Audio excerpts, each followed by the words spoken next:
Hello, this is a guy who likes fanfiction and is too lazy to read, so here is Gladiator in audio form. Check the description for the links to the author. Chapter 251 Broken Apart. 4. The rhythmic sound of the engines hummed constantly across the airship. Footsteps echoed down the corridors, their sound rebounding in the inhabitable tiers of the massive aircraft, ever serving as a reminder that she wasn't truly alone, no matter if she wished to be. Angela had locked herself in the cabin she had been assigned. She had been given no courtesies, no luxuries worthy of her title, a title she suspected she could scarcely even consider hers anymore.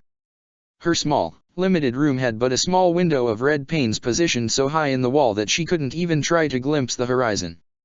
She lacked the strength to climb off her bed to do so, even if she'd had any motivation to attempt that. The clearest proof that she had been granted absolutely no privileges was the lack of a privy in her quarters. She had a simple basin for washing her face and another on the floor, in which she likely was meant to take care of her daily necessities. It felt vindictively degrading, though with how little food and drink she'd consumed lately, she expected she wouldn't need to use it at all. She was proven wrong about that assumption in an unforeseen way. Right now, she held the large metal basin between her hands as she sat at the edge of the bed, her twisting, lurching stomach refusing to unclench, although there was certainly no more content inside it, nothing but whatever shreds of bile lingered inside her system after her latest round of retching. Her hands trembled, her head ached, droplets of sweat trickled down her forehead. Maybe she was dying. A furious thought slammed into her head so hard she flinched. No, she wasn't dying, and if she was, Xin Long would ram into that damn airship and release her from it to save her. There was no way he would let his rider die, no matter how devastating her depression and misery might be. Angela let out a soft, humorless laugh at how fiercely he defended her against herself. It was easy to forget her thoughts weren't only hers, not unless she actively shut Xin Long away, and she didn't want to. She needed him to be her voice of reason, just as she needed to be his, as well. Stop. She whispered, softly, her voice weak. She hadn't used it since she had boarded the airship, well over 12 hours ago. Take a break, Xin. You can't follow us this way. Take a break. Her pleas went ignored. Xin Long insisted he could keep up, in fact, he could even fly faster than the damn airship could. He would take a nap in any nearby islands whenever he was genuinely tired, but for now, he'd continue to follow her. You're as stubborn as... Angela started, but she grinded her teeth painfully. She couldn't even utter his name. It hurt too badly. Xin would be exhausted, at this rate. However effortless he tried to pass flying as, she knew that wasn't the case. He would need to slow down eventually, to eat. As did she, and she had left almost every meal untouched ever since they had left the South Pole. Xin Long's interjection caused Angela to flinch and shake her head. The mere thought of food made her sicker than she already felt. Even Xin Long's attempts to evoke hunger by sending her thoughts of her favorite meals went to waste. She didn't want to think of mochi or of GR's noodles. Both things brought her mind back to him, in the end, and she didn't want to evoke thoughts of blissful happiness, of careless comfort and peace, anymore. One day, maybe, the memories would soothe her. Right now, knowing she would never regain what she had lost drained her from all positive emotions, from any hopes of seeing her circumstances improving. She'd have to eat something eventually, but her mind processed no hunger. Her stomach continued to twist and turn and... Another lurch, and another heave. Again, the damn metal basin received whatever bile her body continued to produce, which only compelled her to throw up again. Cursing mentally, Angela waited until the last of the retching had passed before setting aside that basin and approaching the clean one, filled with water.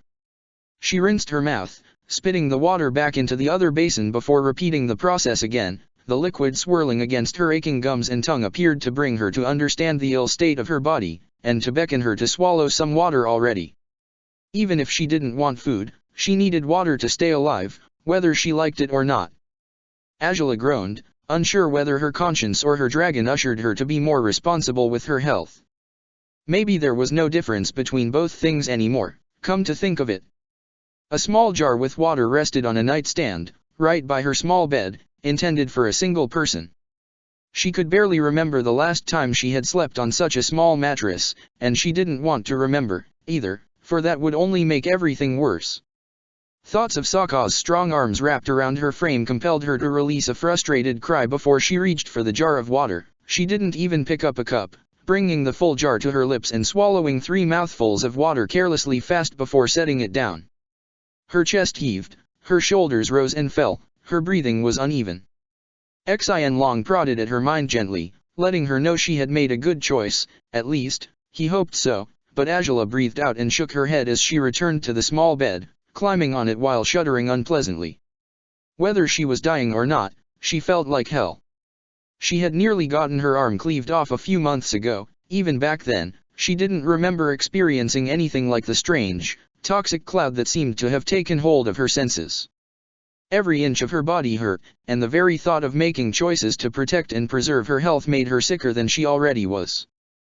The simple concept of stepping outside this room, even if she had been allowed to, and breathing in fresh air, no, she would rather stay here for good. To let her mind be consumed by her sorrow, to cling to her grief like a treasure she never wished to let go of. When her mind decided to revisit the past this time, she didn't stop it. Once, she had traveled proud and strong, in this very same direction, after departing the South Pole as well, bringing a broken, wounded man with her, a man she had never expected would become vital to her very existence, as he had only a few years later.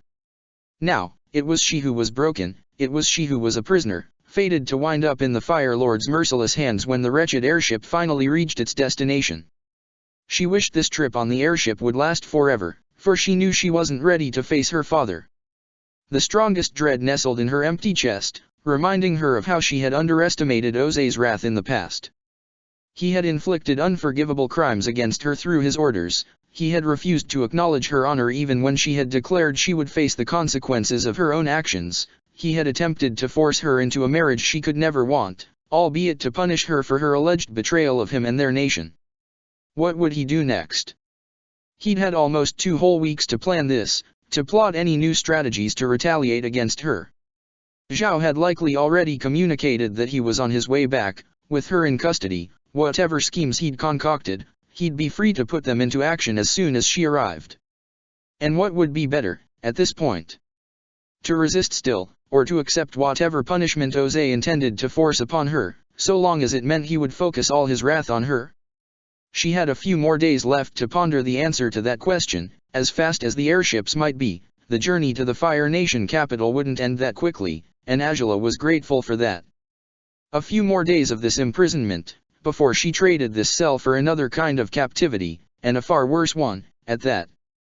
Whatever she'd face back in the Fire Nation, she knew she'd long for this silence, for this chance to grieve by herself, even for the choice to do nothing, to refuse food if she so pleased, for a final opportunity to breathe on her terms before she crumpled into ashes under the flames of her father's wrath, reduced to nothing but the fading remnants of the proud princess she had once been.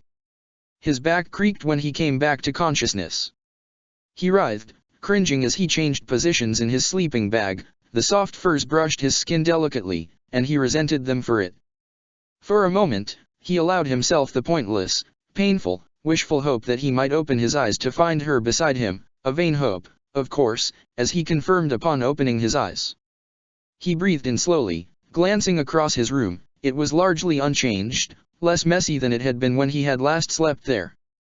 Furs decorated the walls, reminding him of the first time he'd finished a successful hunt. A cluster of old toys from his early childhood, with too much emotional value to be discarded, sat in a corner. Lanterns, some old, some new that he hadn't crafted himself, fishing rods that had seen plenty of use after he was gone, a few fishing spears too, some of them broken, prototypes of smoke bombs that had failed in numerous ways, cabinets where he kept clothes, which he would tuck into place clumsily only for Katara or Kunna to scold him for not being more careful with his valuable garments. Memories, everywhere. Callbacks to a past he had wished to reclaim, but not this way. Not just yet. Not right now. The last place his eyes settled on was another corner of the room. His bags, the ones he'd brought from the Fire Nation, had been placed there, strangers within a world they didn't belong in. A world Sokka wasn't sure he belonged in anymore, either. His sword's hilt and his club's handle protruded from the bags. They were memories, too, of a past he couldn't renounce yet. Of a yesterday still so fresh in his mind he couldn't even imagine letting go, and yet he didn't want to pick up those weapons anytime soon. He pushed himself up to a sitting position and the covers rolled down his body until they pooled around his waist. Hakata had helped him back to his room after his catastrophic exit from his feast. He had lacked the strength to eat anything else, to face the people he owed 1,000 more answers to, all of which continued to convince him of how worthless he'd become. Of how despicable his own people would think him to be. Surely, all of them would have heard by now about the revelations he'd offered his family after he left the feast. They might be actively regretting arranging such a grand celebration for him, at this point. Voices outside his room did nothing to encourage him to step outside and face his family. Katara seemed to have said something to Kunna, and then Sokka heard the front door slamming closed. She was furious, then. Of course she was. He sighed, pulling up his knees, crossing his arms over them. He let his head rest upon his forearms. This was exactly what he had expected, so what right did he have to complain, or to be frustrated over his sister's reactions? If she had accepted it easily, he'd be frustrated out of not deserving any of her compassion. Whether he deserved her fury or not, he didn't know, but he didn't have it in him to beg Katara not to hate him, if that was how she felt about him by now. He didn't want to step out of this room at all, expecting to be better off in here than answering questions or jumping into arguments with people who wouldn't understand what he'd been through, and he couldn't blame them for that, could he? But a light knocking sound against the threshold that led to his room caused him to raise his head warily just before his grandmother pushed past the curtain that hung there. Her kind smile caused his chest to hurt, again. "Gran," he said, and she grinned even more widely. "You're awake. I didn't know if you'd be up yet, dear," she said, pushing the curtain carefully and stepping into the room. She carried a bowl in her hands, and Sokka gritted his teeth at the sight of it. "Your father's out, talking to some of the villagers, so I'm in charge of making sure you eat properly now that you're awake." "You didn't have to," he said, but his grandmother had often been a most adorable kind of stubborn, doing as she pleased to look after her loved ones. Sokka tossed the flap of the sleeping bag aside, jumping to his feet to take the bowl into his hand before Kunna sat down, hoping to spare her from the physical efforts on her joints, only for Kunna to sit regardless, once he was holding the bowl. Sokka sighed, smiling sadly upon finding the whimsical old woman had changed very little since he had left the tribe. "I managed to put away a lot of it, your favorite prune stew," Kunna said proudly, and Sokka's smile gained warmth at her words as he joined her on the floor. "I didn't want everyone else to eat all of it. I'm sure you mustn't have had prune stew in a long time." "Forever, feels like," Sokka admitted, bringing the bowl to his lips and sipping softly. The familiar taste flooded him, and his cursed mind inevitably brought him to wonder if Azula would have liked this dish or found it utterly inedible. "Well, enjoy it now, my dear. You don't look like you're famished, but you haven't eaten much lately," Kunna said, reaching out a hand to clasp Sokka's free one, as he devoured more of the stew quickly. "I'm sure you'll need plenty of food to stay as strong as you are now." I guess so," Sokka said upon swallowing, setting down the half-finished bowl and wiping his mouth with his hand afterwards. Kunna smiled anew, and Sokka gritted his teeth as he gazed at her. Did Dad tell you about what you spoke of, once you left the feast?" Kunna asked. Sokka breathed deeply and nodded. "Of course he did. He is my son, he has no choice but to tell me things, though Katara had much more to say about it, of course." "Nothing good, I suppose," Sokka mumbled. "Your sister is still young in many ways, my dear," Kunna said, stroking his knuckles gently with her thumb. "She is emotional and has been through many hardships as it is. Hearing that you didn't return of your own volition was a most unpleasant mouthful for her to swallow. Isn't it one for you too?" Sokka asked, with a small voice. "Don't you resent me?" "Resent you? Why, how could I ever resent my grandson?" Kunna said, smiling gently before raising a hand to cup Sokka's cheek. "Such a handsome young man you are, and you've been through so much more than I can even imagine, my boy. For me, it is enough that you could come home at all." "Is it really?" Sokka asked, softly. I don't know how much you were told, Gran, but you loved that girl. The princess, isn't that right?" Kunna said. Sokka gritted his teeth, unable to hold her gaze. Yes, you certainly did. Well, as much as Katara may be distraught about the whole subject, dear, we always knew that was a possibility. Suki said as much from the moment she and Zuko arrived, you see. Suki, she did. Sokka blinked blankly, astonished. Kunna smiled and shrugged. Your sister has had much time to come to terms with this possibility. That your girl even admitted she loved you too should have made matters clearer for Katara, too. You know about that too? Sokka asked, a tender memory, and yet again a source of pain, but somehow, that unbelievable moment didn't quite hurt the way many others did, not when his grandmother had been the one to bring it up. Aang had to tell us that part, Kunna laughed. But yes, I knew that. And I don't see how it should make me resent you. It doesn't matter to you, that she's the Fire Lord's daughter? Sokka asked, softly. If it didn't matter to you, why would it matter to me? Kunna said, with a small smile. Sokka was rendered speechless by her matter-of-factly response. You made your own choices, dear, much as I did when I traveled to the south. If you found love with someone, and it was true, and she was no less than the Fire Lord's daughter, then I would hope that could mean there was some hope for the betterment of this world. I would hope you were happy, and that she knew to appreciate a man as good as you are, but if she truly fought her own father to protect you and bring you back to us, I have no doubts she understood how valuable you are, dear. Sokka breathed deeply, hanging his head as Kunna smiled kindly still, reaching for his hand once more. He squeezed her fingers gently, unwilling to raise his head. I was happy, he admitted, as his throat tightened. We both were, for a long time. But now, it feels like it wasn't long enough.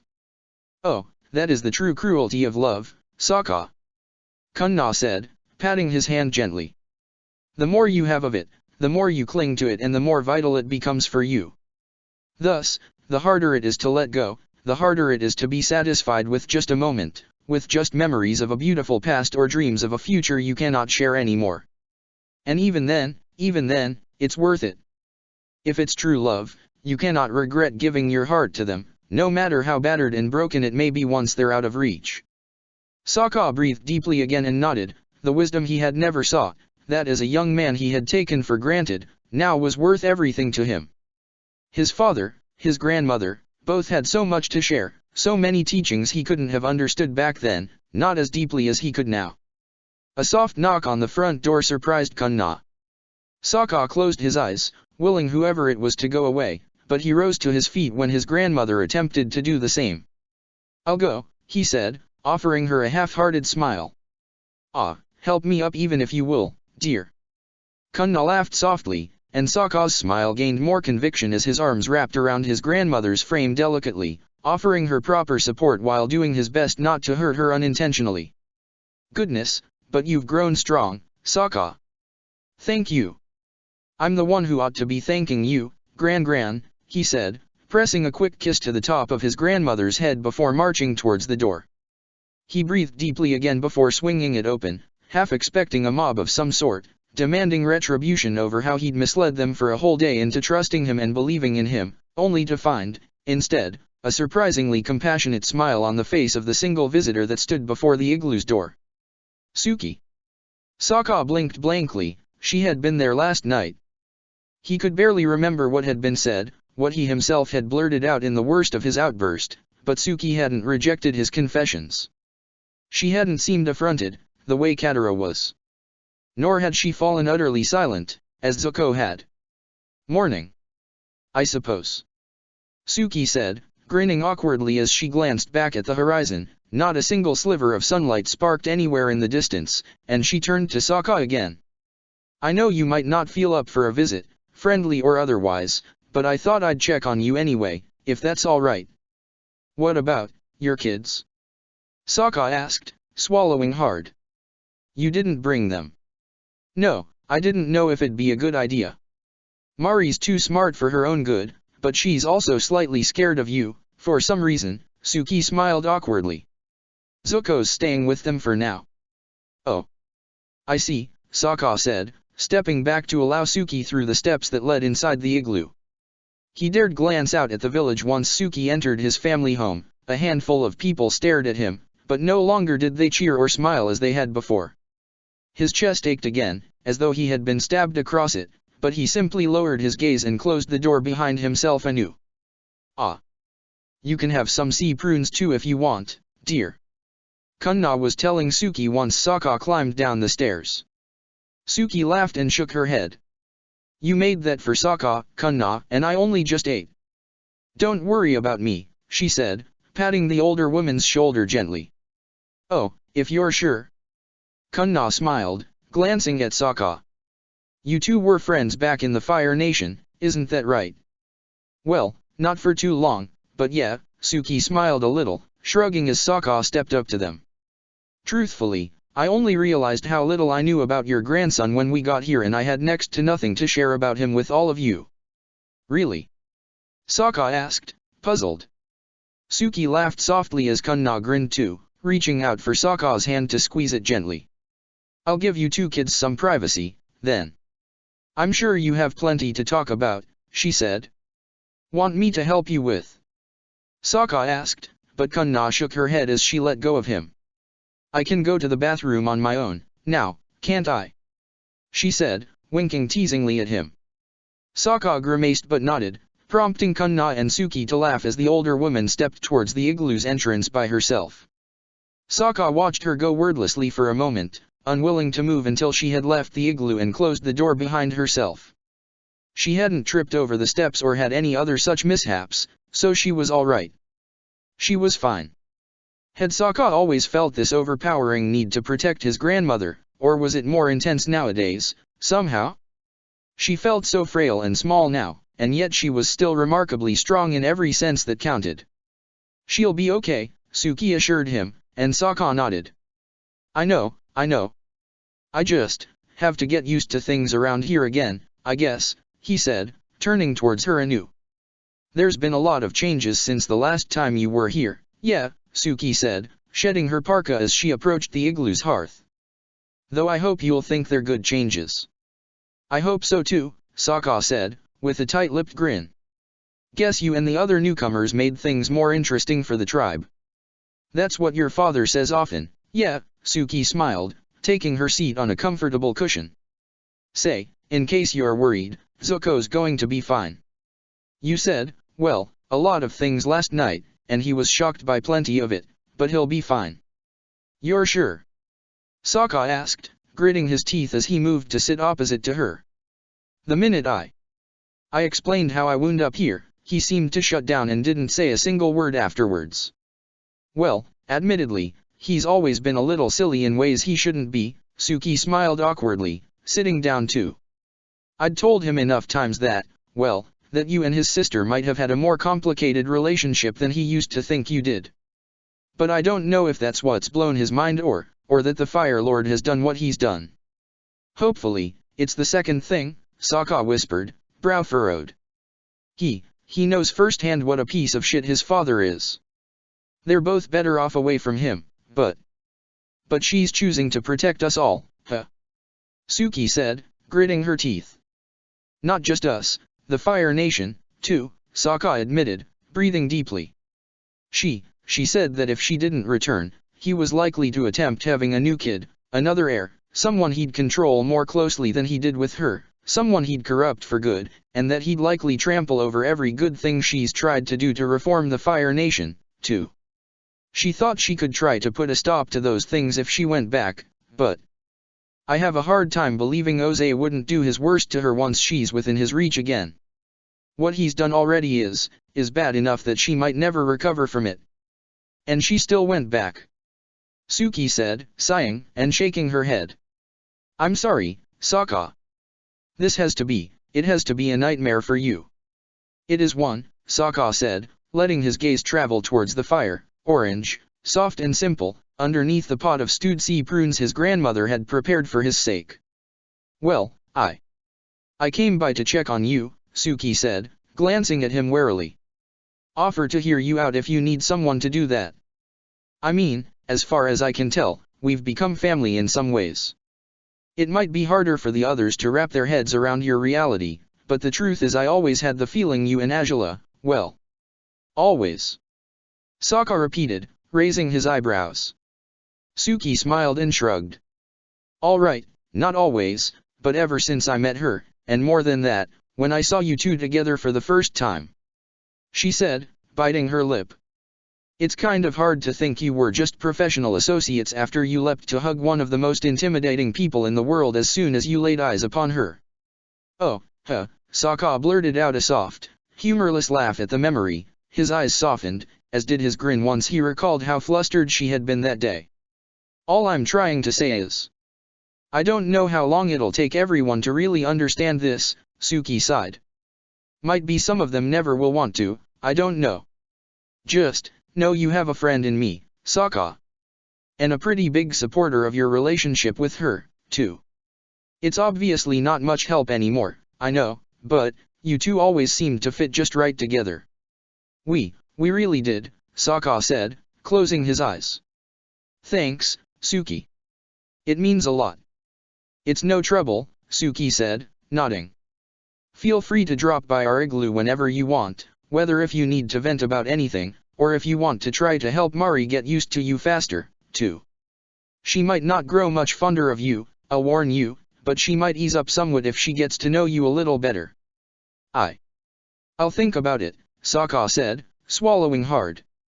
He wasn't sure he wanted to help that little girl get used to him, for he wasn't sure he could get used to her, either. Not when her golden eyes reminded him of Angela's as much as they did. All right, then, guess that's what I wanted to say, Suki finished, offering Sokka a somewhat dry grin that he answered with raised eyebrows. Doesn't look like that's all, somehow. He said. Suki grimaced and lowered her head. Okay, you can tell me to get out right the way I came, if you want, she said, with a sad smile. But I guess I'm curious about a few things.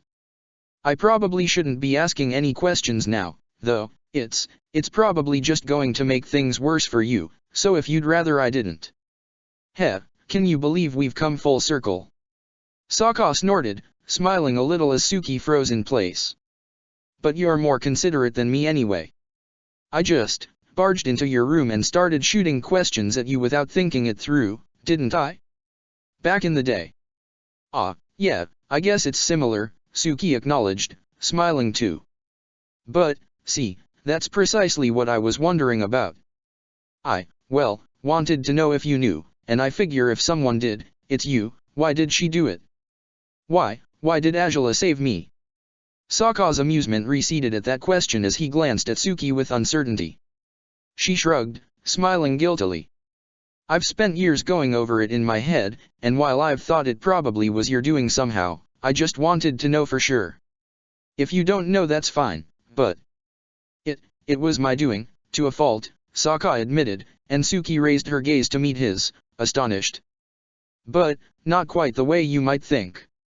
Well, I can't pretend I was all that attached to any of my theories, Suki said, resting her chin on her hand. I asked her about it the first time I met her and, well, she just gave me really dismissive answers. I had the feeling she didn't like me at all, which just made it even weirder that she'd asked Ty Lee to find me, specifically. Well, that is my fault. Certainly, Sokka said, swallowing hard. I bet you two would have gotten along so much better if I hadn't been an idiot when we first met. When you and her first met. Or. Suki said, frowning as Sokka shook his head. Wait. The truth is, I already had started having feelings for her, back when I fought you that time, Sokka admitted, breathing deeply. But I just wasn't ready for those feelings at all. I made every bad choice I possibly could have, all because I was scared I'd end up, well, worse off than I am right now, I guess. I didn't know her well, I didn't understand her at all, and I just made awful choices to protect myself, without thinking of how badly I might hurt her by it all. Without thinking of how unfair I was, too, by acting as I did, not only to her, but to you. All your flirting and the date nonsense. Suki said, raising an eyebrow. Sokka grimaced and lowered his head. You were trying to get over her? You were trying to push her away by pretending you were into me. I was using you, Yeah, Saka admitted, breathing deeply and shaking his head. Like I said, I was an idiot about the whole thing. Not just to her, but to you as well. I know this is all news to you now, but the truth is I'm sorry for all of it, have been for years. You deserve an apology for sure. Well, it wasn't that devastating for me, if you really need to know. Suki said, with an awkward smile.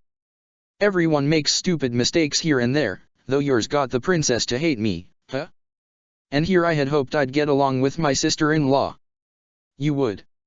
I swear, you would, Saka said, smiling sadly. If things turn out for the best and I do get to meet her again someday, I'll hold you personally responsible if we don't, Suki said, raising a threatening finger in his direction. Saka laughed softly, nodding in acknowledgement of Suki's words. Though, that still doesn't explain why she saved me. I mean, I'm assuming she wasn't happy about our fight, or our weird date, but did she like you two, back then? Yeah, that was the problem, Saka said. I didn't think it was that bad if I liked her one-sidedly, but if she had feelings for me too, it made things complicated, and I thought I didn't want to deal with anything that complicated. So, I acted like a moron, and I did many stupid things I shouldn't have. Enough of them that she nearly ditched me for good after the worst of it. But then we worked things out over time. It took a while, but we decided to stick to just a professional relationship and set aside our feelings for each other, which, of course, didn't work out at all. Sometime later, when we were struggling between keeping true to our promise to not get swayed by our feelings, or just discarding that promise altogether, we heard about what happened to you and I. I asked her, or rather, demanded that she did something to help you once she told me what kind of place Shuwo was. She didn't agree to it, though. She said she couldn't buy every slave just because I asked her to, though she told me she intended to do something to help slaves anyway, in the future. But I just didn't really see her side at first. I realized how much pressure I was putting on her a few hours later, and I intended to apologize for it, but then we ended up in a pairs tournament and that was so chaotic the whole thing slipped my mind until we returned. Ah, I remember you guys were abroad because of that. Suki said, smiling and nodding. I didn't ask her to do it again after that first time. I tried to patch things up between us, and she was acting distant, but eventually things went back to normal, I thought. And I definitely didn't ask her to use the favor Tylee owed her to help you, Saka said, swallowing hard and breathing deeply. When we came back, and Mai told me you were at her house, I couldn't believe it. In the end, she did save you. She chose to do it of her own volition, even if she could have chosen to do nothing instead. And she achieved the unthinkable years later, the enforcers, Suki, the slavery laws. She worked so hard for all of it, she did her best and saved so many lives with her choices. So, she came through with all promises, even with the promises she never made. Even when she didn't like me at all, too, Suki reasoned, with a sad smile. Then, I was right. She did it for you, because you asked her to, despite everything. I always figured you might have been the reason why I was saved, somehow, but even that sounded a bit strange. We didn't exactly know each other well, and that date was, the worst one of your life. Saka guessed. Suki blinked blankly before grimacing. Second worst, if you really want to know, she said, surprising him. Well, I'm not proud of this at all, believe me, but back in Kyoshi Island I, agreed to go out with a guy. And he was, well, a little bit excitable. And no, I don't mean in a dirty sense. I hope, anyway. Maybe he was excited in that way too, come to think of it. This is getting weirder and weirder the more you explain it, Saka said, blinking blankly as Suki laughed and shook her head. Well, the bottom line is he had a knack for, literally foaming at the mouth when he was happy about, well, anything, Suki explained, shrugging. I have no idea why, but even just the smallest thing got him going and it was disgusting. Saka asked, unsure if he should pity Suki or be amused by her story. You have no idea, she said, and Saka smiled, despite himself. As strange as our date was, there was no way you could beat that. So, second worst, if it makes you feel any better. It makes me feel bad for you, if anything, he said, with a weak grin as Suki chuckled and shook her head. No wonder you're so happy with Zuko. No crazy foaming, and he wasn't using you for his nefarious ends. Oh, I certainly lucked out in the end, yeah, Suki smiled warmly, thinking of her husband. But he's sure the one who's lucky is him, no matter how many times I tell him otherwise. I know you two never got along all that well, but, believe it or not, living here has done wonders for us both. He's grown into an amazing man, so much stronger than who he was when I first met him, all because he was given a chance. I know that it'll be hard for you to adjust again, after everything you've been through, but I don't think your tribe will be all that unforgiving, you know? Just, give them some time. They admire you and respect you lots, and I doubt that's going to change just because they don't understand the bond you had with her. I'm not sure I have it in me to try to explain anything to anyone, Sokka admitted, lowering his gaze. Truth be told, I'm glad you always thought something was going on between us. Because it was, right? Suki asked. Going by what you said? We were together already, yeah, when I hugged her in front of all of you, Sokka admitted, with a small grin. Suki huffed and raised a fist proudly. I knew it, she said, and Sokka smiled, despite himself. You don't think it's crazy, or wrong, he said. You would have supported us if you'd known all along, right? Of course, Suki said, smiling kindly. Despite everything, I've always believed she was a better person than she let on. She's the greatest there ever was, for sure, Sokka determined, and Suki smiled fondly at him. She made me better. Brought out the best in me and always believed I could go even further, rise higher, than I already had. If that's how it is, how could I not support you? Suki said. The last times I saw you, before I left with Zuko, you might as well have been the happiest man in the whole world, Sokka. However difficult things must have been for you lately, the two of you must have had great times together too, long before any of this mess happened. Right. Sokka breathed deeply and nodded, again feeling the urge to cry, though he did his best to bottle it up now. Suki offered him a sympathetic smile, but she had the feeling no offers of kindness, no gestures of any sort, would appease the broken man who sat across her. It was hard to conciliate the cheerful, beaming goofball she remembered from her last days in the Fire Nation with the miserable and sorrowful one sitting across her. She couldn't even begin to imagine what hardships he had faced, not only when parting ways with Azula, but during everything that led to their separation, too. I don't know if there's anything I can say that might help at all at this point, but, well, like I said earlier, we're as good as family, as far as I can tell, Suki said, with a gentle smile. Feel free to visit and spend time with your nieces whenever you want to. And if you need to talk about this to someone, well, there's bound to be a few of us who'll hear you out, not just me. I know not everyone will be ready, but still. I can't really say I feel like talking about it much yet, Sokka admitted, breathing slowly. It's too fresh still. Not even a week ago, I still woke up with her in my arms. It's not easy, accepting she's gone. I don't think I have yet. I still think maybe she'll turn the barge around and change her mind. I still think maybe I'll wake up and find this is all a bad dream, and I know no one would forgive me for thinking so. Well, most people who would feel that way just haven't been through what you have, Sokka, Suki whispered, softly. Most people who cannot understand, they're just afraid of accepting the world can be far more complicated, that life can be far more complicated than they want to think it is. They couldn't understand me either, you know? I had to blurt out what I went through in Shuwo to your sister before she truly believed that I'd been saved by good Fire Nation people, even if mistreated by bad ones too.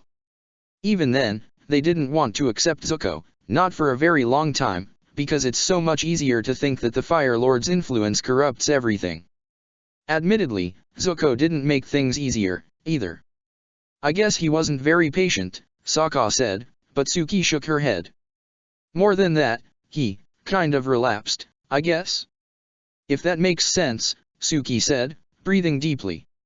When he found out Aang was the Avatar, he seemed to have a leave of his senses until I snapped him out of it myself. He seemed to think that he could just nab Aang and drag him back to the Fire Nation to prove he was no failure, to make his father respect him. I told him that, if he intended to try, he'd do it alone because I'd have no part in it.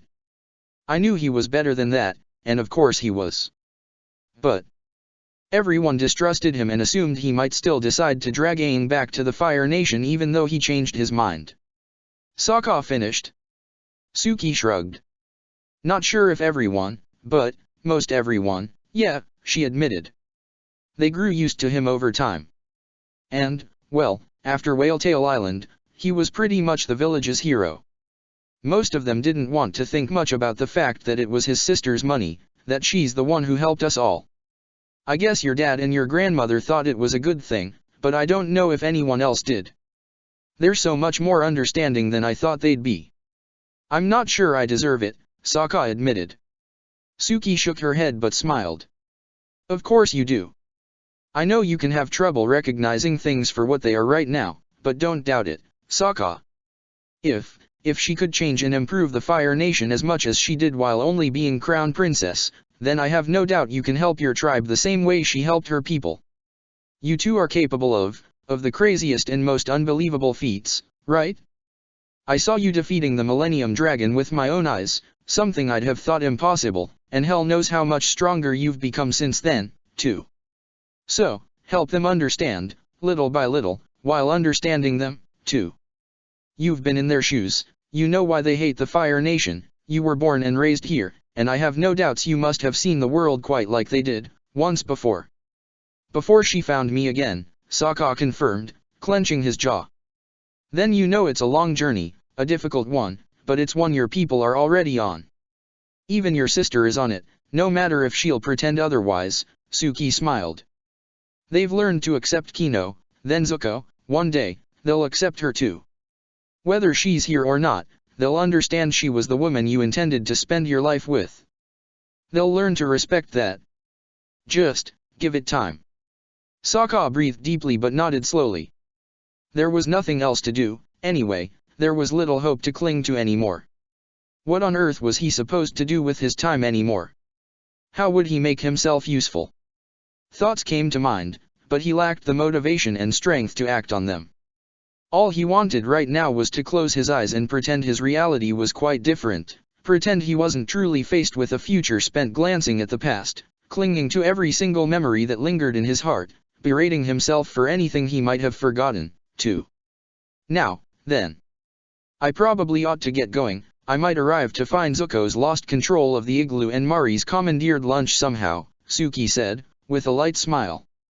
Drop by whenever you want to, okay? I'll make sure that Zuko's on his best behavior if you do. I really had thought he'd had enough time to process our relationship since Whaletail Island, Sokka said, with a soft huff. Well, according to the things he often says, it'd be the same as telling you that your sister's involved with someone and that you should probably be more understanding of how he feels. Suki said, rolling her eyes, though with a fond smile. Sokka frowned before glancing at Suki. Is she? He asked. Katara, I mean. Involved with someone. Maybe, but SHH, Suki said, smiling teasingly as she brought a finger to her lips. They've been pretty secretive about the whole thing, so I guess they're not ready to tell anyone. Either way, I guess once they do, you'll understand Zuko's awkwardness about the whole thing. Yeah, well. I suppose it's not all that easy to accept your sibling ever got laid, Sokka said, raising his eyebrows. Though, she never minded much, when it came to you and him. She told Zuko she looked forward to meeting Mari, back in Whaletail Island, told me to mess with him for the both of us, once I was here with you all. Said I ought to call him Zuzu. Now, Sokka, no, wait, maybe you should, Suki said, tapping her chin. Despite himself, Sokka smiled a little. That's absolutely going to snap him back to his senses. I can't believe that's a good idea, but it really is. Despite himself, Sokka hung his head and chuckled softly. Suki smiled as she readied herself to rise to her feet, just when the igloo's front door swung open. Ah, Kunna, I was just leaving, Suki said, but the inflection of her voice caused Sokka to raise his head again, his smile fading quickly. Oh, that's a shame, Suki, dear, Kunna smiled, stepping down the igloo's entrance, aided by Katara. Sokka's chest tightened at the sight of his sister. The comforting conversations and encouragement he'd received from both Suki and Kunna suddenly froze over, vanishing altogether, as Katara's fully body came into view, including, of course, the stern frown upon her face. You'll have to visit again soon, Kunna said, smiling as she finally reached the last step. She patted Katara's hand gently. Thank you, dear. Katara nodded, letting go of Kunna. She stood tensely at the foot of the short steps, only changing her demeanor when Suki hugged her grandmother. Take care of yourself, Kunna, Suki smiled, pulling away from the elderly woman with a kindly smile before dressing in her parka once again. She glanced at Sokka next, apprehensive and concerned. His eyes as good as seemed to scream for help, but she wasn't sure she could offer him any right now. A sad smile was all she could muster. Just be patient, okay? She told him. I'll see you soon, I hope. Take care of yourself, Sokka. I'll do my best. See you, Suki, he said, with a half-hearted smile of his own. Suki breathed deeply as she stepped up to Katara, offering her the warmest grin she could show her. To her relief, Katara reciprocated it slightly, but her dark eyes made it clear she felt no relief or joy in being in the igloo again right now, in being in the same room as her brother. See you too, Katara, Suki said, patting her shoulder. Katara only nodded in acknowledgement as her friend ducked out of the igloo without further ado. Being left alone with Kunna and Katara should have felt familiar. For years, only the three of them had lived in the large igloo, struggling to keep the village safe and sound while all the men were out in the war. Instead, though, Sokka was daunted by their company now. His chest tightened upon glimpsing his sister, knowing her coldness was nothing less than what he deserved, knowing, too, that nothing would change the reality he had conveyed to Katara on the previous night. Need help with lunch right now, Gran? Katara asked, her voice forceful and sharp. Oh, no, I'll be fine, dear, Kunna said, smiling as she stepped closer to their food cabinets, searching through their reserves.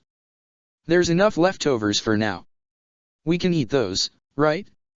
You won't mind, will you, Sokka?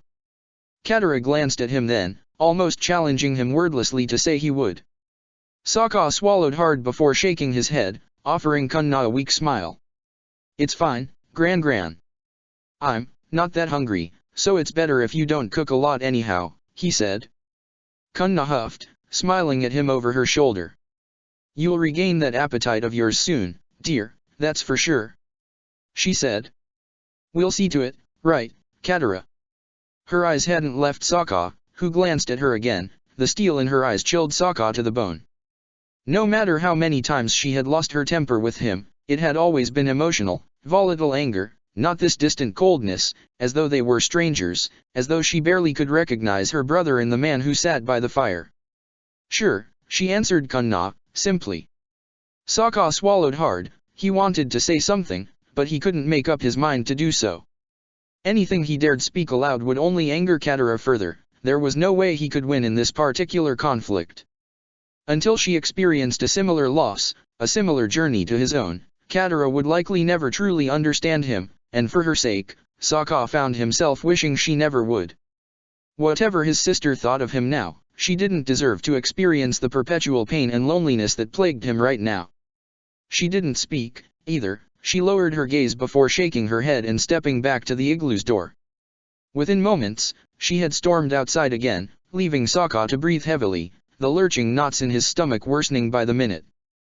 Well, I suppose at least there was no screaming, Kunna pointed out, startling Sokka. Not yet, I'd say, Sokka mused, glancing at his grandmother. Despite her previous words, she was tucking out fresh ingredients from the baskets and containers they kept in one corner of the largest room in the igloo. Gran, didn't you say you weren't going to cook much today? Oh, but I have to clean up our food stores, dear. There's been a nasty stench for the past weeks and I can't seem to figure out what it is, Kunna said, smiling at him. Don't worry, don't, oh, Sokka. He had risen to his feet, without waiting for her to request his help. He sank to his knees beside his grandmother and smiled too. I'll do the heavy lifting.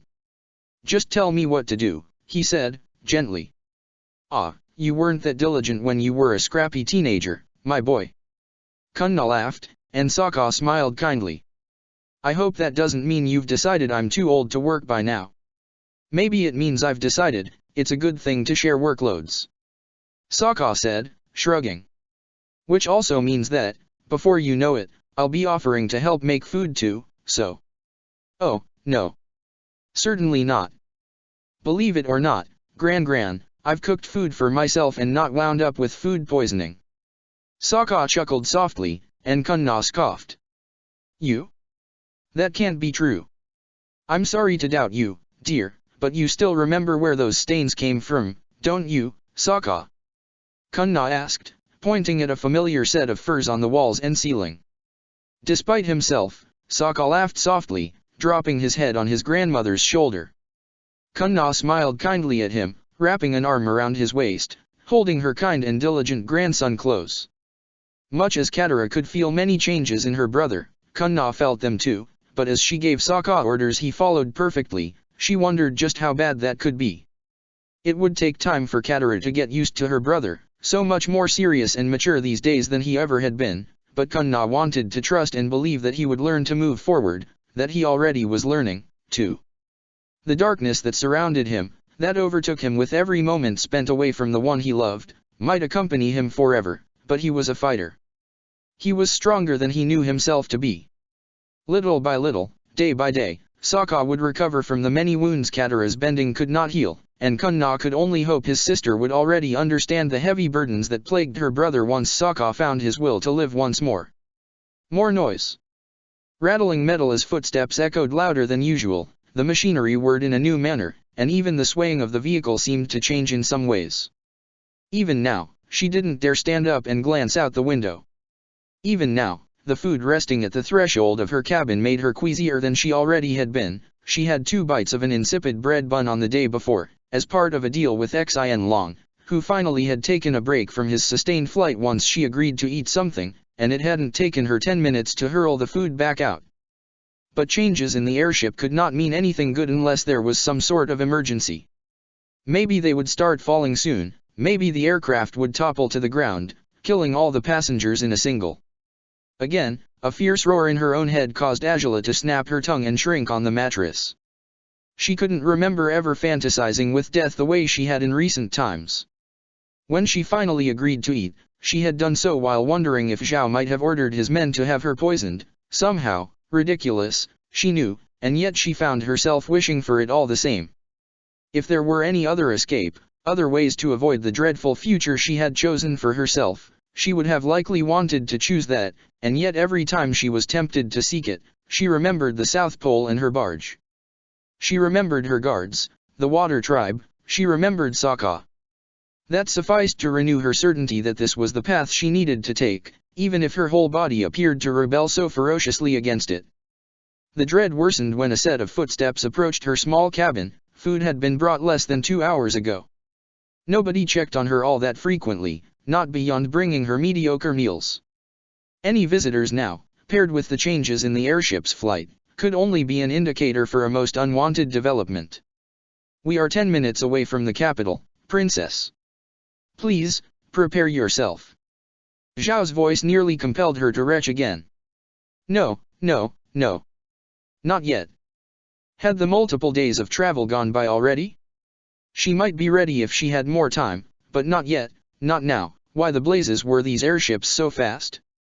Xianlong struggled to keep up, his reptilian body strained by the distance he'd covered in so little time.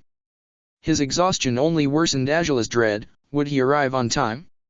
She wasn't sure she'd feel safe in the capital without him, but at the same time she didn't want him to push himself by rushing too quickly and overexerting himself to reach her. Angela breathed deeply, running her fingers through her hair before yanking it gently. She'd have to clean up, she'd have to fix her hair, to a fault. She had no idea how she'd pull that off, frankly, with a weakened shoulder and no motivation to look after herself whatsoever, but she had to try. Presenting herself as a miserable wreck before her father might be inevitable, but if she didn't attempt to clean up in the least, he might take it as an invitation to offend and punish her at will for her lack of decorum, as well as everything else. She climbed off the bed with trembling legs, walking uncomfortably towards the water basin that had been replaced earlier that morning. She splashed her face with the clean water, dabbing at her eyes harder than necessary, hoping the trails of tears would be erased this way. She breathed in and out repeatedly, glancing at her hazy reflection on the water. She had no makeup, she hadn't kept any on herself anymore. It felt like nothing but a careless frivolity in the face of the countless catastrophes she had faced. Thus, she didn't even have her hand mirror. Perhaps attempting to clean up would prove a colossal failure after all. Unless she were granted an opportunity to stop at her quarters before seeing him. Oh, but of course that wouldn't happen. She wasn't coming back as some sort of mischievous teenager who had run away from home. She was returning as a criminal, a traitor in her father's eyes, and if he didn't have her tossed in a prison cell immediately, he'd certainly claim to be treating her with far more leniency than she deserved. All she could do was comb her hair with her fingers, attempting and failing to compose her half-knot. She had never been much good at it, and so much as trying to fix her hair inevitably brought thoughts of the last time it had been brushed properly, and who had been responsible for it. She grinded her teeth together painfully. Not now, not when she'd face the Fire Lord in a matter of moments. She could break later. She could cry later, if she still had tears left. For now, she needed to feign strength and stability even if it killed her inside. Forcing herself to fasten her awkward half-knot, Angela turned to face the door, waiting for destiny to catch up with her. She was scared, but she didn't intend to let it show. She had already failed to fight back against her father properly before. Their last direct encounter had led to that final explosive battle in the Grand Royal Dome. Today, she knew, had to turn out better than that. If it didn't, her intent to protect everyone she'd left behind would go to waste. She had to resist while making it clear she would only accept punishments that targeted her, personally. Again, the rhythmic whirring of the engines changed. Angela closed her eyes and breathed slowly, attempting to steel herself. She took to counting each breath she took, letting her mind wander into a simple task that served no purpose in order to retain a semblance of serenity. She had counted to 57 when her cabin's door swung open. A group of 6 soldiers flanked Admiral Zhao. Whether he pitied, feared, or despised her, Angela couldn't tell through the undecipherable gaze he leveled at her. Perhaps it was all three at once. "Are you ready?" he asked. Angela offered him a half-hearted shrug. "I don't exactly have much to get ready with in here, do I?" she said, simply, with the raspy voice she had scarcely used over the last 3 days. Zhao flinched upon hearing it. "You ought to have said something back in your barge," he started, but he shook his head halfway through that thought and eyed Angela sternly anew. "Far too late now, of course. Come. You'll have to climb down to the palace's front yard. The airship can't land in such a difficult terrain." Angela frowned. There was certainly enough room in the empty palace grounds for a single airship to land properly. While the one that assisted them during Roan's attack hadn't landed when they were organizing their forces, it was merely because the palace had been bustling with activity at the time. Would there be that much activity today as well? Or was this, as she suspected, yet another attempt to punish her when her shoulder wasn't fully healed just yet? Whatever it was, she stepped forward with a heavy scowl, walking past Zhao without another word. If he intended to humiliate her by making her climb down the hard way, he would be out of luck. That she hadn't eaten much lately might make it more difficult to climb down the ladder, but she would do her best not to falter. She was always above expectations. Her father, and his favorite goons, wouldn't trample over her this time, either.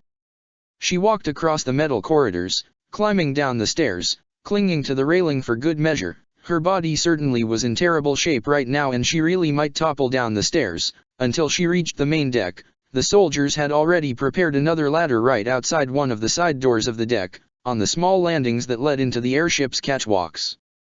The 2 soldiers positioned by the doors watched her as though to ensure that she wouldn't take a single step out of line, and she didn't. She walked towards them purposefully, with no intentions of acknowledging them with so much as a glance once she reached the landing. Wind buffeted Angela as soon as she stepped outside. She felt vulnerable immediately, and she called instinctively for her dragon. He wasn't far, he could already see the bay and the entrance to the city. He had told her he could do this. But she clenched her fists and forced herself to move forward with her own strength, without burdening her struggling dragon any further. She stepped closer to the ladder. The soldiers offered to help wordlessly, only for Angela to refuse them by ignoring their extended hands. She leaned down with difficulty, hooking one foot on the first step of the ladder, then the next, while holding most her weight with her arms on the airship's platform. She started climbing down the ladder at a paused rhythm. Instead of ever exerting too much strength on her left shoulder, she would climb down the steps and always ensure to clasp the next one with her right hand first, her left second. Even when instinct nearly overcame her, she did her best not to mix up the order of her movements as she moved down from step to step: left leg, left hand, right hand. Simple, just as counting had been, earlier, only, this time her body was strained further and her urges to vomit seemed to surge again at the worst possible timing. Curses, she couldn't be so weak, not here, not now. She had to keep going. She had no choice but to keep going. With her eyes closed and her rhythm established, Angela continued downwards without even glancing at the ground to confirm how far or close it might be. She simply had to keep going until her feet touched it. She could falter and hurl all she liked by then, perhaps at Zhao's feet, once he climbed down after her. Of course he could have been a worse host on this airship, but forcing her to climb down this way was a deliberate act of cruelty he had chosen to inflict upon her, whether by Ose's designs or his own. Her shoulder ached, and her head seemed to take turns between bursting with pain or lightening in a terrifying way. Her fingers weakened as the rudimentary ropes and wood that comprised the ladder dug into her skin. She had to keep going, regardless. There was no alternative, none whatsoever. Her ears perked at new sounds: breathing, the clinking of armor plates, the rustling of shoes against the floor. She opened her eyes impulsively, immediately identifying the tall walls that surrounded her family home. Relief and rejection surged in her heart for it. A quick glance downwards revealed she was but 4 steps away from solid ground, and it also revealed she was surrounded by soldiers, both non-benders brandishing spears threateningly in her direction, and fire-benders standing in menacing katas. All stood ready to strike her down if her behavior alarmed them in any way. It certainly seemed she would be lucky not to be thrown in the prison tower, or the boiling rock, within the next few hours. Their threats were certainly insulting for whatever pride she still had left, but Angela continued onwards, no matter how unwillingly, until she finally reached land. Still refusing to hold any of her weight on her left arm, she moved carefully until both her feet were planted on the ground. Step back.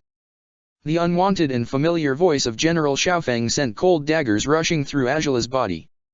A prickle of irritation, of impulsiveness, took root inside her as her whole system demanded not to obey any of his orders, but she knew why he had given this one. Zhao was climbing down by now, far faster than Angela had, and he would collide with her unless she moved away from the swaying ladder.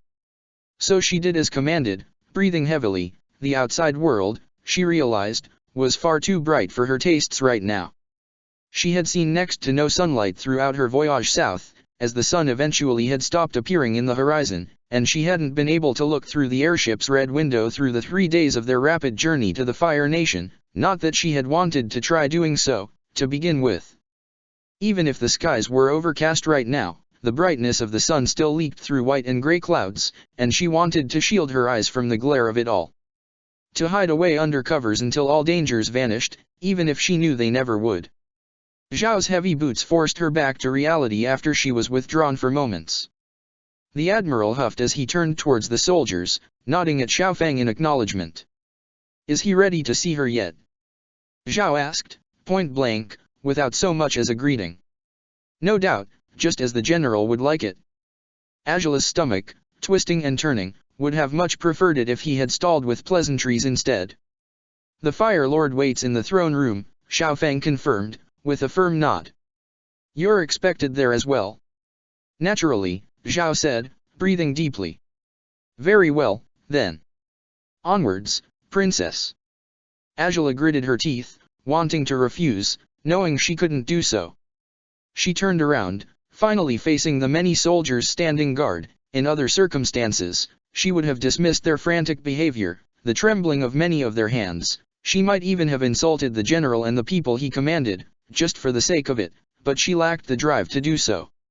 Instead, she glanced at the man and arched her eyebrows, silently asking whether he intended to lead the way or not. "Admiral Zhao, if you would," Xiaofeng said, glaring at Angela as he gestured at Zhao to lead instead. Angela refrained from scoffing. It seemed the general had chosen to never again turn his back on her or leave himself vulnerable around her ever since she had flung him out of the sponsor's balcony by deflecting his brutish, mindless strength. Zhao didn't hesitate, nor did he show any displeasure over the general's request. He stepped forward firmly and Angela followed, as did many soldiers, weapons and hands at the ready to strike at her if she acted out in any way, unaware, of course, that the illness that seemed to have overtaken Angela, whether of the mind or the body, rendered her as good as useless at any physical pursuits. Had she intended to escape right now, she would have never pulled it off, not even on the back of her dragon. A roar echoed in the distance, but it was too far away. He wasn't here yet. Angela's pace slowed as she glanced over her shoulder. The men and soldiers sensed the sound too, but the lesser ranked only seemed to focus on urging her onwards. She shivered, stopping to a halt as she longed to see him. Any sign of Xin Long? Move, Xiaofeng growled. Angela gritted her teeth as she met his gaze. My dragon will be tended to, Xiaofeng said. There is food and water prepared for him in his refuge. Keep moving. Angela shuddered. Something about those words sounded utterly ominous. Xin Long certainly needed to replenish his energy after that long journey, didn't he? Perhaps it wouldn't be a bad idea. And yet she urged her dragon to change course right now. To fly to a river, to find something to hunt. Xin Long, shameful, replied he wasn't strong enough to hunt right now, or to seek even the nearest river and munch down whatever fish he could find. Besides, she needed him. He couldn't leave her alone now. He refused to do so when all else had fallen apart. She couldn't face this without him, and she wouldn't have to. Angela's chest tightened at his wholehearted loyalty. But whatever he did next, he had to be careful. Xiaofeng was the least trustworthy man in this palace, and she wanted to believe her father wasn't stupid enough to have the last dragon killed, for he had never learned of the existence of the others, so he'd still believe he was the last, but she could put anything past him anymore. The less time Xin Long spent within the palace, the better. He should snatch the food and water, gobble them down and go, that is, as long as he didn't sense any poison in them. Was it possible to poison a dragon? Their bodies were quite different from human ones. Surely the dosage would have to be immense for it to work. Would her father do something like that, though? She couldn't simply assume she was being paranoid. She couldn't just shrug off reality and pretend everything was fine when it wasn't. Whatever her father had planned for her return was waiting around a corner. She just didn't know which one. She'd be a fool not to expect a backhanded blow to land on her at any second. Move, I said. Or even that much generosity will be withdrawn from your precious pet, Xiaofeng growled. Angela snarled, fists tightened. But she obeyed. What choice did she have but to obey? She would have to face her father once more. She hoped to shield Xin Long, everyone, by keeping her father's focus on her. She'd just have to hope that whatever schemes he'd plotted in her absence wouldn't target her dragon, at least, not right away and hopefully not lethally. Weakened and disheartened as she was, she restarted her march, following Zhao into the dark, unsettling hallways of the place she had called her home for most her life.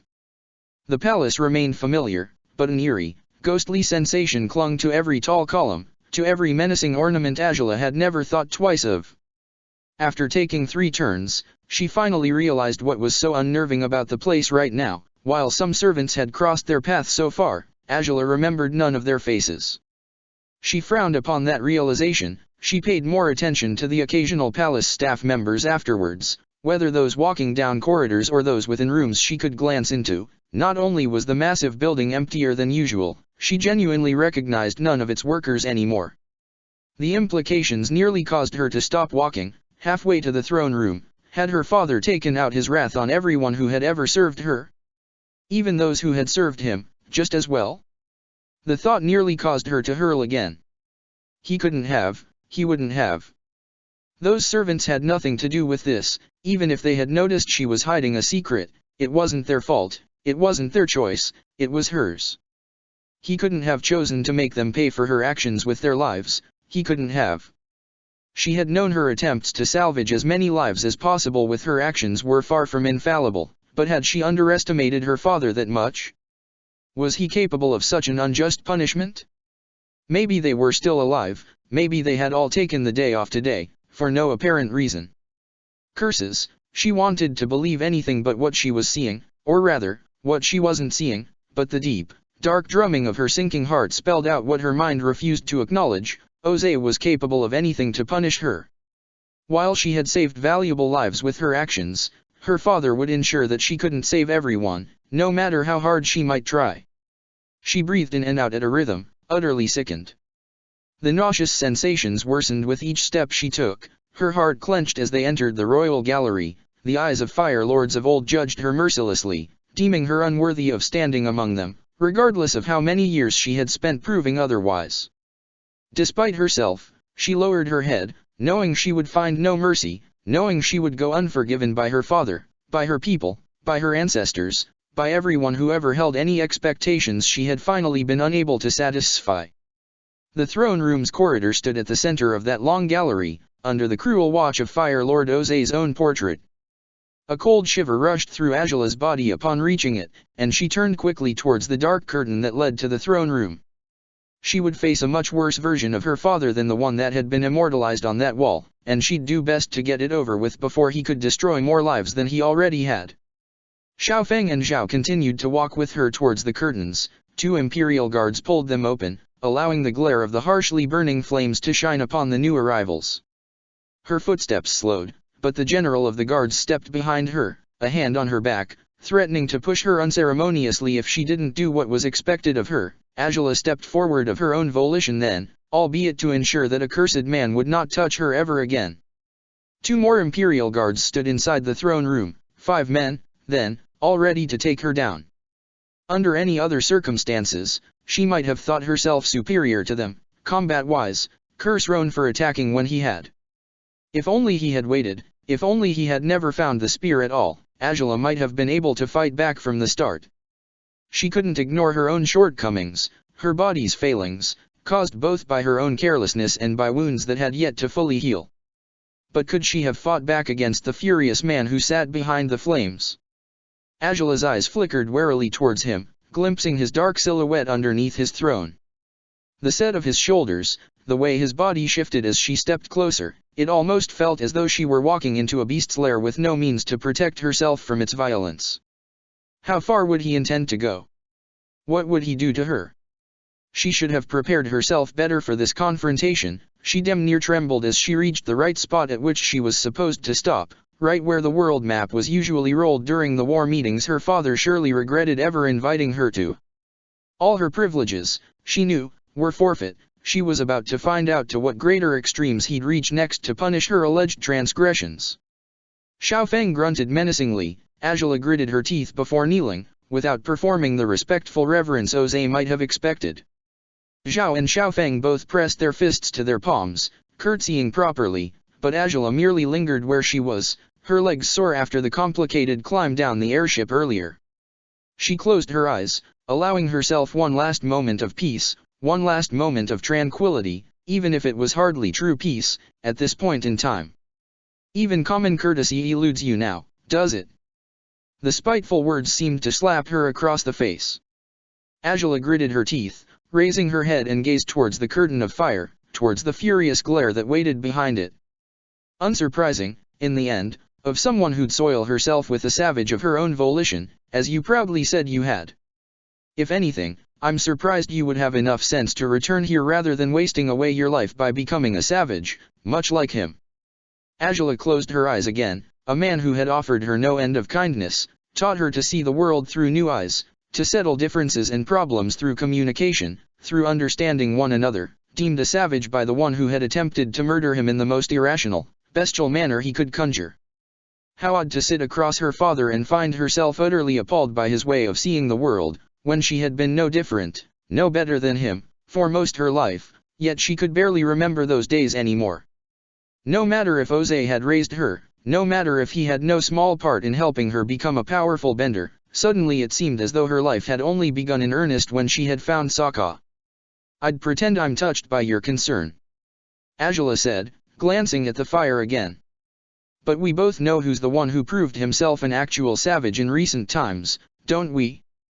That the Fire Lord would shout and rise to his feet over a single intervention by the princess, the first words she had addressed to her father in 2 weeks, certainly explained why the Fire Lord had needed not only the support of Zhao, but also of the general of the guards and 2 of his men against a near-defenseless woman.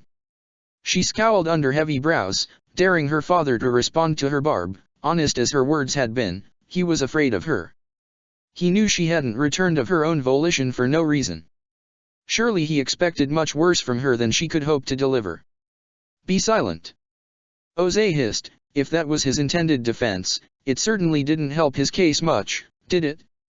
Your accursed insolence is the reason why you've landed yourself in utter disgrace, and you intend to continue to exhibit it in this way. Truly, Angela, have you lost every shred of dignity and sense you still had left? Have you learned nothing, after all this? I've learned more than I could ever say. Angela answered, bitterly. Telling you the truth, however, was your very first demand when this began, wasn't it? Would you rather I lied now, and played along as the meek and spineless princess you made sure I'd never grow up to be? I'm afraid some habits are harder to break than you might expect. You will silence yourself this instant, curse you, you fool! Jose exclaimed, causing the fire to flicker on Par with his fury. Are you truly so unaffected by the wreckage you've caused? By the lives that have been lost in your recklessness? By every consequence your misguided choices have inflicted upon your nation? So, you're blaming the loss of lives on me? Angela said, a dry, disbelieving smile twitching over her face. Whatever the hell you've done to the servants, to every staff member that ever worked here, was your damn choice. Had you cared for their lives in the least, you wouldn't have. Oh, their lives are of no concern to me, they aided you in your deceit. Jose hissed, and Angela scowled, glancing at him in disbelief. Every last one of them earned their fate just as much as you've earned yours. Aided me? Angela repeated, her chest tightening. No one. Not a single one of them knew a damn thing. They were no allies of mine, not when it came to protecting my secrets or anything else. And you expect me to believe that? Jose asked, eyes wide. If you and that scum behaved with such reckless abandon that even my wretched brother caught you, how could you possibly hide your betrayals from the people who took care of you, every single day? What incompetent buffoons they must have been, then, if they couldn't see the signs when you were sinning underneath their very noses. Angela clenched her fists, her outrage surging upon each word her father dared speak. It was true that she and Sokka had often taunted fate, playing their dangerous games when they shouldn't have, even daring to act casually, without covering up for appearance's sake, more often than they ever should have. Still, she knew her father. Even if she and Sokka had never been careless, he would have accused her of it without basis and taken out his rage on those servants to sate his thirst for destruction, whether his arguments to do so made sense or not. But I see that they're the ones who concern you, is that right? Jose snapped. Not the man you killed in the arena, of course not the ones you could have killed, myself included, if we hadn't reacted to the danger at the right moment. Oh, but I'm certain you and your personal whore would have rejoiced had I perished as well. Perhaps you were even counting on it, planning ahead for it all along. What disappointment you must feel to find that I yet live, despite your treacherous designs. I never wanted you dead, I never wanted anyone dead. Angela hissed, but Jose, as expected, would be beyond reason, utterly unwilling to listen to any of her words. And then you simply escaped, running away with your tail between your legs, only to turn yourself in later, by yourself, Jose said, glowering. All the traitors who aided you, every last one of them abandoned you willingly, is it? They left you for dead in the middle of the ocean, is what you'd have me believe? No doubt their idea of loyalty was but a fickle, pathetic concept if that was how they repaid you, or, perchance, you thought they would have a better chance at survival by sacrificing yourself to me, is it? Trading your freedom for an attempt to salvage your craven soldiers and that maggot of a slave, do you truly expect it to be impossible for me to capture and slay every last one of them, just because you're back? Yes. I do, Angela answered, curtly and bluntly. Jose's irritation surged along with the strengthening of the flames. You truly intend to waste your resources seeking out people to torment and torture for their alleged misdeeds when I'm right here, taking responsibility for everything myself? If you'll only feel better after setting me on fire, so be it, burn me to the bone if you must, if that's what will satisfy your need for destruction. I'll take it. Just leave them alone, you'll ask. Jose said, almost mockingly. He seemed tempted to spit into the fire, but he swallowed instead. Then it is true. You did send them away so you could plead with me in such a way, amusing. Father, please. You have no right to address me as such. Jose exclaimed, and Angela flinched. You are my daughter still, only because there is no one left to replace you. But a traitor like you has no right to call me her father. You will address me as proper for one of your station, curse you. Oh? And what station is that, then, if you no longer wish I were your daughter? Angela asked, hating that her voice would tremble as she said those words. It sounded so stupid, curses, so melodramatic and foolish, but her damn heart hurt for his sudden rejection of their very bond all the same. You remain crown princess of this nation. Albeit not for long, Jose said, raising his hand to point at her menacingly. Angela's eyes widened. Not for. She frowned. Would he truly do it? Would he find a new wife, just as she had anticipated he might? Your future husband will certainly make a much better crown prince than you ever did, Jose said, his voice suddenly dry and sharp, as though uttering those words had appeased his ever-flowing rage at last. No doubt, he would be appeased. No doubt, he would be satisfied now, for finally, his words seemed to break Angela out of her rebellious resentment, sending her spiraling directly into fearful, yet furious denial. No. I've already said. No. Angela shouted, struggling to rise to her feet. The weakness of her knees caused her to falter, dropping in place again as she trembled violently. I won't take any damn husband you force on me. I've already told you so. I said I'd sooner die. Is this supposed to be your idea of loyalty towards that mongrel? Jose said, with a mocking smile. He relished in her panic, in her fury, as though he knew his victory was guaranteed, regardless of Angela's intentions to keep fighting back. To think that you truly cannot recognize just how pathetic your attachment is, what a number he did on your once gifted mind, Angela. That you would forsake everything just to fool yourself into believing that scum of a man could ever love you. I cannot even begin to fathom how you allowed yourself to be swayed by such ridiculous, base needs, but it's all the sweeter to force you to come to terms with reality this way because of it.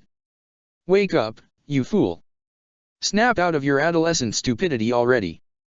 You are not some peasant child who can choose to marry over whatever misplaced affection she develops for another fool like herself. You are born to a royal lineage, and you will act like it.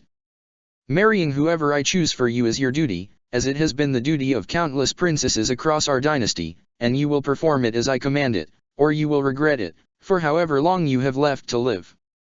I regret more than enough things, and I know I will until I die, Angela hissed. What's one more? Truly? Is that how it shall be? Jose asked, was that amusement, or simple indignation? Yet the words, the apparent concession to Angela's response, strongly suggested that Angela was, once again, underestimating him. My.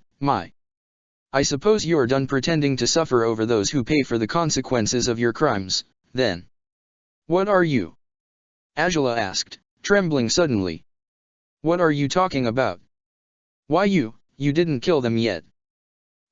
What have you done with the servants? The servants? That's truly who you thought I meant right now. Jose asked, derisively. Oh, but I suppose it's only a matter of time, isn't it, General Xiaofeng? Angela's confusion increased as she shot a quick glance at the stoic, cold-blooded man standing by her left. He only nodded, curtly, as though reassuring the Fire Lord that all would proceed according to plan. She thought back on how the damn general had acted ever since she had climbed down the airship, the blunt declarations he'd made regarding Angela's sole remaining companion. A sudden weight seemed to slam her down, flat against the ground, crashing painfully over her. She couldn't move.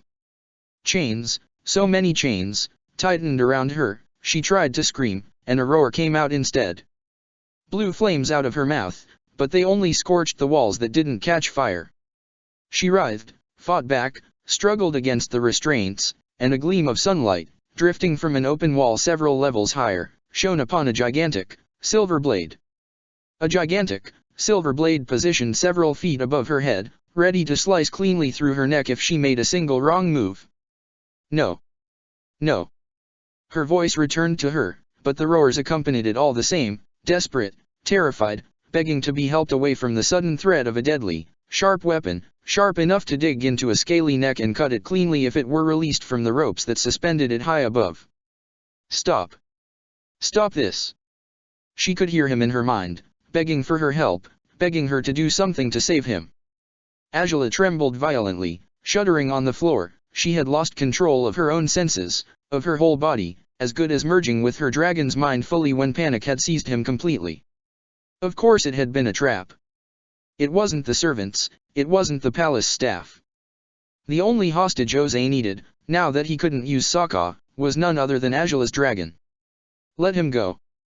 Angela exclaimed, pushing her torso upright clumsily. No matter if her elbows trembled when she did as much, neither Zhao nor Xiaofeng had attempted to help her when she had collapsed. Her tearful eyes found her father's merciless glare, to find he did seem satisfied now. He was winning. He knew he was winning. You are in no position to make demands anymore, Angela, Jose said, curtly.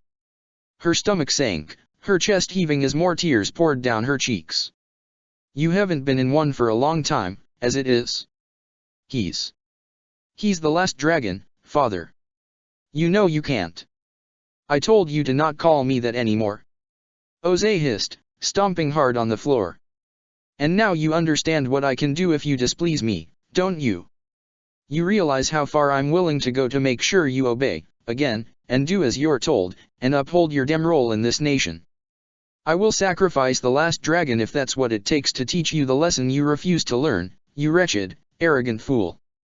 You will address me as your Fire Lord, from this day onwards, or you will risk seeing your connection to that creature severed when that blade cuts it cleanly, along with his head. Angela lowered her head, holding herself in place with trembling hands as tears spilled uncontrollably on the marble floor. Again, she had underestimated him, by hell, she had underestimated him completely. She had lost herself in her argument with her father, forgetting entirely that her dragon was on his way to his refuge, and however careful as he hadn't been careful enough. Curses, why else would they have offered to feed Xian Long? Why would Jose ever give such an order when Xian Long had been an essential element of their escape? When he had been the very first factor Jose had annulled back when he had sent his men to perform the purity examination on Angela. There was no common sense, no logic that would hold him back anymore. Bringing back the dragons was but a strategic matter for him, and he would sacrifice that venture in a heartbeat, all else be damned, if his accursed pride was slighted in any way. Xian Long didn't deserve this, nobody deserved any of what Jose was inflicting upon them. But if he had to punish someone at all. Don't do this. Angela said, trembling violently as her shoulders shook. Please, let him go, leave him free, I've already turned myself in. Take out your rage on me, whatever you need to do, just do it, but only to me, please.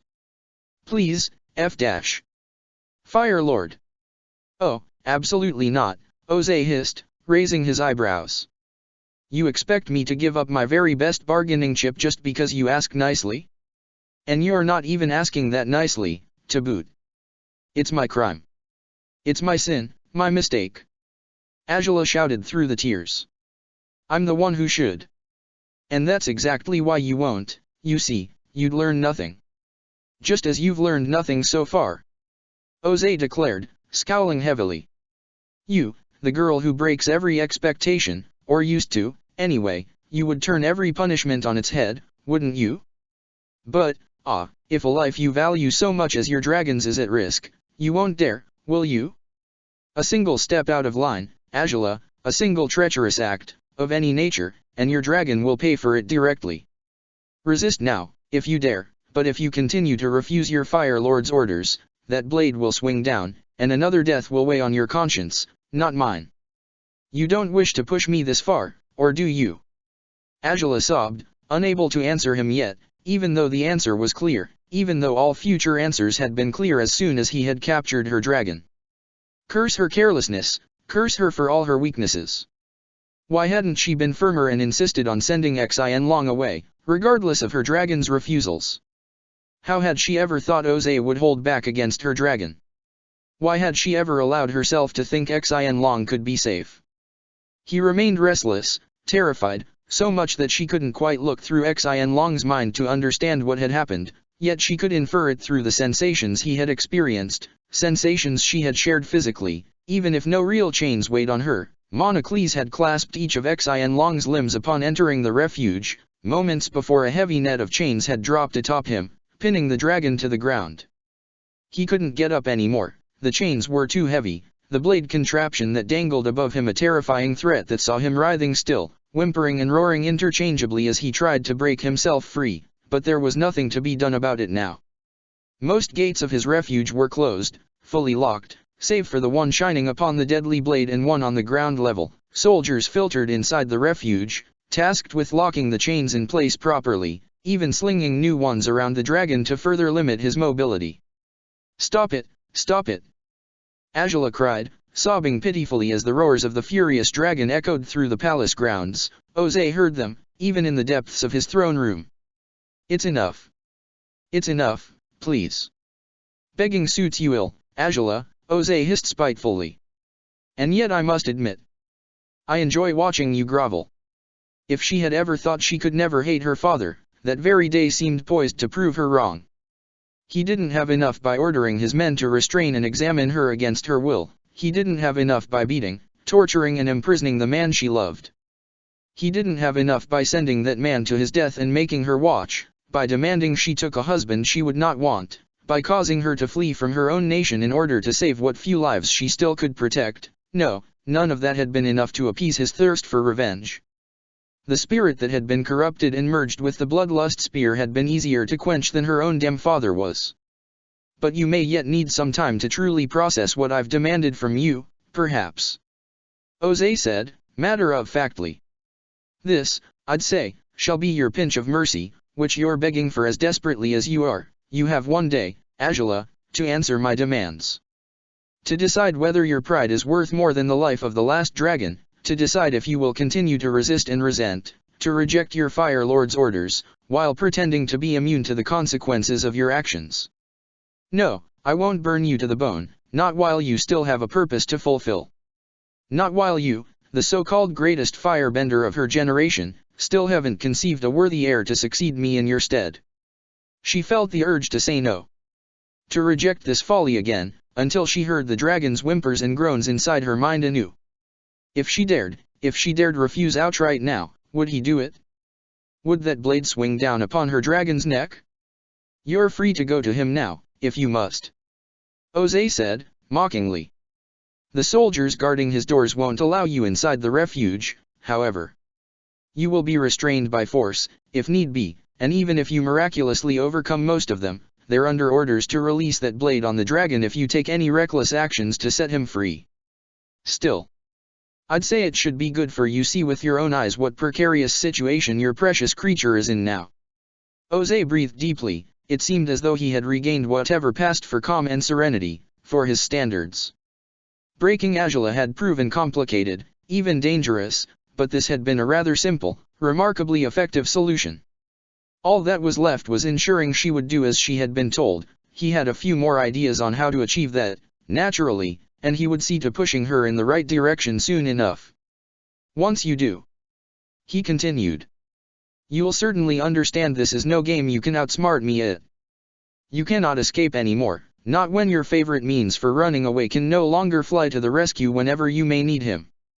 And you'll also understand that you will obey me without question, you will do as I expect from you. You will marry Admiral Zhao, and you will provide the royal family with an heir worthier of the name than you ever will be." Angela breathed hard and heavy, closing her eyes upon hearing who her father had in mind for her suitor. Again, of course it was Zhao, even now. Curse him, curse them both for their choices, their actions, the countless vows they'd gladly break. "If you haven't conveyed an answer within a day, I will take it as another sign of rebellion and treachery," Jose determined. "If you and the Admiral have not been wed within 2 weeks, for whatever excuse you may present, I shall take it as a sign of treason as well, and it will warrant the severe punishment you so dread. Am I understood?" Angela shivered, longing to shake her head, knowing she couldn't do so, however. She couldn't. Any mistakes, any missteps, and she would condemn her dragon. She would condemn her partner, her Xin Long. Slowly, her head rose and fell, in the most difficult nod she had ever given in her life. Zhao, not far behind her, seemed startled by her compliance, and perhaps not in a good way. "The same is true for you, Admiral," Ozai said, scowling at him. "You won't present any excuses either. Consider this a form of retribution, for the folly you inflicted upon me before. That vermin would already be dead if not for your flight of fancy, and your gladiator would still live, as well. Truthfully, that I ever allowed you to talk me into that scheme. I truly must have had a leave of my senses. My lord." Zhao started, gritting his teeth. "It needn't be me, is all I'll say. You can find a more suitable man for the princess." "I don't care to find a suitable man for her," Ozai hissed. "She doesn't deserve that generosity. All that matters is ensuring my rule, and my legacy, are protected. Are you unreliable for those purposes now, after all these years of being my most trusted ally, Admiral Zhao? Or are you simply hesitating for her benefit, for reasons I cannot fathom?" "No, my lord. It's merely, that you have known, all along, that I'm disinclined to take a wife and always have been," Zhao said, closing his eyes. "But if you truly believe you can only entrust the Fire Nation's fate and future to me, I will do as you ask." Was it truly a matter of trust? No, surely not. Ozai only wanted to punish them, Agila more than Zhao, and what better way to inflict that punishment than by disregarding the promises he'd made in the past? By setting aside what remnants of honor he might have still pretended to abide by? Instead of staying true to their deal from years ago, the deal from only a few weeks ago, he had discarded all of it altogether now, just as Sokka had warned her that he would. Ozai wouldn't keep his word, not unless it was convenient for him. How many promises would he break until he was satisfied? How many bonds would he rend and shatter until his thirst for vengeance could be quenched? How many tears would Agila have to shed before it was over?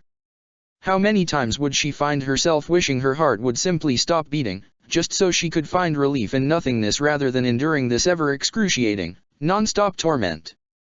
He wanted her to regret her choices, to internalize that every time she had turned away from him and his wretched teachings, she had made a mistake she would pay for direly. Yet her furious soul regretted only her short-sightedness, only her utterly ridiculous attachment to her father, which had blinded her to the very worst he could do, persuading her, even now, that he couldn't possibly go too far. That he wouldn't hurt her too much, that she was still too valuable. She wasn't. Everything he did so he could discard her when he'd obtained whatever he needed from her. "See to it that it is so, Admiral," Ozai hissed, just his voice was enough for Agila's whole body to ring with rejection, with furious hatred she never thought she could experience towards the man who, long ago, had encompassed her whole world, representing everything she had ever wanted to be. His footsteps echoed as he walked towards the back door. In a matter of instants, the Fire Lord stifled the flames and a shroud of darkness fell upon the remaining occupants of the throne room. Then, the footsteps of Zhao and the general returning to the curtain, without bothering to ascertain that she would follow.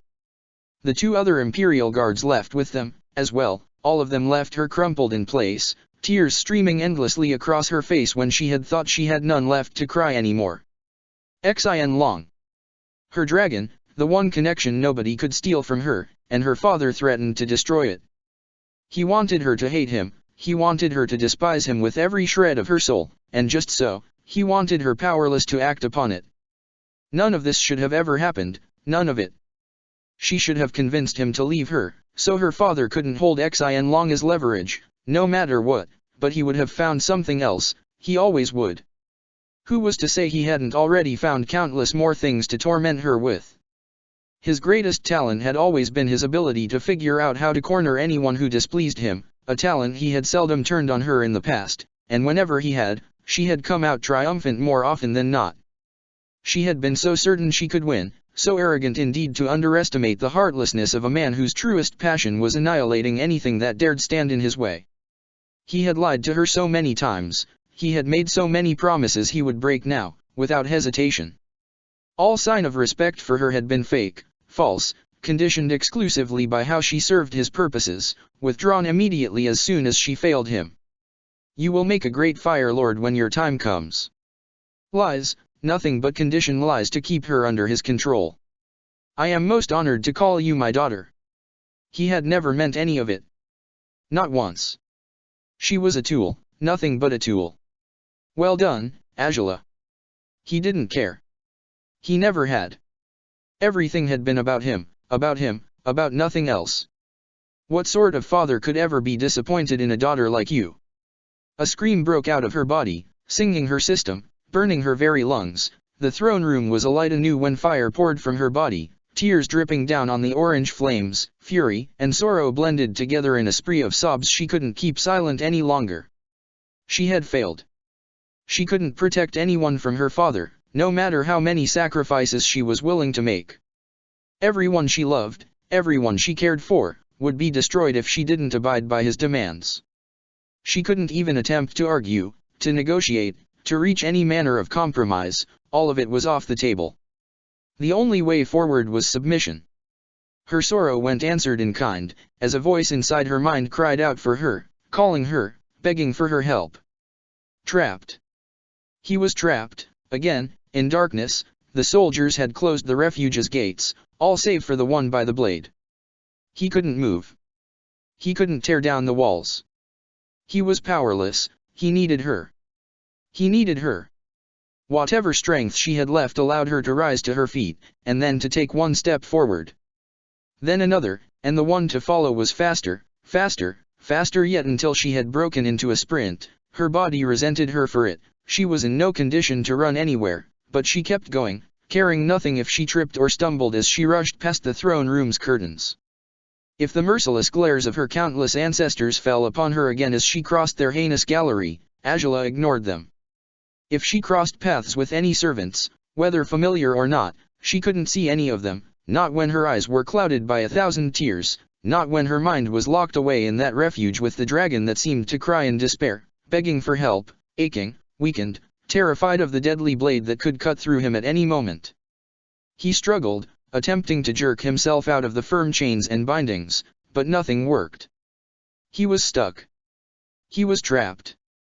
His days of freedom, of flying in a colorful, bright world, had come to an end. A trail of tears followed the desperate princess as her feet moved of their own accord to that refuge, rushing through that palace she had long known and felt at home in, a palace that now seemed hostile, cruel, unforgiving. She dashed as fast as her weakened legs could carry her until she finally reached the newest of the palace's buildings, to find it surrounded by armed soldiers. "Stand back!" exclaimed one, raising his spear towards her. "No one is permitted to approach the—" She ignored him. He could run her through, for all she cared. What good was her life at this point, anyway? "I said stand!" the soldier exclaimed, trembling as he reeled back his weapon instinctively. His bluff of a menace was blown to smithereens when the heartbroken woman, in the worst shape she had ever been seen, rushed past him, crashing against his armored shoulder, against the haft of the weapon, before her hand reached the closest entrance to her dragon's refuge, to find a heavy set of locks, bound and wrapped with chains across the door. Xian Long grew more desperate upon feeling her nearby. Instinctively, he called for her, and Angela could only scream back across the walls that kept them apart, shattering into a tearful heap as she fell to her knees, her hands on the door she couldn't possibly take down, not in her weakened state, not before some of those soldiers decided to murder her dragon in cold blood, as they had been told to if she took her rebellions too far. "Xian!" she sobbed desperately, slamming a weak fist on the door. "Xian Long!" His response was a sorrowful groan. It was no longer a desperate cry, begging for help, or a roar of outrage, a threat to whoever had dared inflict this horrific act upon him. No, he couldn't fight anymore, knowing it was useless. He couldn't beg her to help, not when he knew those soldiers would hurt him further, if she did anything more than cry against his door. They should have never come back. This had been a mistake. It had been a fool's errand, an attempt to salvage what could never be saved anyway. The Fire Lord would never hold back, not for Angela's benefit, not for anyone else's. His mad thirst for revenge and retribution would not end until he decided he'd had enough, and would he ever? A man who knew no boundaries couldn't possibly come to his senses and realize he had taken his atrocities too far, could he? He had done all this because she had dared love someone. because he had perceived it as a betrayal, no matter if he'd had nothing to do with it. All of it because she had rebelled, defending the life of a man who meant more to her than she could ever put into words. How could this be a worthy punishment for her actions?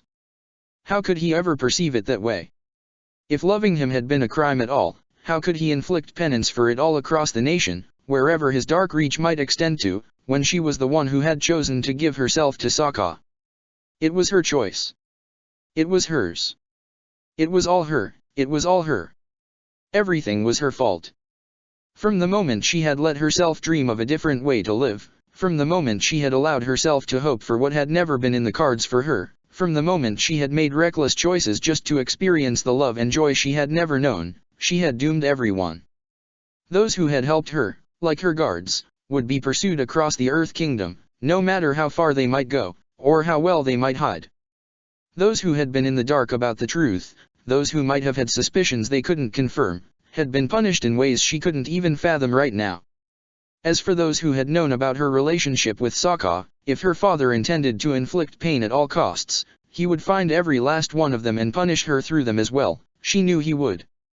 Xian Long should have gone back to his new family, to the dragons far north. He shouldn't have returned to her at all in the Northern Air Temple, even, leaving her to fly away with Sokka on a hot air balloon instead so he could be free and escape the reach of that monster of a man. Even if that had meant Roan would have killed them all far more easily if her dragon hadn't been there to help defeat the spear, Azula would have chosen to die that day if it meant she would not be here now, on her knees, beating herself up for the horrors she had brought upon everyone she had cared about, especially Xian. And Sokka. She had sworn, promised him that she would be fine. She would fight, endure, withstand anything. She hadn't known it was a lie then, but she recognized it as such now, and she hated herself for lying to him at all. She hadn't known what her father would do, she hadn't understood how far he would go. She had sent him off to his people, hoping he could warn them, prepare with them in case Oze attacked, but she had intended to stop him if he so much as tried, by any means necessary. How could she do that now? How could she oppose him when her dragon would be the one to pay the price for her insolence? Her stomach lurched, her chest tightened, her sobs poured out and tears fell down her face. New droplets of water fell upon her too, her body slowly grew soaked by a sudden rain shower, the result of the conjunction of so many swirling dark clouds above their heads. She reacted to none of it. The water leaked through her clothes, pouring down her body, streaming through her dark hair, undone and chaotic. She suddenly wanted to bleed out with all of it, to flow into nothingness, to become part of nature, to lose herself entirely if that would make the pain go away, but nothing would amend the draining, massive hole where her heart had once resided. She couldn't do this. She couldn't fight anymore. She had faltered and failed at the first hurdle. It was shameful. It was wrong, unbefitting of her, but perhaps that was exactly why her father would no longer acknowledge her. There was nothing she could do anymore, not when she was powerless. Not when everything she had ever cherished was out of reach, whether hopelessly lost, or soon to be, if she made a single mistake. She couldn't do this. She wasn't worth all this. The best way to make it stop, the only way to make it end. Another set of footsteps approached her, through the rain. She didn't acknowledge them when they stopped beside her, although something changed once they did. A rattling sound, rhythmic and dissonant, accompanied the sudden end of the sensation of droplets of water falling upon her body. Her scattered mind recognized the sound as that of an umbrella under the rain, even if it took her a moment to place it. She dared open her eyes again, for she had closed them tightly upon collapsing against that door. She could see several sets of feet around her, soldiers, uncomfortable over the rain, their bodies angled towards her, no. Towards whoever had brought that umbrella, rather. Her misty eyes traveled down as she turned slowly, only to recognize the gold and maroon boots often worn by a captain of the Imperial Guards. She nearly jumped at that sight. Impulsively, she thought of Fei, even of Ruishi. Impossible, though. They couldn't be here. She had seen to it, she had seen to that. She raised her head slowly, her aching heart beating faster as she assessed the guard that stood behind her. It was certainly the uniform of an Imperial captain, yet something in that stance was familiar, even though she couldn't place why right away, not through her tearful eyes or the haze of the pouring rain. She had hardly known the other captains that served under General Xiaofeng, so why would this one strike her as You'll catch a cold if you linger in the rain like this. The Fire Lord won't be pleased. Ah. Renkai. Chapter 252. Broken Apart. 5. Rain splattered against the red umbrella, splashing around it in a perfect circle, protecting the vulnerable woman from the water that already had soaked her. How fitting that she would only be protected when the damage had already been done and could not be taken back. Her eyes rose accusingly towards the helmeted soldier, a surge of outrage taking root within her heart. You shouldn't stay here, he said next, again with that melodious voice that had rubbed Angela the wrong way ever since she had first met him in the quarters of a guard who deserved that uniform far more than Renkai did. You were ordered to come after me? Angela asked, her voice trembling as she rested with her right shoulder against the door. I suppose congratulations are in order, huh? Promoted to captain, you must be pleased. I have no opinion on the matter at present, he said, curtly. Angela scoffed dismissively. That's hard to believe, she said. It's irrelevant to your circumstances, regardless, Renkai said, betraying no emotion. I've been ordered by the Fire Lord to escort you on a brief trip outside the palace. I'm not going anywhere, Angela said, scowling as she clutched at the door. What harm am I doing anyone by being here? Can't I just? The Fire Lord commanded that you must visit the Lady Mai, right away, Renkai said, bluntly. Angela's heart sank, all complaints and refusals vanished as those words rebounded within her head repeatedly, echoing on and on until they sank in, and her chest heaved with her struggling breaths once they did. What did he? What has he done to her? She asked, immediately. Renkai.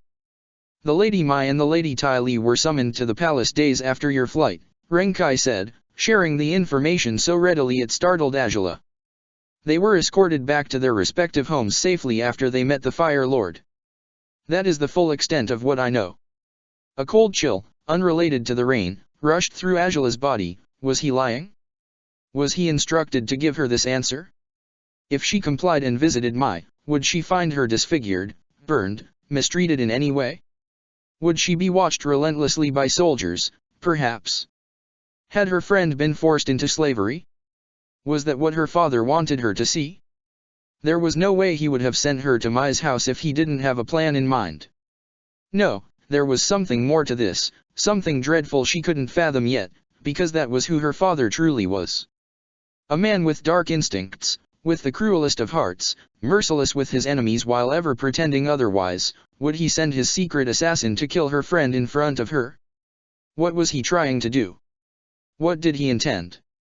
You cannot stay out here in the rain forever, Renkai spoke over her thoughts again, causing Angela to flinch. And you cannot visit Lady Mai like this, either. I will escort you to your room. You can ready yourself there, if you need me to send for servants to assist. No. Don't. I want no one. Don't send for anyone, Angela said, closing her eyes and gritting her teeth. It always seemed to get worse. At every corner, at every given moment, something else, something nefarious, seemed to await her. Not following her father's orders would easily push him to act on his threat over Xin Long. Following them, and discovering whatever dark fate he had forced upon her friend would probably do nothing but convince her that her train of thought, the one Renkai had interrupted with his sudden arrival, had been the right idea for sure. So many people would pay the price for her mistakes. How many had Oze reached? How many lives would he destroy in this endless temper tantrum he had lost all control over? If you're certain, was Renkai's response. That he genuinely seemed willing to respect her wishes, as long as they didn't contradict the Fire Lord's, didn't escape Angela's notice. She eyed him warily, still pressed against the door, as her body cooled down gradually under her wet clothes. Why you? She asked, scowling. Is it because you're the only one who didn't join me? Is this your reward for choosing my father instead of me? Standing in the rain with an umbrella, attempting to fulfill my orders and failing to do so, scarcely sounds like a reward to me, Renkai answered sharply. Angela's eyebrows twitched at his blunt delivery, unusual in a man who had always been guarded and careful in his interactions with authority. Well, then, perhaps he simply had no intentions of acknowledging her as a figure of authority anymore. Of all the low blows she had received today, that one scarcely fazed her. "I suppose it's all the same if you go like this, too," Renkai said. "Your friend may be concerned to see you in this get-up, but if you prefer—" "Stop it," Angela said, struggling to change positions, turning towards the refuge door again. I'll go. Just give me a moment, damn you." Renkai didn't refuse her request, but he gave her no privacy either. The other soldiers lingered nearby, glancing at Renkai with uncertainty, buffeted by the drizzle that continued to pour upon them all. The Imperial Guard continued to extend the umbrella forward, covering the princess's frame as best he could while she pressed her hands to the refuge doors again, a resurgence of tears threatening to overcome her, to fall heavily to the ground as the rain already did. "I'm sorry, Xin. I'm sorry," she said. Her frail, trembling voice reached her dragon more easily through the bond of their minds. "Nothing I say will ever suffice, nothing I do will make up for this. I'm sorry. I swore. I promised you'd be free, and now." A low groan startled the soldiers. It was far more powerful than most sounds leaving the refuge over the past minutes. Angela only flinched, tears rising again as she clawed at the door, desperate to reach him, knowing she couldn't so much as attempt to do so. He didn't blame her. He had chosen to stay by her side, knowing they would face hardships beyond compare, because he loved her. She was his rider, and he was her dragon. Every chain around his body was a chain around her soul. She was just as trapped, just as much of a prisoner, as he was. His thoughts didn't bring Angela any peace. She couldn't stop blaming herself. Spiraling, dark ideas swirled around her, convincing her, without her full awareness, that she had condemned all the people who had ever cared for her, everyone she had bonded with. Nobody was safe. They were better off without her. The loud roar this time caused Angela to flinch and shrink, guilt and shame clawing away at her as her fierce dragon refused to accept those conclusions, those beliefs. She was much stronger than this. He knew she was. He would be free again, one day. He would be patient. He would wait. She wouldn't be alone forever. Angela gasped, sobbing again despite herself. She would come back here, as many times as she could. One day, eventually, a solution, an idea, would come to her, and she would release him. He would be free to fly away, to escape from this wretched place. And she would come with him. Xin Long interjected in her thoughts. Angela shook her head, but he insisted. She was his rider. They belonged in the sky, together. He would accept nothing else. "I'm sorry. I'm sorry," Angela managed to utter again, trembling violently.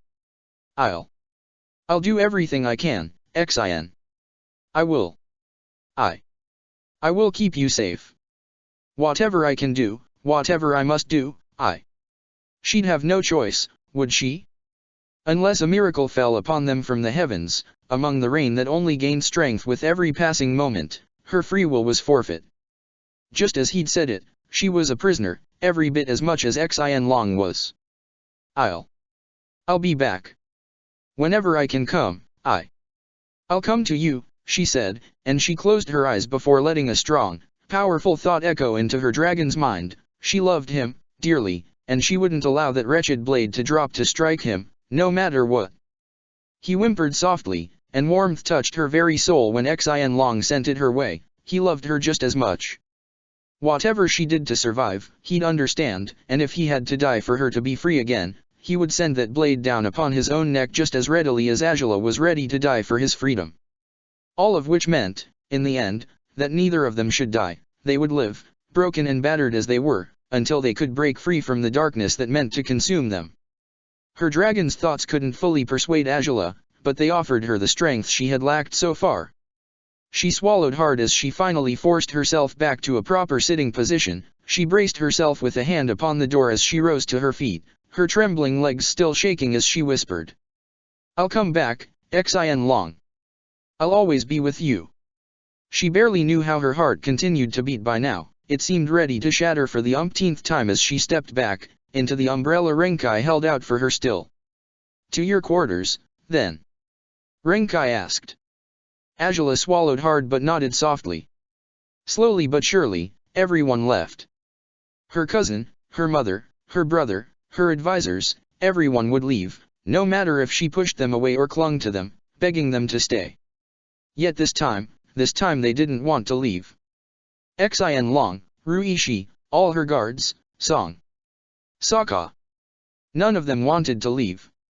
She could still hear his voice, calling for her, crying desperately at that harbor, begging her to come back for him, telling her to be strong, just as well. She had sent him away, and he had wanted nothing but to be with her until the bitter end, whatever that might be. She wasn't the same child who had failed to mourn her cousin, she wasn't the same girl who had wanted to rejoice when her mother had vanished. She had outgrown her father's influence, she had seen the world, understood 1,000 things she never knew before. But even then, the outcome was the same, by her father's influence, by his power and choices, she would be isolated from everyone she loved. Utterly, hopelessly alone, just as she had been long ago. Shall we? Renkai's voice brought her back to reality. Azula brushed her forearm violently against her eyes, wiping off the tears she'd failed to contain as she faced the palace, as she turned her back on her beloved dragon, imprisoned and forced into submission, just as helpless as she was. Maybe he'd forgive her, maybe he believed no forgiveness was necessary to begin with, but she knew she would never forgive herself. As weak as she felt, she had to keep going. She couldn't give up anymore, for Xian Long's sake, she couldn't even allow herself to even be tempted to do so. She no longer knew where she had found the strength to run earlier, she nearly stumbled through the hallways, both her and Renkai dripping water all over the palace corridors as they walked at a slow pace towards her room. He carried the closed umbrella in his hands, betraying no concern, no emotional investment whatsoever as he walked one step behind the princess. It was all the better that he wouldn't talk, though, she didn't want him to. If it were up to her, he ought to disappear from her presence immediately, but if he would hold his silence this way, perhaps she could tolerate Renkai more than she initially expected to. It seemed an eternity had passed when they finally reached her room. Unwanted thoughts and memories flooded Azula merely upon stopping at the door.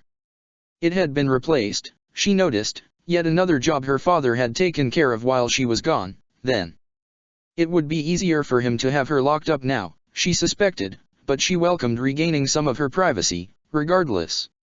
What she didn't welcome so much were the dark thoughts that shot through her mind, reminding her of how unsafe that very room had been but 3 weeks ago, when Renkai's fellow guards had busted the door open violently, when they had subdued her aggressively, when Pharaoh had performed the accursed purity examination on her. Renkai raised a hand to the doorknob before glancing back at the corridor. The princess lingered halfway there, trembling violently, seemingly unable to walk the remaining distance to her room. He breathed deeply before turning again, pushing the door open, without asking what was wrong. Instead, he entered the room purposefully, leaving Azula to glare at the darkness within her chambers, darkness soon replaced by light when Renkai yanked the room's curtains open, allowing the day's pale brightness to drift inside. The shadows receded, revealing her bedroom appeared untouched, unaffected by the latest happenings. Had the servants cleaned it up, fixed it properly just as they did every day, right before her father had done away with them, in whatever sense he had? There, Renkai's voice reached her before he stepped back into the doorway's path, exiting the room once more. There's no one else within your room, if that concerned you at all. You can take your time to clean up and dress. Though, the sooner you're done, the better. The Fire Lord won't be pleased if I delay this. What a surprise, Azula said, bitterly. Against her better sense, she walked past Renkai, crossing the threshold into her bedroom for the first time in weeks, closing the heavier door behind herself. Strangely, standing inside the lit chamber brought forth more memories, yet far less distressing ones than the first to return to her mind. How many times had they tempted fate, fools that they were, by sneakily spending nights together here? That tunnel, no one had walked it more often than Sokka. He had fixed her hair for her for the very first time at her dresser, he had brought her flowers too, sitting by her side while she convalesced. She had spent a night sending messages back and forth with him. On the night when she discovered her father's assassin for the first time, she had created a joint artwork with him, on one of the last nights they had shared within this very room. How difficult to hate this place, how dangerous to even try. For every dark thought, countless brighter ones seemed to counter them. For every impulse to reject this place, she felt beckoned by it all the same, for it had been a haven for years. It had been breached, broken, violated, but it was no less valuable for it. Just as she was no less valuable for all her latest sorrows, or so Xian Long wanted her to think. Her gaze shifted towards the armoire. Her shattered gold armor lingered there, a relic of a time that would never come back, much as the sword that sat beneath it. Would she ever brandish it again? Would she have the strength? Would she have the need? She wasn't sure she could trust herself with her own weapon, truth be told, not when dark thoughts crossed her mind constantly, attempting to overcome what little determination to survive she still clung to. So many memories swirled here, filling her with sorrow and loneliness, and with a strange hint of relief to know all of it had been real. She had lived, she had loved, and she had been loved in return. Whatever dreadful years she had left ahead of herself, the brightness of those days would never dim. She had fallen, crashing painfully, shattering in the process, but she could only fall that way because of how high she had risen indeed. That was something to cherish, painful as it might be. Ambling awkwardly, she approached the armoire, trailing her hand over the scabbard of her sword, then over her broken armor too. Breathing deeply, she stepped towards the closet at the far end of the room. She seldom opened it herself, for her servants had typically selected her clothes and offered them for her to wear, a courtesy she'd no longer receive, of course. Of so many things she could miss, being served in that way didn't seem so important. Finding everything took some time, but she eventually succeeded at assembling the necessary clothes for a simple enough attire. By then, her whole body trembled under the coldness of her clothes, her bathroom beckoned, and she made for it quickly, shedding her clothes right away. When had she last bathed? How long had it been? She couldn't tell apart the days anymore. All she knew was that a splash of water across her face seemed to slap her awake, snapping reality into a focus she hoped she could hold onto. She scrubbed herself clean meticulously, perhaps too much. Her skin was reddened when she was done, perhaps she had enjoyed the friction's pain more than she should have. She rinsed everything off, whether the product on her hair or the soap upon her body, before filling her tub and sinking inside it. The water was cold, and she barely wanted to warm it at all, but she closed her eyes and allowed her bending, weakened as it was, to do the job for her.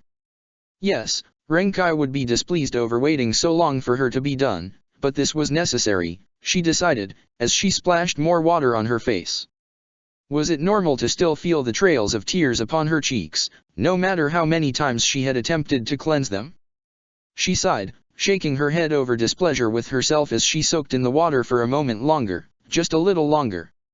Long enough to evoke Sokka anew, memories that hurt and saved her on equal measure.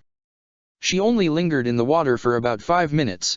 The warm water lost its temperature easily by then, for she hadn't heated it remotely as much as she used to. Slowly, she rose out of the tub, reaching for her towel and bathrobe and stepping outside awkwardly. Weakness permeated her every step, but she reached the clothes she had laid out earlier, slowly dressing in each garment until she was fully clothed. Her hair was still moist, wavy, and slightly rebellious. She breathed deeply as she walked to the dresser, pulling a cabinet open in hopes to find a comb or a hairbrush. That brought a sudden thought to mind. A thought she had set aside after the second night of their escape on the barge, a thought that suddenly filled her heart with fear. The room looked impeccable, as though her father hadn't ordered his people to search it for further evidence of her unforgivable crimes. If he had been so preoccupied preparing traps for her dragon, perhaps the thought hadn't crossed his mind. What more evidence did he need anyway, considering she had confessed to her alleged crimes as boldly as she had? Yet, if he hadn't ordered for her room to be searched, one of her most valuable treasures would still be here. Oh, it had to be. Curses, she had no idea what she'd do if it wasn't, but it had to be. Forgetting all about her hair, she rushed towards her nightstand, and her shivering hands pulled the cabinet open forcefully. What she sought bumped against the cabinet wall after she yanked it open violently. But there it was, there it was.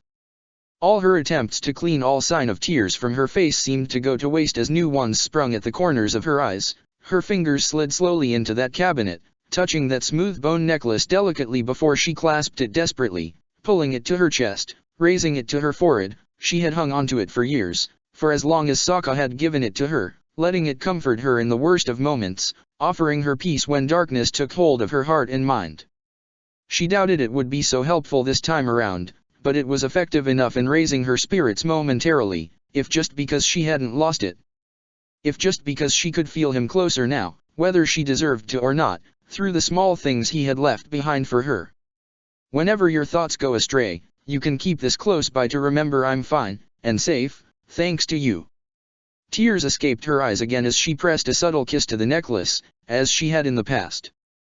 He'd granted her one of his very last reminders of his tribe, of his family, so it could help her fight her demons, and it had become a talisman for her, something to cling to in order to retain her center, something she never should have let go of, no matter what.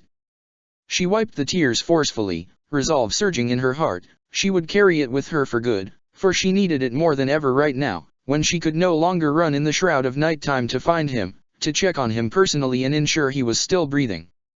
She would have to trust he was, she would have to believe in him, and to hope he still believed in her, too. She returned to the bathroom, cleaning her face as best she could before glancing at her reflection in the foggy mirror. Her disorderly hair fell in those careless waves that would no doubt grow more rebellious if she didn't deal with them right away. Dark bags surrounded her eyes, her cheeks seemed more hollow than usual, too. A sign of how long she'd gone without genuine nourishment, she guessed. Her skin was paler too, taking a color she knew could not be healthy. The constant trembling of her hands, with which she braced herself before the mirror, didn't help matters much, either. Redness colored the whites of her eyes, and she suspected it would for a long time, no matter if she regained her strength and motivation to take better care of herself than she had so far. Rival emotions warred in her heart. She couldn't simply try to live at her best, not when Xin Long remained in that trap, unable to so much as move underneath those forceful chains. It wasn't only that she knew herself undeserving of a good life, of any form of happiness, when those she loved were in great peril, but even if she tried to reach for happiness, whether by Xin Long's request or with his approval, her father would stomp it out of existence before she could so much as graze it. She shivered at the thought, gritting her teeth. Jose wanted her alone, unable to count on anyone for anything, fighting by herself after she had grown so used to the friendships and bonds she had relied on for years. He wanted her broken, weakened, controllable. He wanted a simple pawn to use at will, someone who wouldn't think for herself, someone who would do anything to avoid his wrath, someone who lacked the strength to defend herself against his cruelty. She wanted to give him no more reasons to act against her, for he had found her greatest weaknesses and intended to exploit them. His latest orders were no different. No matter if Renkai said Mai and Tai Li had gone home safely, there was no way her father would give out such a command if he had no underlying intentions in mind. She wouldn't know what those intentions were until she got out of this room and met her friend, though. She had no other choice. Mai and Tai Li might become Jose's next hostages if she refused to go, if they weren't hostages already. Her hairbrush waited on her dresser's cabinet once she re-entered her room. She reached for it delicately, closing her eyes as she allowed herself to indulge in yet another memory, or thousands, every time he had brushed her hair, with a delicate kindness and attention to detail that not even the best of servants could emulate. The last person to brush it properly had been Sokka, right before they said goodbye. Trembling still, Angela raised the brush with her right hand and ran it through her damp hair. Slowly, she smoothed each strand, undoing the knots, letting the tips of the brush scrape lightly against her scalp. He would have never lacked the delicacy to brush it smoothly without hurting her, but she couldn't hope to replicate his talent for this sort of thing, as evidenced by her failed attempt to compose a decent half-knot back in the airship, and yet another failed attempt now. It wasn't the first time she had tried to fasten her hair this way, but twisting her left arm back to tie it up caused her more pain than she cared to endure. After flinching one too many times, and finding far too many hairs falling out of place when she finished tightening the small bun, she grunted in frustration and settled for the easiest solution. She gathered all her hair, save the strands that ever framed her face, and tied it in a brash ponytail. Inelegant, no doubt, but she was past the point of caring. The final touch was much easier, something she had always been able to do for herself, even if she lacked the motivation to do it properly anymore. A light layer of makeup would suffice, namely to hide away the intense color of the bags under her eyes. Next, the paint across her lips. She cringed upon glancing at her usual, favored color. No, she definitely didn't feel like wearing that intense hue now. What else could she use? Her heart seemed to sink when she caught sight of one color she had scarcely worn after using it quite constantly across a specific week.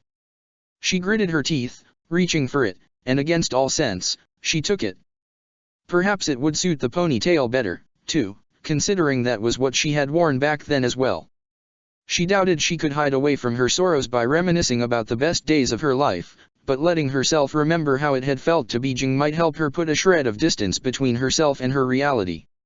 It would be a respite she wasn't sure she deserved, but one she selfishly needed all the same. There wasn't much left to be done, now she had to slip into her shoes and step outside again. Angela breathed deeply before doing as much slowly, fitting flat shoes on her feet rather than the strong boots that matched her black armor. Sitting on the edge of the bed, she breathed deeply and counted for a moment. Just for the sake of calmness, she held the necklace in her hands, pressing it to her brow, before rising to her feet again and tucking it into a pocket. With that, she stepped towards the bedroom door. Renkai guided her wordlessly to the palace entrance. A palanquin awaited there, a sight both surreal and unreasonable under such a powerful downpour. Yet the 8 palanquin bearers stood there, underneath the curtain of rain, with a whole slew of imperial guards as well. Angela stopped cold on her tracks, staring at Renkai with disbelief as he brandished the umbrella one more time. "This is absurd," she said, curtly. "I can't go anywhere in this weather, Renkai." "I'm afraid the Fire Lord won't accept that," Renkai said, simply, glancing at her through his helmet.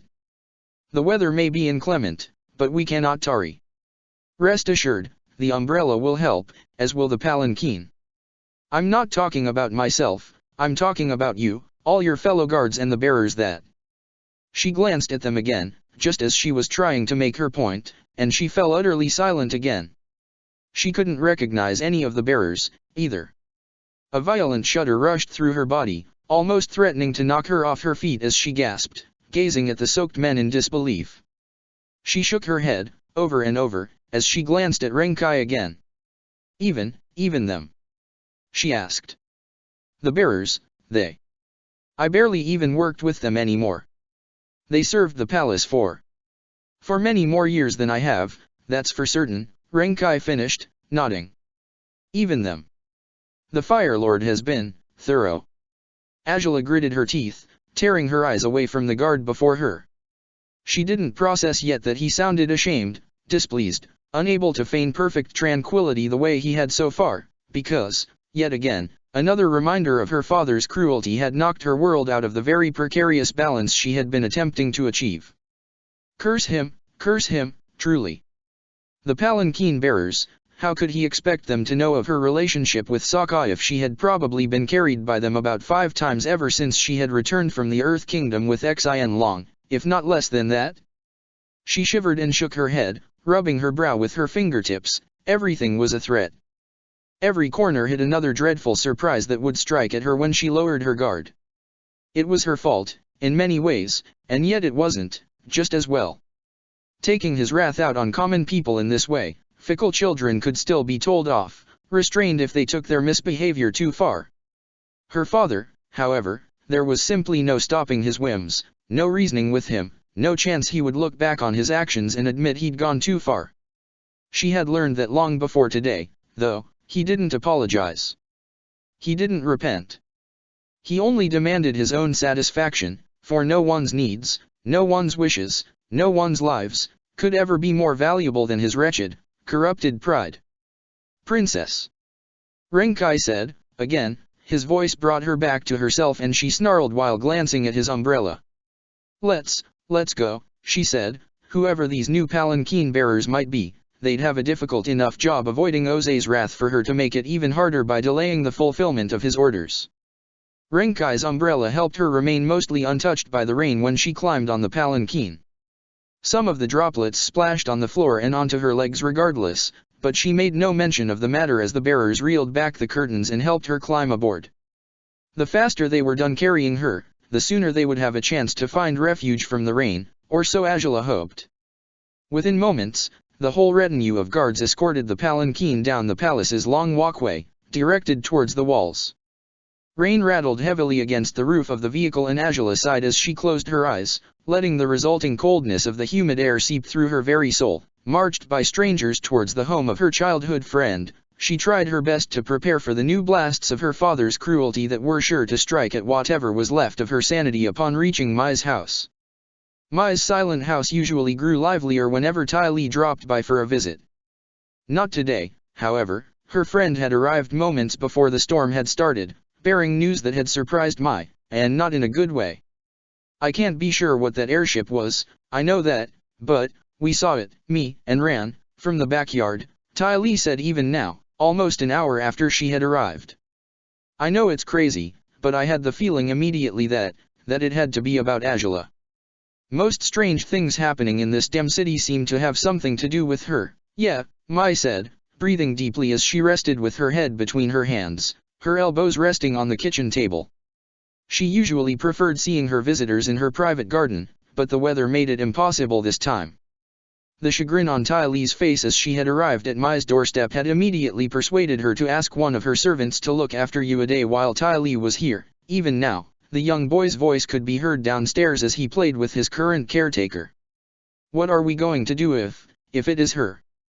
Ty Lee asked, shivering, and glancing at Mai in desperation. What are you going to do? Mai.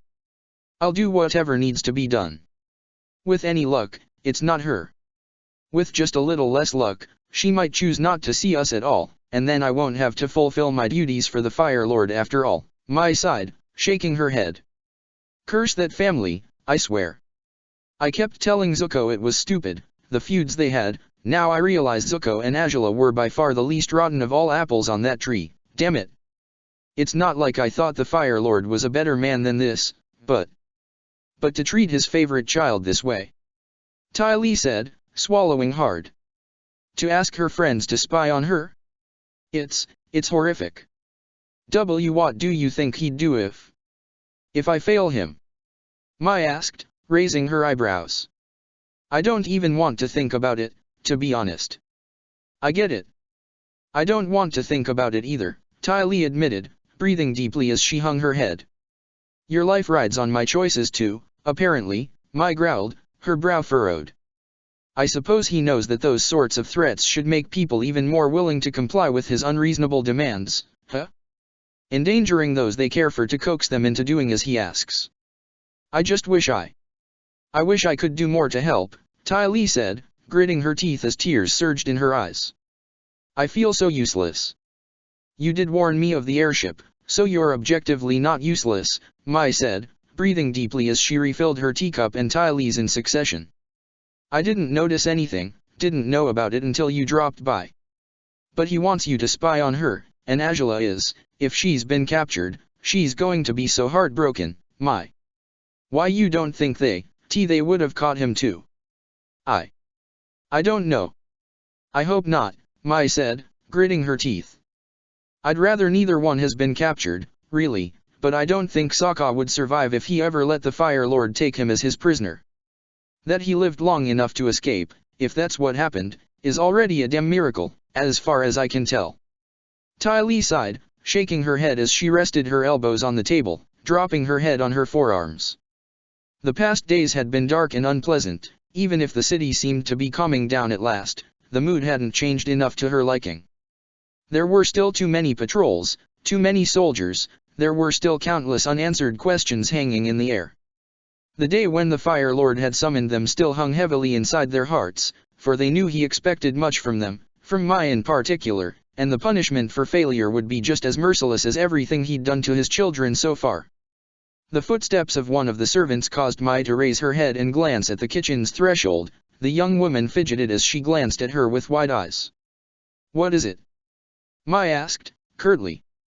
There was someone at the door, Lady Mai. I suppose you couldn't hear from here, said the young woman, swallowing hard.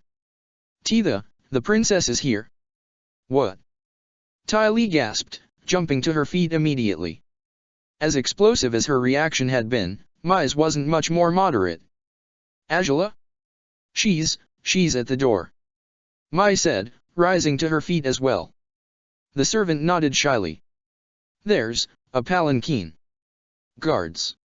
I don't know what's happening, I was just told that the Fire Lord sent them, said the servant, grimacing. Should I send them a dash? You're not going to send them away. That'd be insane, Mai said, shaking her head as she strode past the servant. Ty Lee didn't hesitate to follow, rushing after her friend as the servant lingered behind, befuddled by the situation. Angela! Ty Lee gasped, as the two of them rushed towards the open front door as quickly as their feet could carry them. The rain still fell heavily on the royal procession that stood at their door.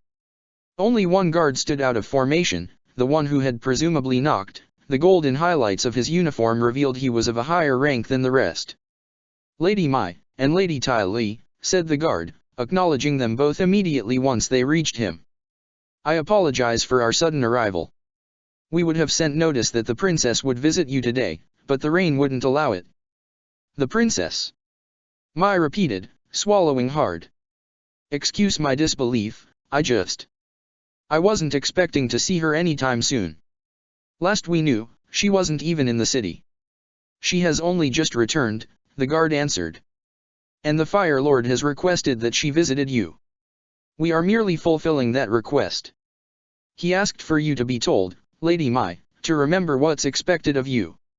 Mai tensed up, Ty Lee flinched beside her, but Mai nodded in the end, choosing to show as little hesitation as possible. Words, actions, even small gestures, could be misinterpreted and twisted into signs of betrayal and disloyalty.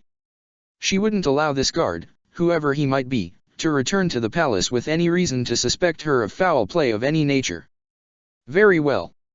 I shall bring her now, the guard said, only then did the umbrella he held in his hands catch their eye.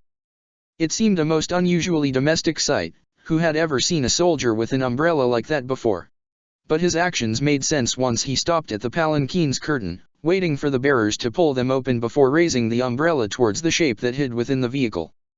Ty Lee nearly yelped, and Mai had to clasp her hand again, squeezing her fingers to restrain her friend as she swallowed hard anew. Even through the pouring rain, distorting the sight ahead of them, they couldn't possibly deny the truth, it was Angela. She was back, and while they were profoundly relieved to see her again, their dread rose on equal measure since they still understood very little of their friend's circumstances, both of how she had arrived here now, and how she had escaped and defied her father's demands, at a likely steep cost. She struggled to climb off the palanquin. The rain certainly made everything slippery, but the graceful, powerful gait of the princess they had ever known was utterly absent. Instead, she walked slowly under the umbrella, as though second-guessing every step she took, every step that brought her closer to the two friends who waited anxiously for her. She didn't raise her head, though. She didn't seem to dare to do so, not even when she reached the door with her guard. I will send the procession back to the palace. They shouldn't linger out here in the rain indeed, as you said, princess, the guard said. Angela remained unresponsive to his words. I'll wait nearby until you are finished and send for them by then. Please, go ahead. Angela hesitated, but she stepped forward after a moment, out of the umbrella and into the house's area. Mai and Ty Lee backed away, their hands breaking their link as Ty Lee impulsively reached for Angela's shoulder, guiding her further into the house. Mai nodded curtly towards the guard, who returned the gesture before turning around. Without waiting another moment, Mai closed the door. Angela. Ty Lee hadn't wasted another moment before hugging her friend without restraint. Angela gasped, her hands touching Ty Lee's arms and shoulders with uncertainty, as though she couldn't believe she was real. Keep it down, Ty Lee, Mai said, breathing heavily as she stepped closer as well. She wasn't one for such gestures of affection, never had been, but she couldn't hold back the urge to embrace Angela as well, over Ty Lee's arms. For all the years they had known her, never before had either of them felt an uncanny need to protect their friend, a friend who had always seemed larger than life, so confident and undefeatable, intimidating and powerful. Everything they had ever taken for granted about Angela had been turned on its head as they felt her trembling in their arms, soft sobs shaking her as her tears spilled on both their shoulders. Why you two? Angela managed to speak through her tears, her voice so jarring it nearly broke Mai as well, and it certainly did break the sensitive Ty Lee, who tightened her embrace as she cried as well. What did he do? What's he done to? Are you alright, Mai, Ty Lee? We're fine. We're okay, Angela, you don't have to worry about us at all, Mai said, rubbing her back gently. But, we shouldn't talk here, should we? You came all this way, so. Her intent was clear, she couldn't trust that soldier by the door any more than Angela did. Her paranoia extended further than that, too. The Fire Lord could easily reach out to her servants, demand that they spied on her, just as she was supposed to spy on Angela. The less they could overhear, the better. It's so cold with all this rain, you could use some tea, Mai continued. To her relief, Angela breathed out and nodded against her shoulder, still unwilling to raise her head. Mai's eyes scanned the corridor towards the kitchen, where she'd been sitting with Tai Li before Angela's arrival. Her servant stood there, watching them with wide, amazed eyes. Mai nodded quickly in her direction, and the young woman rushed towards her as quietly as possible. Yes, Lady Mai. Please, stand here, by the door, she said, firmly. Stay here and let me know if the guard outside needs anything, all right?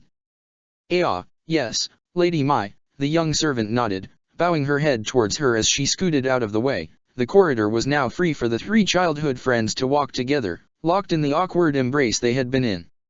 See, come on, Angela, let's go, Tai Li said, softly, unable to offer her friend even a faint smile. Angela's physical instability grew apparent with each step they took. Tai Li's grip around her tightened out of urgency rather than seeking to provide or offer comfort, for the princess's legs seemed to threaten to give way at any moment. Mai's gaze raked her friend's unusual appearance. The lack of armor was unsurprising after her injury, though the choice in clothes was muted, lacking the opulent luxury that typically accompanied the princess. Her sunken cheeks and the paleness of her skin implied weakness, illness, something that Mai had never truly seen in her friend before, not even as she convalesced over her fever or after her chi had been corrupted. Okay, you're going to sit here, now, Mai said, softly, as she and Tai Li pulled Angela delicately into the kitchen. There were enough available chairs for them to sit at, and Mai intended to fill a new cup with tea in hopes that it would bring some more strength to her weakened friend. Then you'll calm down, little by little, and you'll tell us everything. And no, why you two have to tell me why he's sent me here, Angela said, sniffing as she took her seat carefully. Her friends still held her, as though they couldn't trust she'd retain her balance on her own, not even once she was on the chair. Why did he? What's he done to you? Mai, he wanted me to see you, but you're here too, Tai Li, why? What's happened to you both? I'm pretty sure our story's a lot less complicated than yours, but if you need to hear it, fine, Mai said, breathing out slowly as she glanced at Tai Li. Get another mug, please. Tai Li nodded and rushed towards the cabinets as Mai reached for the still warm tea kettle. Angela breathed heavily, finally daring, it seemed, to raise her head and glance at them. Mai, standing beside her with the kettle in hand, raised her eyebrows when their gazes met, and Angela gasped in relief as she saw no signs of damage whatsoever on her friend's countenance. He didn't hurt you? He didn't, did he? She asked, turning towards Tai Li now. Her friend reached for a teacup with ease, with her usual flexibility. No noticeable damage there, either. You're both, why you're both okay? Why your families, he didn't do anything to them either, did he? Ruanjian, Uade, Haru. Everyone's okay, Angela, Mai said, placing a hand on her shoulder. We're fine. The Fire Lord only summoned me and Tai Li one time, to interrogate us about you. Angela flinched, gritting her teeth. Tai Li stepped up and placed the clean teacup before her friend. Mai poured the tea slowly, an uneasy silence lingering in the room before they took their seats at either side of Angela, their own tea forgotten by now, as they focused only on her. What did he? What did you both say? Angela asked, sniffing. What did he ask? What did he want to know? We had no idea what was happening at first, actually, Mai started, biting her lip. But, rumors have been spreading, Angela. Everyone knows what's happening in the city isn't normal, even though nobody knows for sure what's going on. The arena went up in flames one day, right after the league was disbanded. Nobody's heard from you in all this time. A lot of people suspected you might have had something to do with it, Tai Li admitted, gazing at her friend remorsefully. The Fire Lord's palanquin and yours were seen nearby. You were taken there, right? So, people have guessed something's really wrong in the palace. The city was kept under the domestic forces' control. Anyone attempting to go anywhere near the palace without permission would be beaten up or taken into custody. It was gruesome. But we were summoned officially, so we could get in, just a little after the arena burned down. The very next day, if I'm not mistaken, Mai said, breathing deeply. Either way, Angela, his questions made it clear that he'd found out. About you and Sokka. That's what happened, right? What started all of this? Angela swallowed hard before nodding, unable and unwilling to speak aloud. Ty Lee whimpered weakly at her admission as Mai gritted her teeth and placed a hand on the princess's shoulder, delicately as to not affect her injury. We pretended not to have known, just like we told you we would, if worst came to worst, Mai said, breathing deeply. But we couldn't convince him that we were completely ignorant of what was happening. I thought to claim we'd warned you against it. I mean, I did once, so it wasn't a complete lie, but it was a risky one anyway. I didn't know if he was going to twist my words into a confession of guilt too, so. Angela said, trembling. I pretended we'd reported you to your guard Captain Ruishi, back when he was still the captain, Mai said, breathing deeply. That we had expected him to do something about it. I know it wasn't right to do this, but it seemed the only way to avoid your father's punishment at the time. I'm sorry if it was a mistake, but... No, you didn't make a mistake, Angela said, breathing out slowly as she closed her eyes. Ruishi, he's on the run anyway. Him and my other royal guards, they've left. They're deserters now. What you said won't do his reputation any favors, but my father won't. He won't have any reason to question that you did what you say you did. It works. It'd have to work. It did. He was ready to demote us into slavery if we said or did anything he could take issue with, Mai admitted, and Ty Lee flinched at the reminder of the Fire Lord's threats. It seems that's what he was doing to most of the people he had questioned that day. We saw one getting carried away. Slavery? Angela asked, glancing at Mai quickly. He didn't kill them? I thought. I have no idea. Maybe he did kill some, Mai admitted, with a shrug. He certainly seemed more than furious enough to do so. He probably wouldn't have given a damn if he killed anyone by accident, so maybe he did it intentionally too. Angela breathed deeply and shook her head. She placed her elbows on the table, resting her head on her hands. Ty Lee's hand reached out to caress her head gently, though she doubted any such gestures would offer her friend the slightest bit of comfort at this point. That's not all, though, Mai said, swallowing hard as she gazed at Angela remorsefully. She didn't wish to add anything new to the princess's heavy load, but the sooner she knew the full truth, the better. You're not wrong to suspect or fear that he'd make demands and threats. He did ask for something, from both of us at first. He expects us to persuade you into doing anything he demands from you. But then he asked something from me alone, but he made it very clear Ty Lee would pay the price too if I don't deliver what he wants. She, and our families, I'd wager. Of course, Angela snarled, shaking her head as she glanced at Mai through her tearful eyes. What is it? What did he want? It's the reason why you're here, I bet, Mai said, tightening a fist over the table. He wants me to spy on you. Angela's eyes widened. A soft scoff left her parted lips before long, and she tore her gaze away from her friend as she shook her head. Figures. Of course he would, she said, gritting her teeth. Damn him. I hate him. I never thought I could hate him this much, I never thought I could hate anyone this much, but... Angela.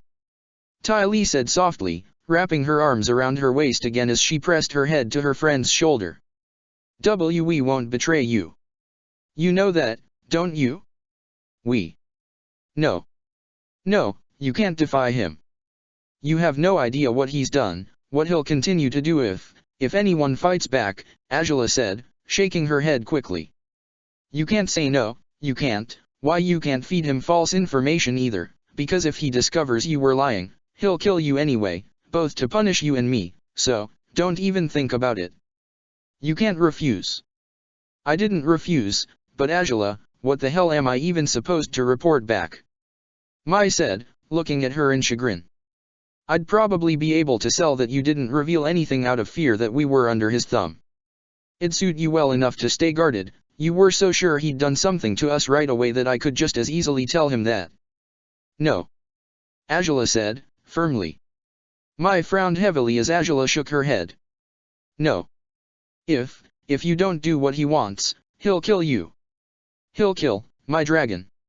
He'll continue to destroy everything he wants, everything he can reach, just to torture me and teach me some fucking lesson I don't care to learn. You can't tell him that you failed. If you do, you'll pay for it with your life, and I can't let that happen. I won't. Mai breathed deeply as Ty Lee pulled away, horrified by Angela's words. The situation wasn't easy, they'd both known as much all along, but what little Angela had given away so far had put a new spin on this chaos, one that worsened matters beyond their expectations. What did he do to your dragon? Ty Lee asked, her voice brittle as she spoke the last word. Angela's fists trembled on the table as she waited for another wave of misery to blow over, to rush past her, so she could speak again. He captured him, Angela said, swallowing hard. His soldiers chained him down. He'd set up a trap in his refuge so that he could seize him as soon as we returned. So now he's kept under threat of death, and my father will act on it if I don't follow through with his demands. If I don't do whatever the hell he wants from me. And maybe that's why he wanted me to come here now, to test you, Mai. To find out if you'll be a useful spy or not. What, how? Mai said, frowning. By seeing if we can persuade you into doing whatever he demanded from you. Angela nodded slowly, and Mai breathed out as she rubbed the bridge of her nose with her fingertips. Ty Lee reached for Angela's hand now, bringing it slowly towards the teacup that she'd left untouched so far. You should drink it, Angela, Ty Lee said, softly. It should help soothe you, if just a bit. Angela gritted her teeth and lowered her head, but she complied by wrapping her fingers around the teacup. So much as raising the cup to her lips took all her willpower, and her body lurched with the urge to vomit even before she sipped the tea slowly. When was the last time you even ate? Ty Lee asked. Angela huffed before shrugging. I don't know. 2 days ago, maybe. Doesn't matter, she said, shaking her head. Ty Lee gasped. Angela, of course it matters. I know you're down, but you have to eat. She said, but Angela scoffed.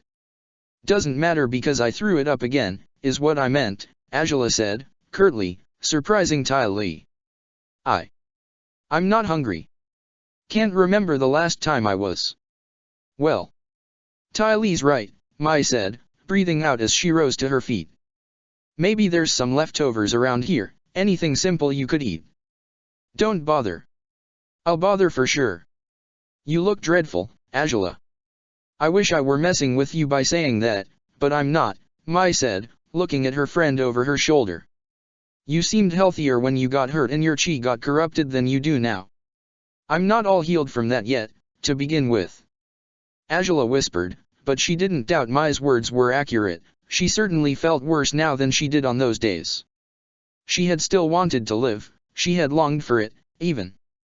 She had been patient with her recovery, to a fault, all because he had still been there, beside her. Now she was stuck without him, by her own choice, and the devastation his absence inflicted upon her heart couldn't be undone.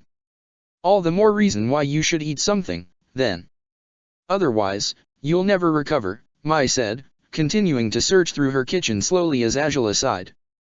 Despite her better sense, she dared drink more of the tea. It awakened her stomach, causing pangs of pain that she struggled against. However long she'd gone without food, she suddenly wondered if she could simply exist without eating at all. If her stomach was so unpleasant over a drink, it would only worsen with actual food. What am I supposed to be persuading you to do, anyway? Mai asked, as she finally found a bowl with leftover rice. It was cold, so she poured it on a pan before starting the furnace lightly to warm it up, somewhat. It would be an unnecessary courtesy under any other circumstances, but she couldn't even ask or expect Angela to warm up her own meal when she was in this state of physical weakness and emotional devastation. You already know what happened to us, so what happened to you? At least, share whatever you feel like sharing. As much as you're comfortable with. We'll decide on what I can tell your father later, if you want. You'll have to say a lot to get him off your back, Angela whispered, setting down the teacup again, half drained now.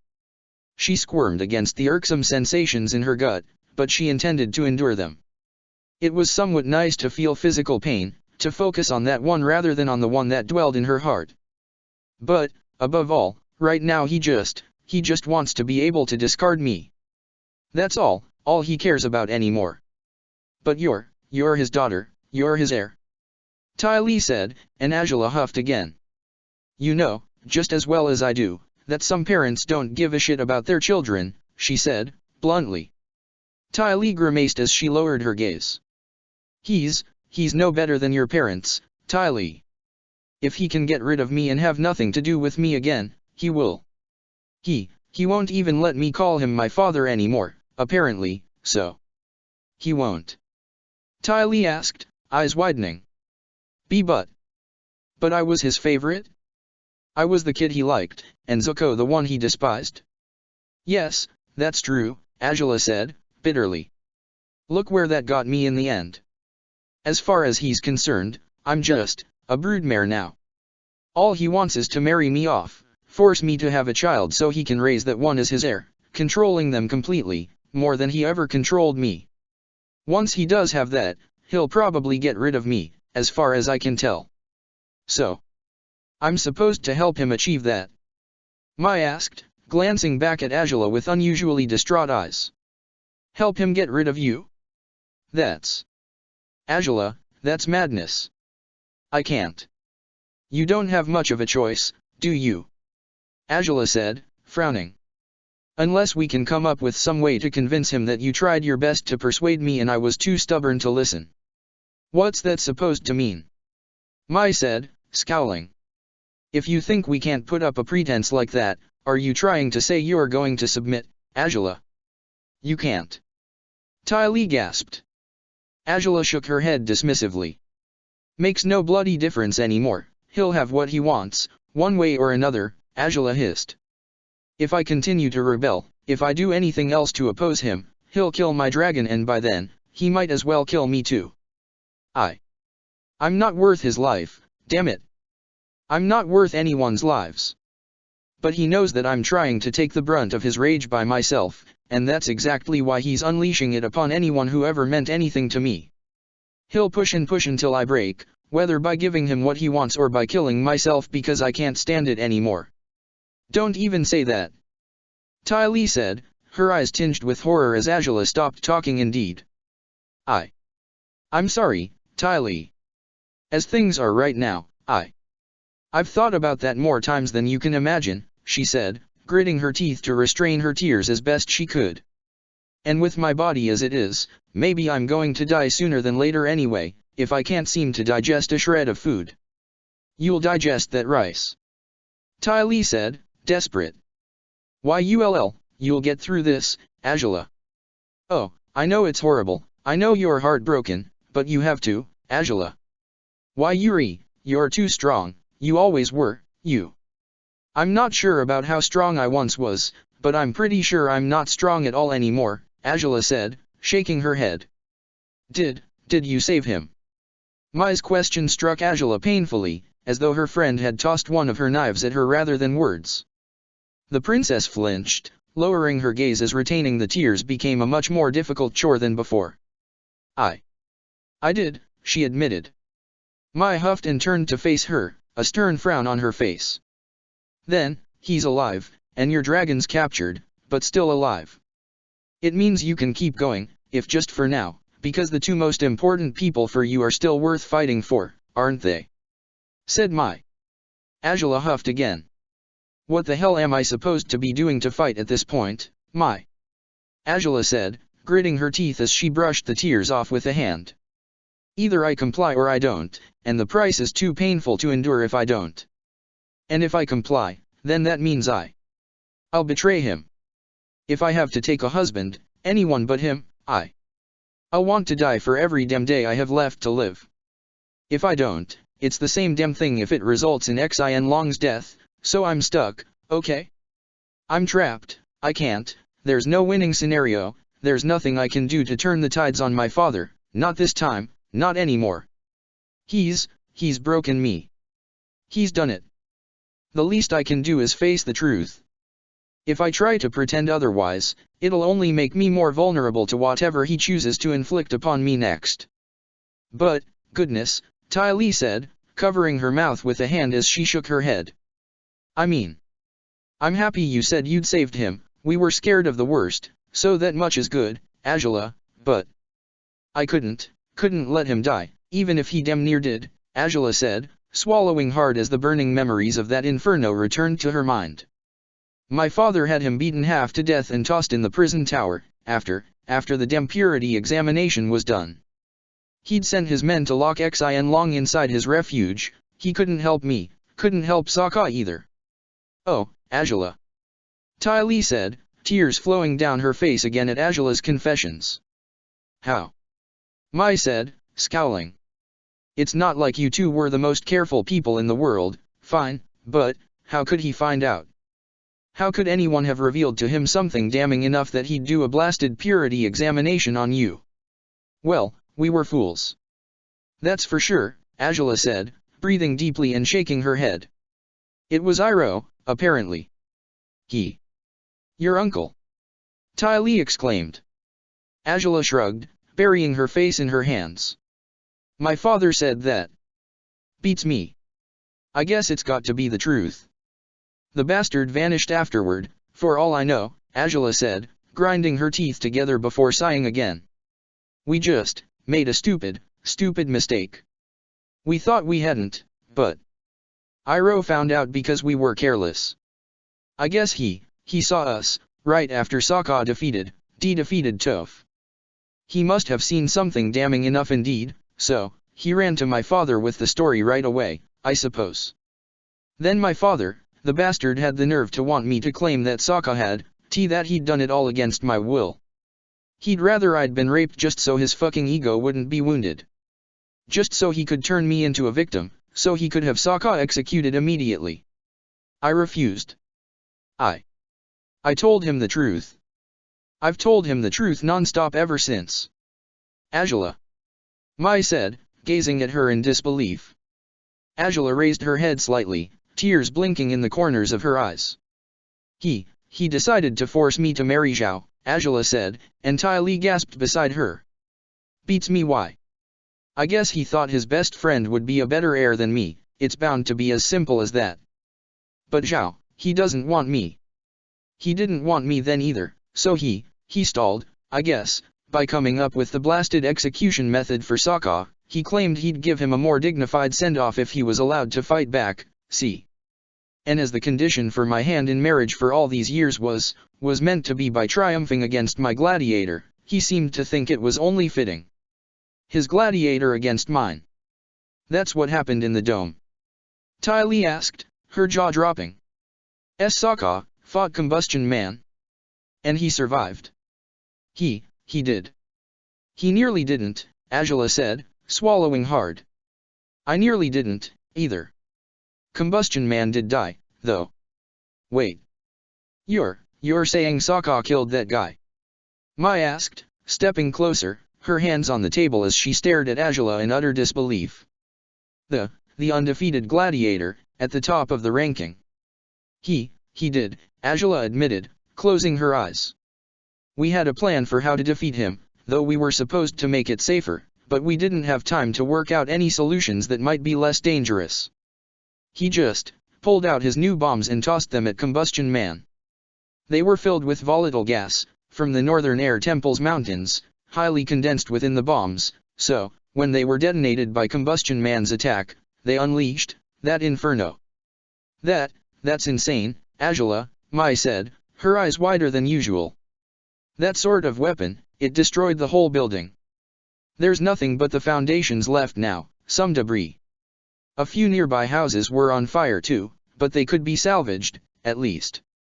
Ty Lee said, horror struck still as she gazed at Angela.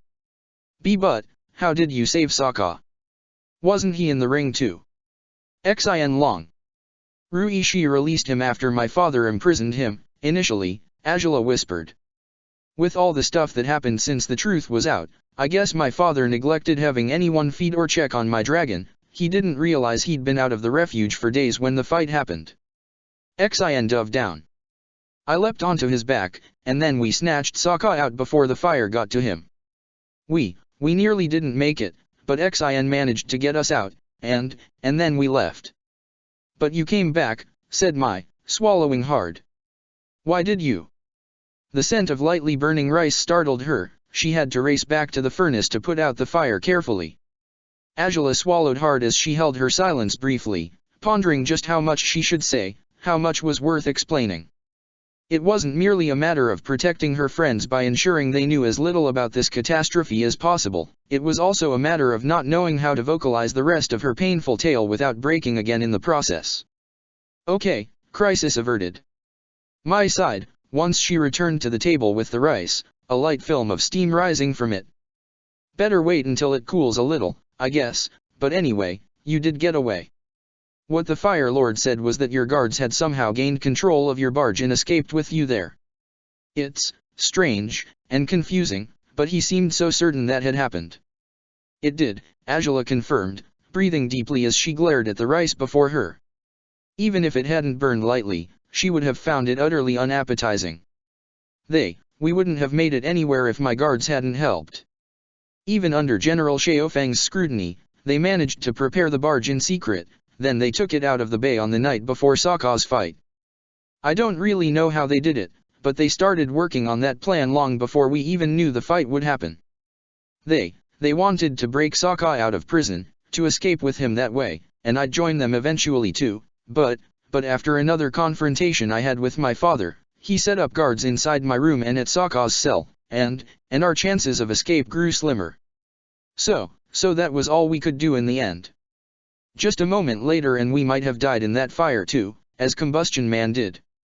They might have died, yes, and somehow that didn't seem like the worst of all possibilities to her, all of a sudden.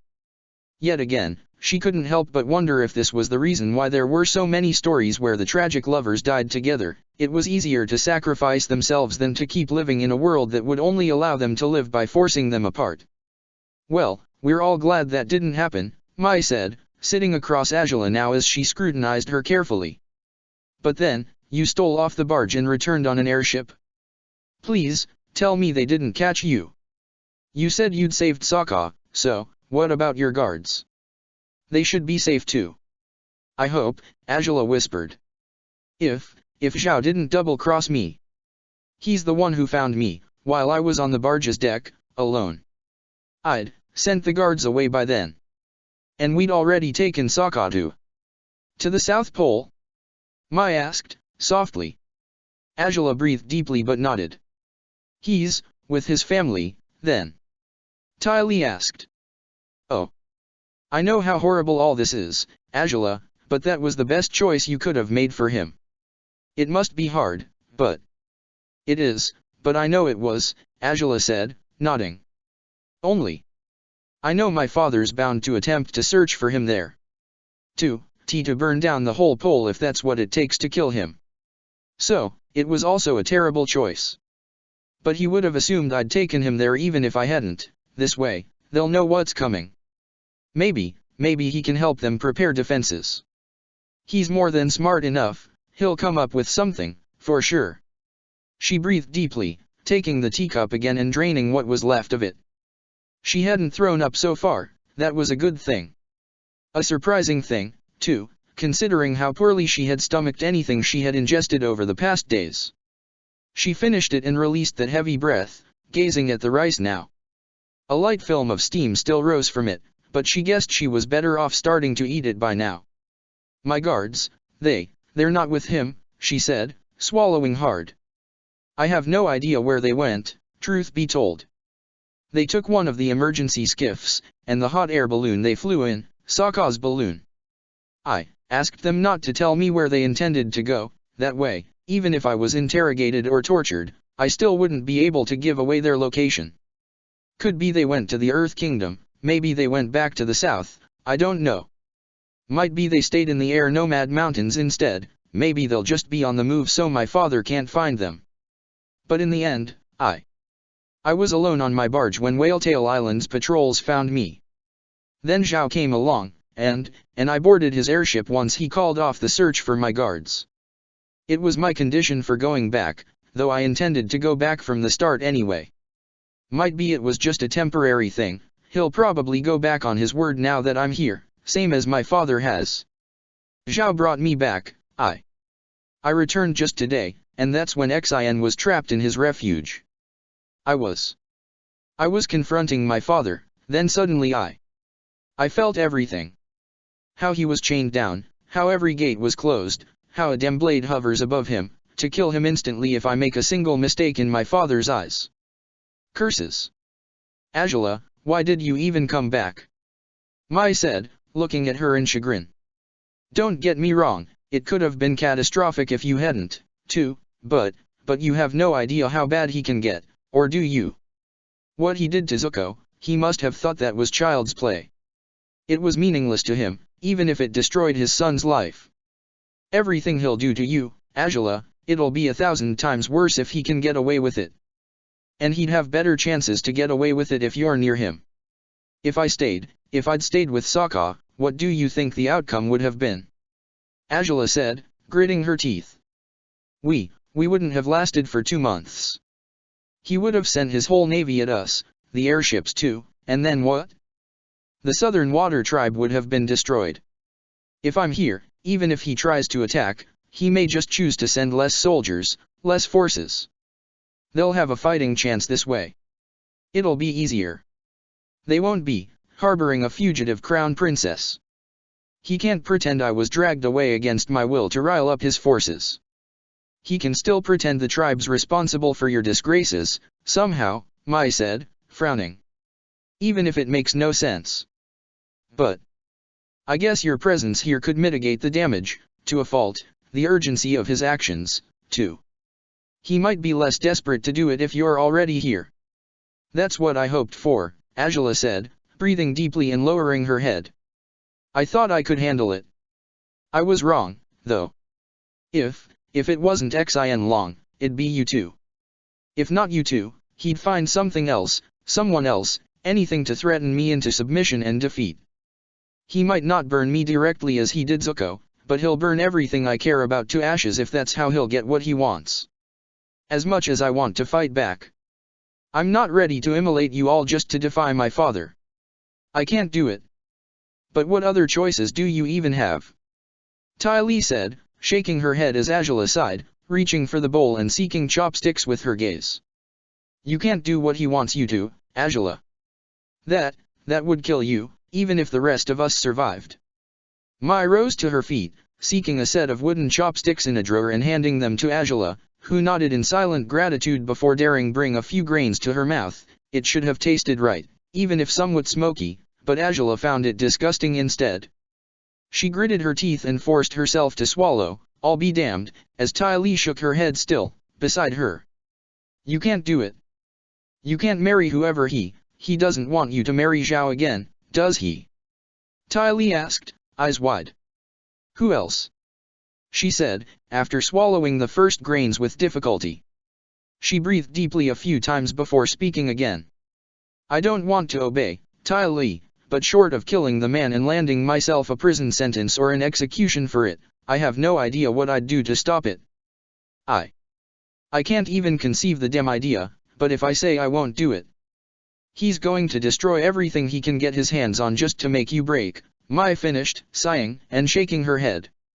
It's an appalling situation, Angela. I mean, I'd offer to help you escape right now, but then he'd kill you for it. If not you, your family, your parents, your brother, anyone within his reach, Angela said, grimacing as she tried to eat some more rice. Her stomach seemed to twist and turn for it. Nobody can help me. If someone does, whoever they may be, he will take it out on them. I've escaped his worst before, more than once. But I don't think there's anything I can do, anything I could try to do to stop him from getting his way this time. Most crown princesses in history have been through this too, in the past, forced to marry someone they didn't want, someone thrice their age, over whatever political value they held for the Fire Lord. It's disgusting that my father's sticking to that horrible tradition, but it suits him, doesn't it? Whatever he wants, he gets, no matter who he must sacrifice in the process.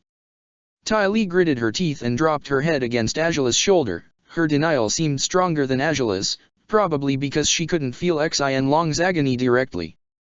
Probably because her father, cruel as he had been, too, didn't have the full resources of a nation at his disposal, and the willingness to misuse them however he saw fit just to punish her.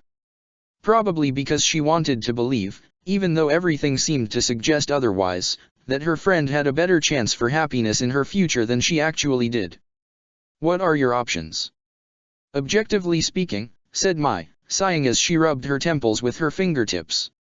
You marry Zhao, or you don't. Depending on how you refuse, the consequences will be more or less severe. If you want to save your dragon, you'd have to break him out of his imprisonment before refusing your father, and then he'd likely still demand for him to be hunted down. Those of us in the capital who have a personal relationship with you would either have to escape with you, or face the Fire Lord's outrage directly.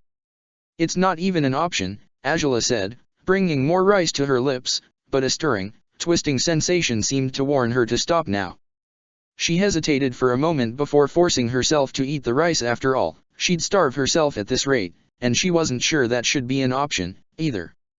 Your father wants an heir, at all costs, anyone to replace you, said Mai, breathing slowly. Can you persuade him to take a new wife? If he hasn't wanted to do that over the past 15 years, or however long it's been since my mother vanished, do you really expect I'd convince him of it now, when I'd just be doing it to get myself out of this mess? Angela asked, skeptical. All things considered, he's wound up hating both you and your brother, said Mai, grimacing. Why would he want either of you as his heirs anymore? Wouldn't it be easier if he had a new child, one he tormented and tortured far more than he did me? Said Angela. It wouldn't be you, though, Mai said, simply. Angela shook her head. I can't do something so selfish and callous. No, she said, gritting her teeth. Then what? You're going to marry Zhao after all? Mai asked, raising her eyebrows as Angela's gut twisted again. She raised a hand to her mouth, covering it as she cringed, whether at Mai's last question or the torment of her stomach, she didn't know. You wouldn't be able to live with yourself, Angela, we all know you wouldn't. I wouldn't, no. I don't think I can do it. Just the idea makes me. Angela said, grimacing again before falling silent. A wave of sickness washed over her, and she cringed before pushing herself up with a start. Angela. Ty Lee gasped as her friend strode clumsily through the kitchen. Mai jumped to her feet as well, following Angela with her gaze as her friend rushed to the nearest window. She pushed it open with unnecessary force, and the rain poured down mercilessly still as she stuck her head outside it. Everything she'd ingested returned to the outside world as easily as that. Her body shivered and trembled with the force of her retching. Mai and Ty Lee, gasping in horror, had to help her stand upright, ensuring her hair wouldn't flip over her face while she was throwing up, though, by now, her whole head had been soaked in the rain, and would continue to be as the water sprayed her while she waited for the sickening sensations to diminish. Angela, for crying out loud. Mai gasped, looking at her in disbelief. I could have given you something else, if... You're all wet now, Angela.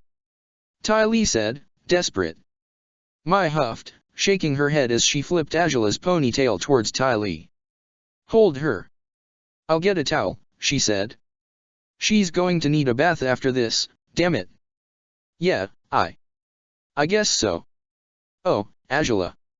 Ty Lee grimaced, despite she had already relieved herself of most her scarcely ingested food. Another lurching sensation caused the princess to heave out more of her stomach's contents, lacking as they were. Oddly enough, the rain that fell upon her head scarcely discomforted her. If anything, the coldness seemed to ease her head, to a fault, a strange surprise to be found in her rash decision. Yet again, her stomach had refused to accept any nourishment. The realization that she had accidentally stuck her head out in the rain by sheer impulse compelled her to do something she hadn't for days. She laughed.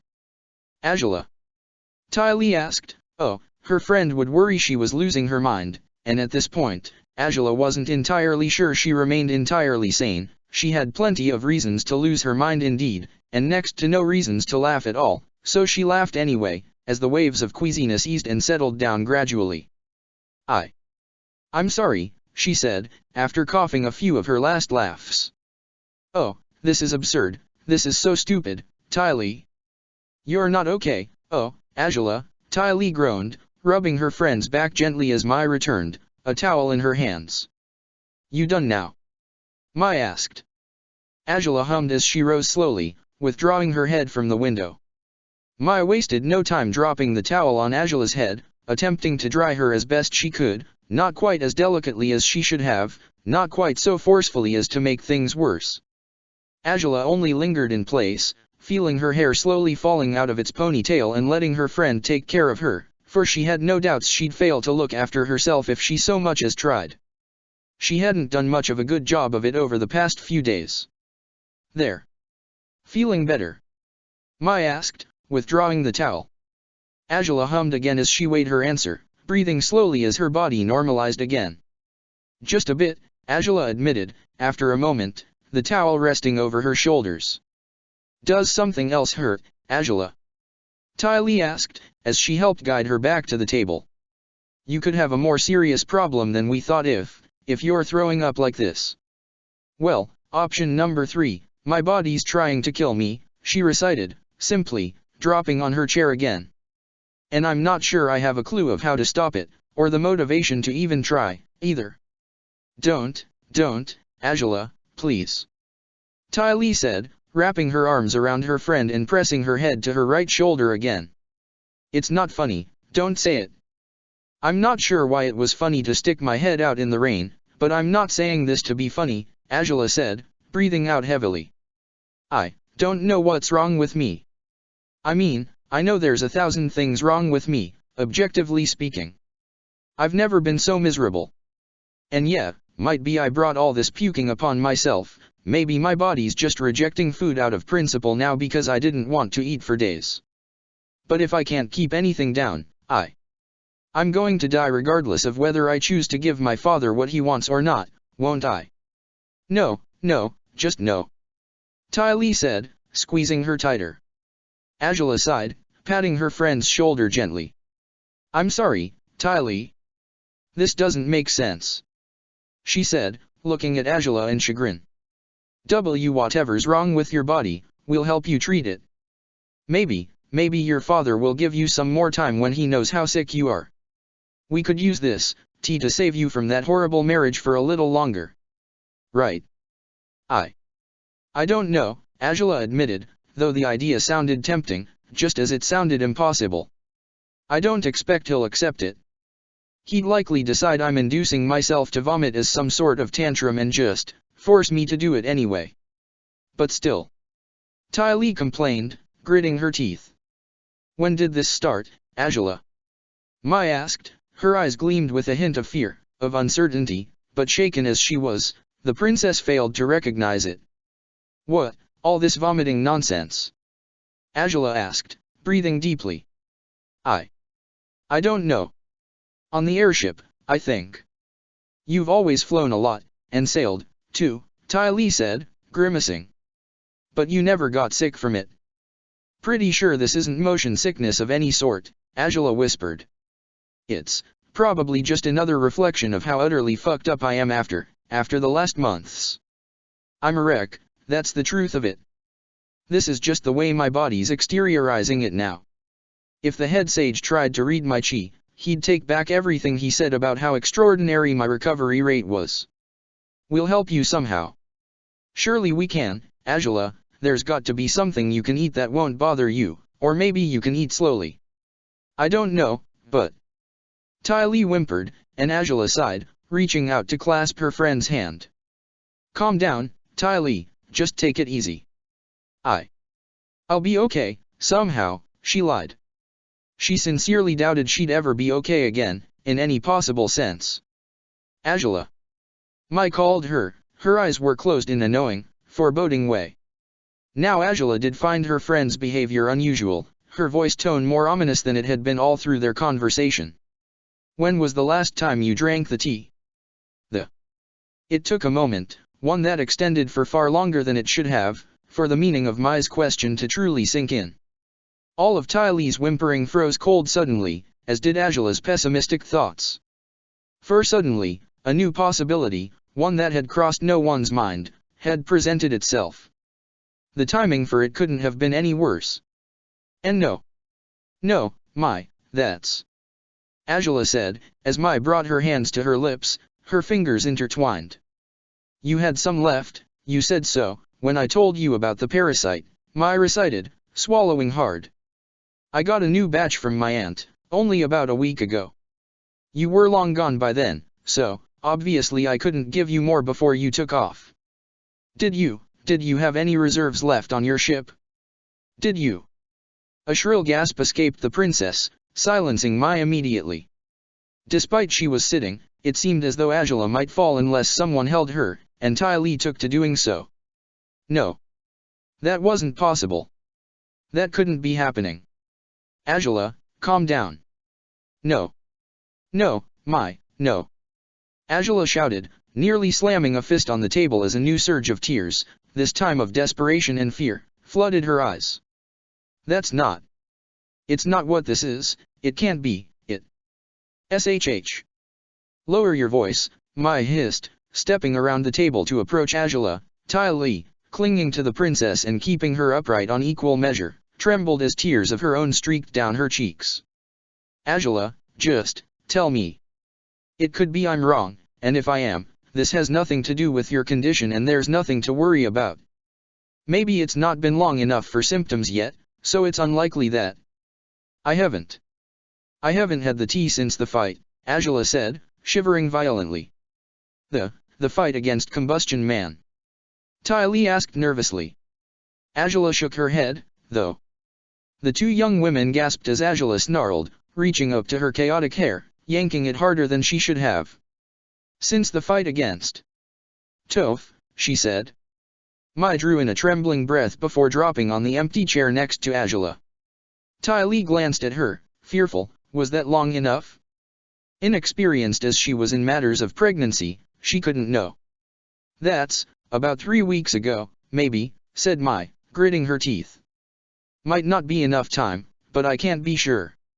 This isn't something I'm an expert on, anyway, but it's easy enough to know for sure if your period's not missing. If you had it, then this whole possibility is out of the question, Angela, so. Mai, heh. Fuck, Angela said, trembling again as a nervous smile spread over her face. I have no idea when it happened last. I don't remember, Oh, Angela. Ty Lee said. Mai snarled. Hell, maybe after the crisis with the cheek eruption your cycle was thrown off completely, Mai theorized.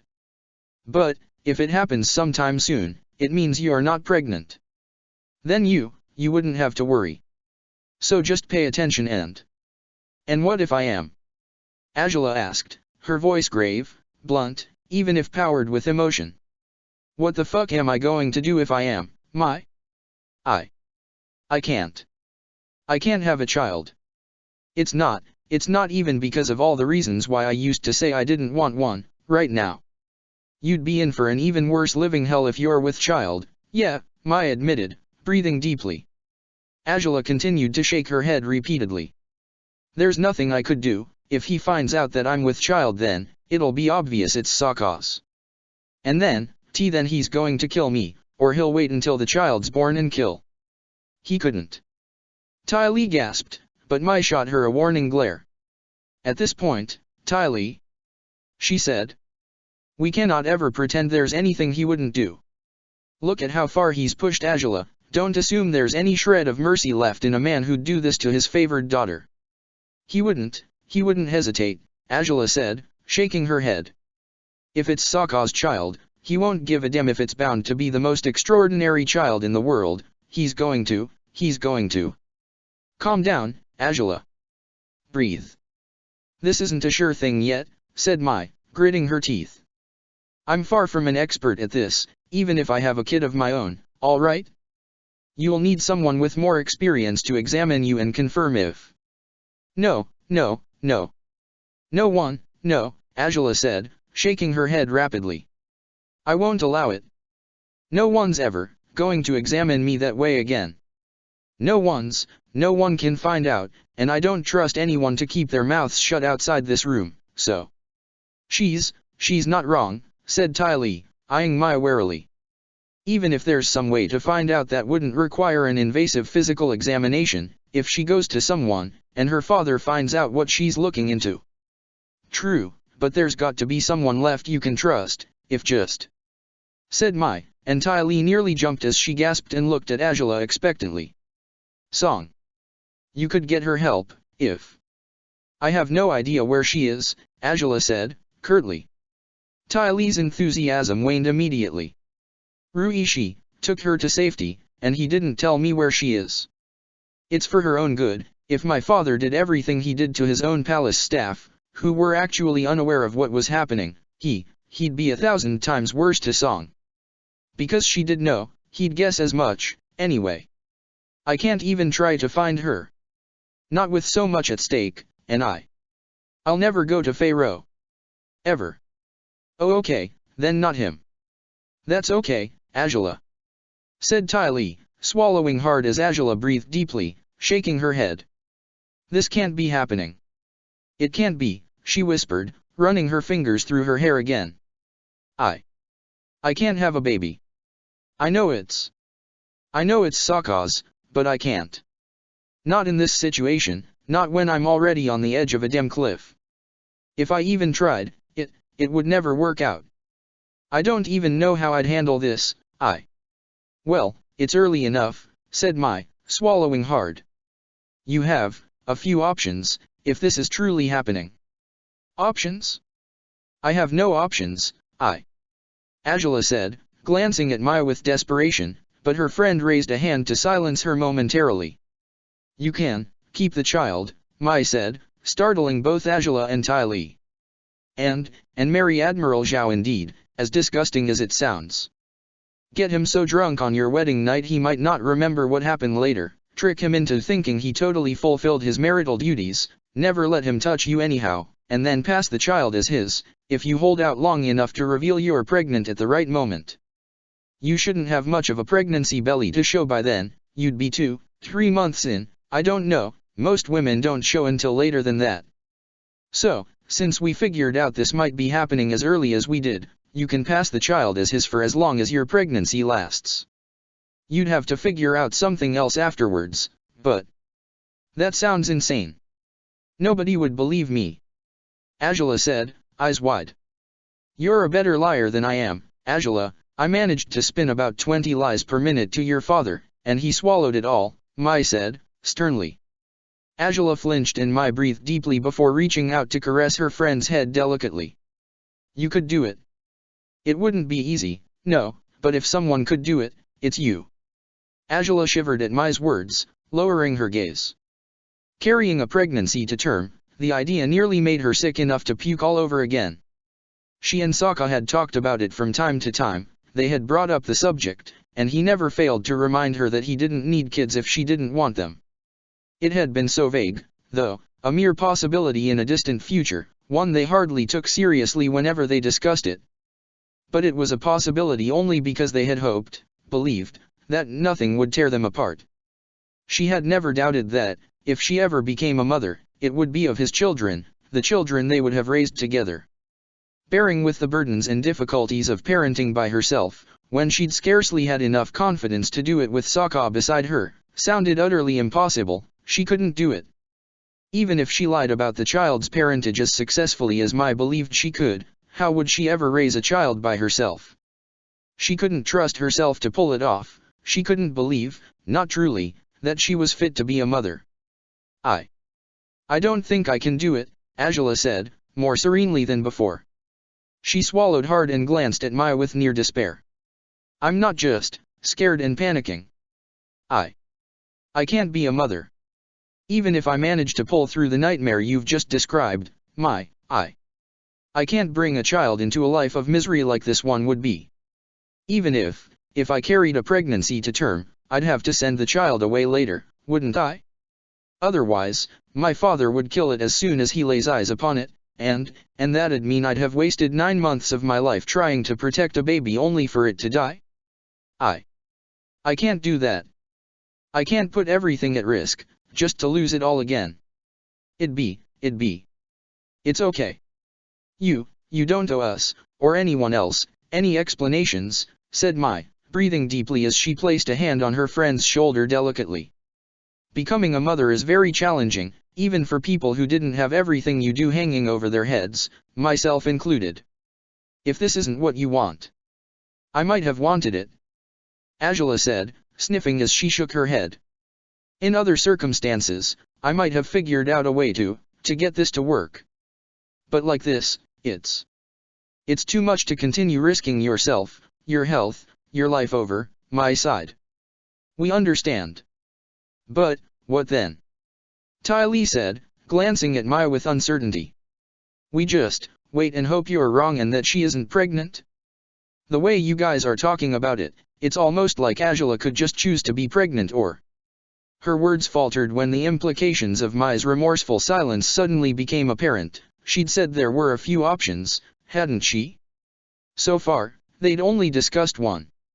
There's other ways to deal with this, Mai said, simply, closing her eyes. It'd be one less weight over you, Angela. One less problem to worry about. It's still early, very early. It would be a lot less dangerous to put an end to a pregnancy while you're at these stages than doing it later, so. And the... Angela said, eyes widening as she gazed at Mai in astonishment. Ty Lee, beside Angela, whimpered. That's... No. Oh, Mai, that can't. Women lose unborn children even more often than they realize, Ty Lee, Mai said, closing her eyes. As much as she attempted to be a pragmatist, her conflicted emotions were apparent in her very countenance as she spoke. Others have deliberately ended pregnancies while in far better circumstances than Angela's. I'm not saying it'd be easy. I'm not saying it'd be pleasant. Hell, she might spend the rest of her life hating herself for doing it, but if the child is born and the Fire Lord finds out, she will lose the child anyway, and no longer on her terms, so she'll hate herself for that just the same. There's no better scenario, Ty Lee. There's no easy choice. Everything is dangerous. Everything is difficult. Whatever choice she makes, Angela is stuck in the worst possible place she could be at. Bringing a child into that sort of life is a much more painful and complicated decision to make than either you or I can so much as imagine. Angela sank in her chair, burying her face in her hands. Mai released a slow breath, knowing she was giving Angela an out, an opportunity, a possibility that should alleviate her, knowing, just as well, that she couldn't possibly fathom willfully losing a child of the man she loved, regardless of the circumstances. She wouldn't blame her friend for whatever choice she might make, for it seemed Angela had been trapped in a game where she had no hopes, no chances, of survival, let alone of victory. How would we even do this? Angela asked, swallowing hard. Ty Lee tensed up beside her, but Angela ignored her for now. Is there anything to be done to put a stop to it? Well, I have a book with different brews for many situations, Mai admitted. She hadn't realized she expected Angela to reject this possibility, outright, until she hadn't. That this possibility hadn't been shot down immediately, that Angela was actually inquiring about how it could be done, it truly illustrated the gravity of the situation like nothing else could. I've never had to prepare that one, but I could try. My aunt gave me that book, back when I married Ruan Jian. Most the recipes are harmless, but she still wanted me to be ready for anything, I suppose. Anyway, it's probably not that hard. I can try to gather the ingredients if you're sure this is what you want. Are you? Angela. Ty Lee said, gazing at her friend in chagrin. The princess's gaze flickered towards her quickly before shifting back to the table, where her unfinished rice lingered. Why you really want to do this? Are you sure? I'm not sure of anything, Ty Lee. I don't know. I don't know, she said, gritting her teeth and shaking her head. Would there be side effects? Possibly, Mai said, gritting her teeth. They're supposed to be worse if the baby's been growing for a long time, though. Right now, It might cause you discomfort for a few days or weeks, at worst, but you ought to be fine afterwards. Discomfort? Angela repeated, almost sarcastically. She barely remembered what it was like to be healthy and content with her body anymore. The last 2 months had taken an extreme toll on her soul, as though she'd aged decades instead of weeks. Physical discomfort was simply something she'd grown used to over time, nothing more, nothing less. Doesn't sound so terrible. I'll have to read the warnings on the book again, just in case there's anything alarming there, Mai said, breathing deeply as she glanced at Angela again. But, only if you're sure. I mean, if you don't want this, if you want to try that other possibility, I'll do my best to help you succeed at it if there's anything I can do, to begin with. This isn't a choice you're making lightly, I know it's not. I know you've been through hell on earth over the last days, and I'm only trying to make it a little less difficult for you. That's all there is to it. Angela swallowed and nodded. Mai's suggestions came from a place of concern, of practicality, of working through solutions rather than lingering on irrational emotions and the like.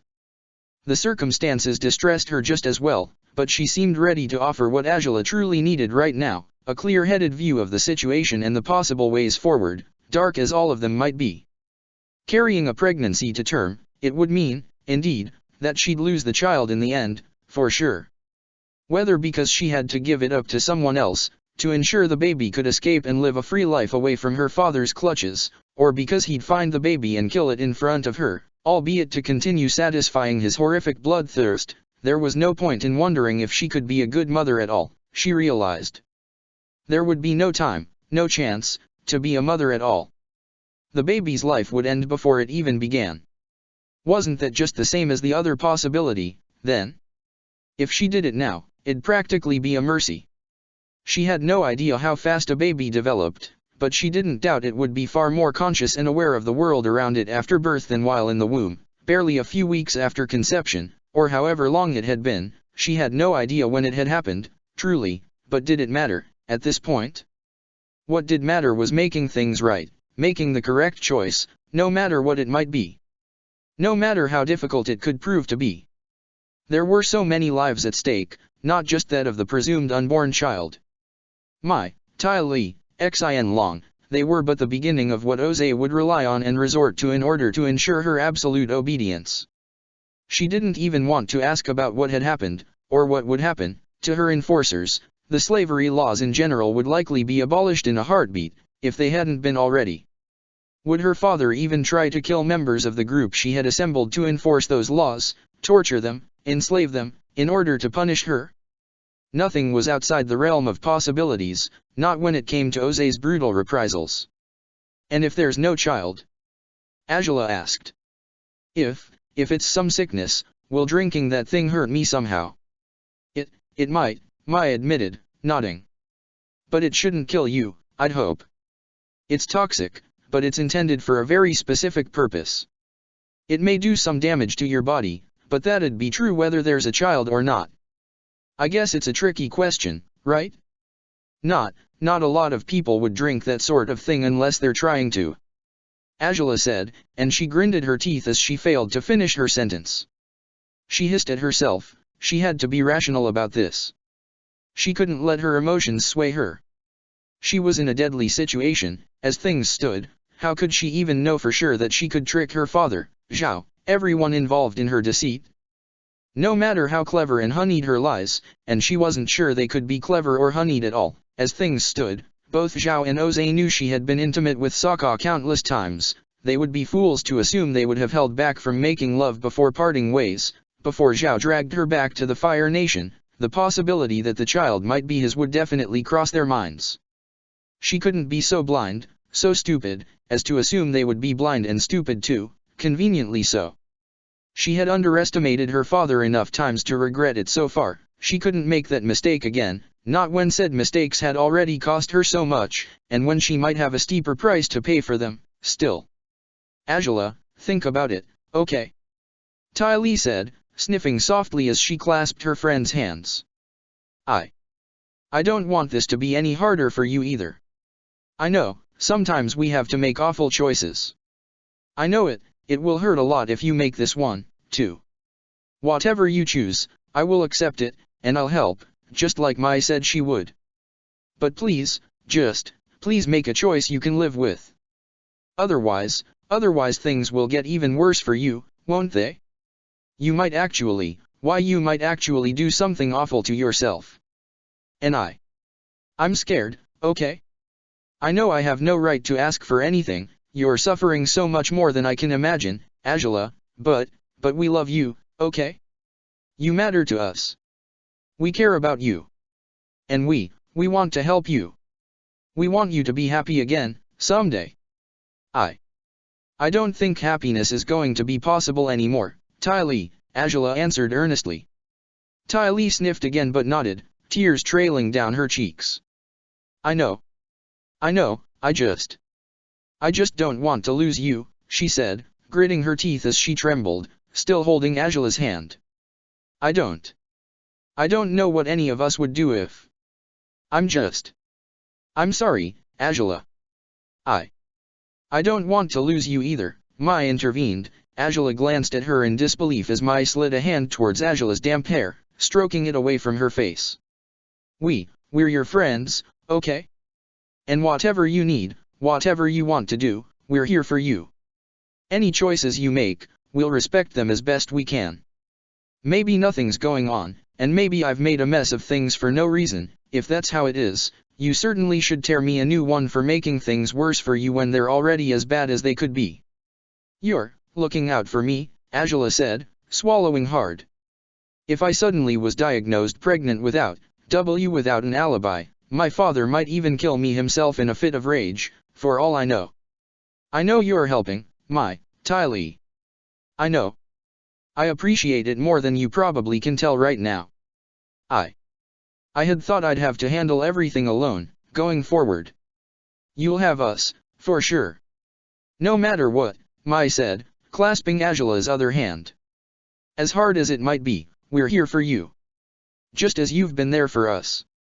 Angela shivered, tears pouring down her face again as she clasped her friend's hands as hard as she could. Weakened and exhausted, her soul battered, her body starved, her mind in utmost chaos, she had feared she'd find nothing to rely on, no rock to which she could cling until she remembered how to stand on her own 2 feet. Her father had orchestrated this, she knew, so Mai could spy on her for him, but they were rebelling in secret, offering Angela all their support and help, offering her the friendship they had fostered and strengthened across the 2 decades they'd known each other. It was why she dared close her eyes and speak her mind, speak her choice aloud, no matter how hard it might be. Can you set up that bath you mentioned? Angela asked, quietly. Mai nodded immediately. Of course I can, she said. Anything you need, Angela. I'll need some time alone, Angela said, swallowing hard. You'll need time too, I suppose. Why you can't prepare that thing instantly, can you? Ty Lee shuddered, and Mai flinched. Angela's tears streamed down her face even more freely now, as her choice became clear. A choice she knew she'd regret for as long as she lived, but it was the only choice that made any sense, rationally speaking. It was necessary. She had to do it. Why you're sure, then? Mai asked, trembling as she clasped Angela's hand. No. I'm not sure. But, it's too much, Mai, Angela said, gritting her teeth. It's all bad enough already to make it worse. The child would never survive. I have no one I can trust in the palace anymore. There's no way I could give birth and ensure the child can get away. So this is faster. Easier. Painful, still, but it'll hurt if I don't do it too, won't it? It will break my heart no matter what, and it's damn broken as it is, so what's one more crack? I've made more painful choices than I thought possible over the last weeks. What's one more? I've done many things I'll never forgive myself for. So, what's one more? Ty Lee couldn't seem to help but cry beside her, pressing her forehead to Angela's shoulder. Angela breathed deeply, trying not to sob, knowing she wouldn't succeed at containing her tears. Mai held her composure better, as she ever did, but her hand still trembled in Angela's, no doubt troubled by the role she had brought upon herself in ending Angela's potential pregnancy prematurely, as she had offered to. The princess only sat silently now, letting the tears pour down, knowing her friends would eventually let go of her. They would help her to the bathroom so she could clean up, and then the moment of truth would arrive. She would have to swallow that poisonous brew, whatever it was, to save herself, to condemn the being that, perhaps, grew inside her. Maybe nothing did grow within her, after all, like Mai had said, maybe the poisonous brew would affect her directly instead, and then she wouldn't have to endure this hell for another moment if her life faded into nothingness. An image burst to life in her mind's eye, the image of a piercing blue gaze that seemed to see right through her, into her very rotten soul. She shivered, painfully, upon thinking of him once more, now, upon knowing she might be carrying his child. A child he had never intended to force on her, a child he had been ready to raise with her, if they'd had that opportunity. If he were here, if he were right beside her, what would he do? What would he say? Would he have enough insight to unravel another solution?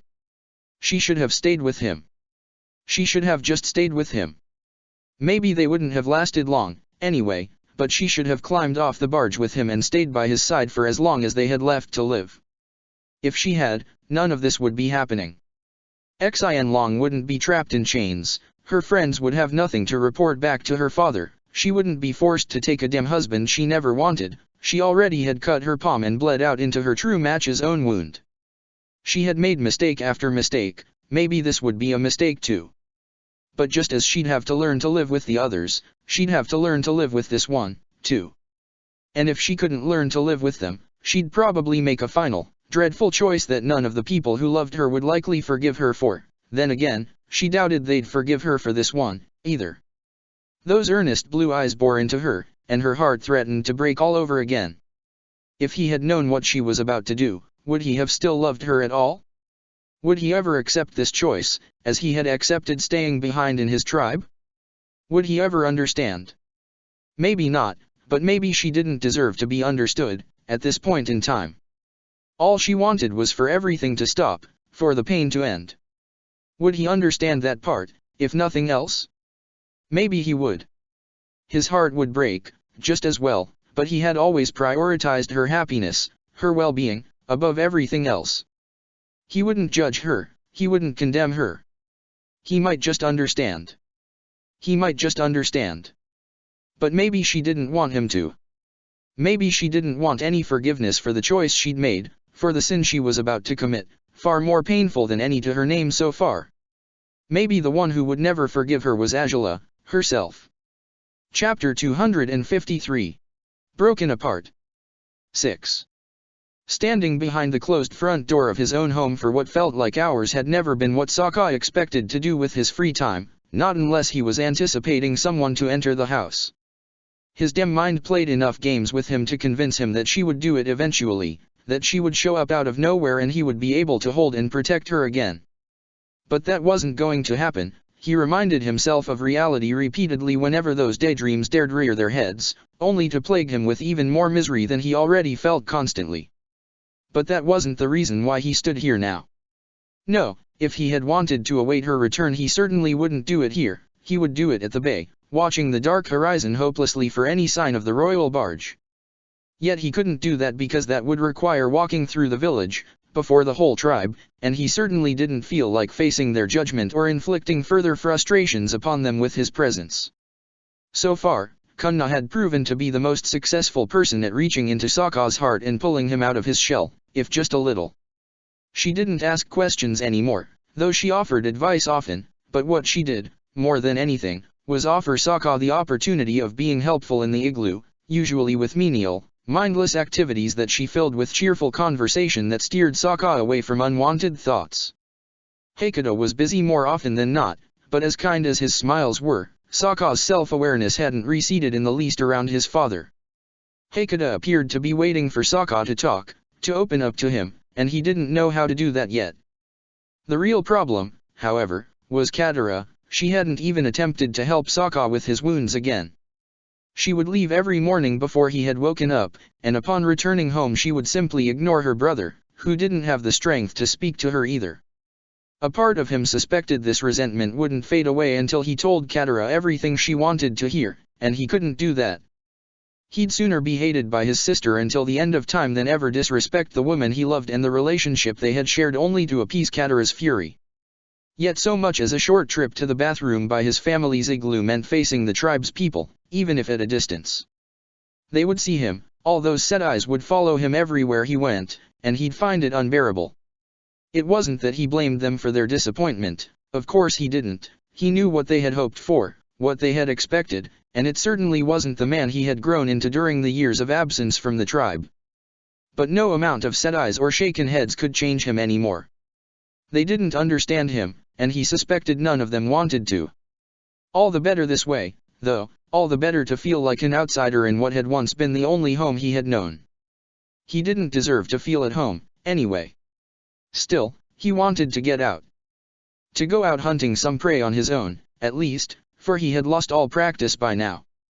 To take walks by himself, to look at the skies while hoping she might be able to see some of them, too. That required stepping outside, and he'd do it. He had to do it, he had to do it. It couldn't be so hard to simply bear with a few scowls, not after he'd been here for half a week now. Half a week. Half a week without her. His chest nearly split open at that thought, with his hand suspended inches from the wooden door. He shouldn't keep track of time, not this way, but time and distance only worsened his wounds, not the other way around. A thought would strike him like lightning at any given moment, just as this one had, and he would barely remember how to breathe as his eyes filled with tears. It could be 4 days, 20, 10 years, it wouldn't matter. He would miss her desperately for every moment of the rest of his life, and the longer he went without seeing her face, without hearing her beautiful, teasing voice, the more pain would strike away at his heart until it shattered beyond repair, though maybe it already had. He lowered his hand, defeated, distraught. Instants later, the door swung open inwards, causing him to jump back instinctively. He immediately feared Katara had returned, and he certainly had no intentions to settle their ongoing problems if she had, but he froze when his eyes fell upon the youthful features of the Avatar, ever highlighted by the blue arrow that could be seen under his disorderly black hair. "Oh. Were you on your way out?" Aang asked, offering Sokka a nervous smile that he didn't reciprocate. "I don't know. I was having second thoughts about going anywhere, so, no," he said, truthfully. "You, needed anything?" "Well, I just thought I'd come check if Katara was here," he asked, softly. "We usually, train around these hours, so." "Right," Sokka said, biting his lip. "Well, it's just me in here right now, sorry about that. Gran's off doing a house call right now, she said she needed to check on one of the older warriors." "Ah, yeah, Imnik sprained his ankle on a hunt the other day," Aang said, smiling awkwardly. "Katara said she had to heal him yesterday, guess maybe he needed a follow-up check, huh?" "Did Katara go with her?" "Unless she was already at Imnik's igloo." "I'd say no," Sokka said, with a shrug. Gran told me she could go on her own, maybe Katara was waiting for her someplace else and I didn't know it." Aang's eyes were kind, compassionate, and as usual, Sokka found himself appalled over any form of sympathy. He didn't want to be pitied, even if he wasn't sure of what he wanted, at this point. "Good luck finding her," he said, simply, reaching for the door to close it again once Aang left, but the Avatar didn't take a single step away from the door yet. You're not in talking terms with her, are you?" he asked, softly.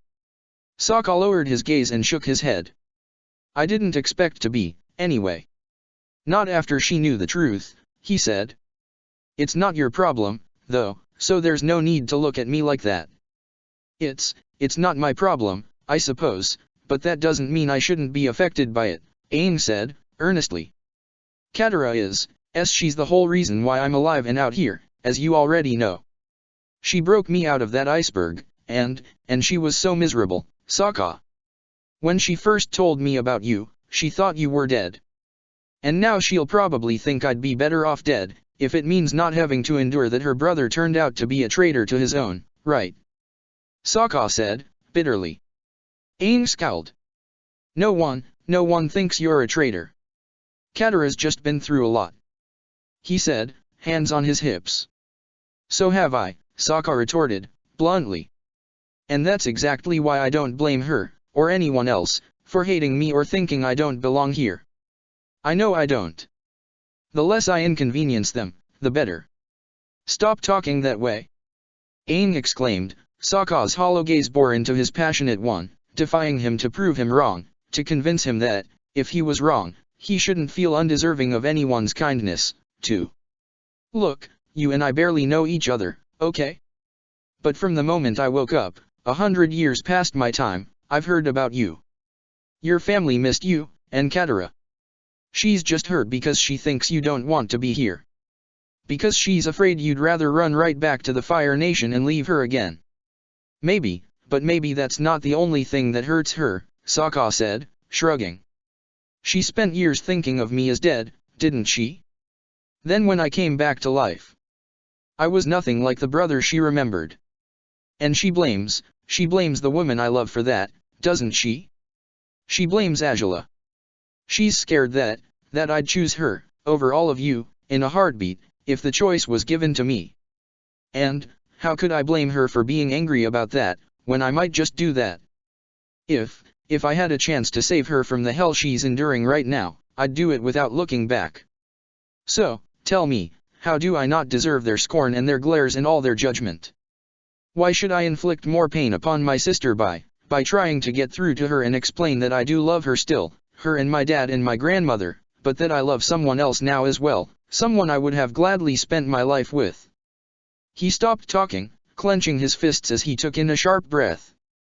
His flow of thoughts grew harder to control every day, the darkness in his heart seemed to take hold of him more often than he wanted to accept. This is stupid. Aang's sudden, blunt words took Sokka aback. He raised his eyebrows slowly as Aang seemed to refuse to take back his sudden claim, knowing, however, that there was a chance the Avatar wasn't merely dismissing his feelings for Azula, or for his family. What, exactly, is stupid? He asked. That you're all hurting, Aang said, shaking his head. All of you, and Katara and the tribe and you've all decided the best way to go forward is to continue hurting? To do nothing to fix it, to not try to understand each other? If you can see through Katara so much better than I can, if you know what hurts her, then you understand her. And that means you can make things better. If you love her, it's not even a matter of who you love more, as far as I can tell, Sokka. Love is complicated and messy and it has 1,000 different ways of presenting itself. Maybe the tribe isn't used to this, because yeah, you're in love with the Fire Nation's princess. That's not easy stuff to handle, but that doesn't mean you don't care about them. You said you wanted her here, with you. You didn't say you wanted to leave and never come back to the South Pole, did you? No, I don't want that, Sokka said, and Aang scoffed. Well, some people seem to have misinterpreted you that way. They're hurt, yeah, and that makes them jump to conclusions that don't make sense, he said, stubbornly. So come on, you can't be fine with this. Even if you think you deserve their scorn, you love them, Sokka. You love Katara. You don't want to hurt her, and that's why you're pulling away, but that will hurt her anyway even if she thinks it's better at first. I'm not saying you two can settle everything immediately, but you're brother and sister. You've been through so many hardships that it's stupid to force yourself through even more pain now when you finally can be with each other again. It's curses, you're right, but it's not that simple, Avatar, Sokka said, breathing deeply as he covered his face with his hands. I didn't say it would be, Aang admitted. But these people, they've changed too, Sokka, even if it's taken a while. They accepted Kino, they accepted Zuko, too. It might be a while before they're ready to accept your love for the princess, but they can learn better. They have before, and as difficult as it can seem to reason with them, the truth is they just care about you. Their resentment for her is, well, misplaced by now, especially after everything she did for us in Whaletail Island, but it's only because of their concern for you. They only want what's best for you, and they don't realize that you chose Azula just as much as she chose you. But even if it takes time, you can help them understand. You don't have to be a pariah among your own people, Sokka, with your own family. Even if it's hard, you've definitely faced worse challenges than changing their minds before, haven't you? Changing people, It's not that easy, Sokka said, lowering his gaze. Yeah, obviously I've been through worse than this, but sometimes even people like me can lose sight of what they're fighting for. Even people like me need a moment to catch their breaths, once in a while. And people like you deserve forgiveness and understanding, too, Aang said, stepping closer and placing a hand on Sokka's shoulder. I know that only a few of us are willing to believe you, Sokka, but we'll help you however we can. We'll make sure this tribe becomes a home to you again. So, how about we start doing that by finding Katara, together? You're serious? Sokka asked, frowning, and Aang nodded firmly. We can track her down, and maybe we can all go fishing, after. Aang suggested. Kino can come along too, he loves fishing after all. You want me to talk things over with my sister, or do you want us all to go on a fishing trip? Sokka asked, puzzled. Both, preferably. But if you guys can't talk things over, we can focus on the fishing instead, he said, with a weak grin. I don't really like fishing, myself. I don't eat fish, for starters. Oh, I remember. Sokka said, and Aang was surprised when a weak smile tugged at the corners of his lips. Kino said, you didn't eat meat. And I asked if you were an air nomad. Oh, damn, yeah, Aang smiled awkward, before chortling with laughter.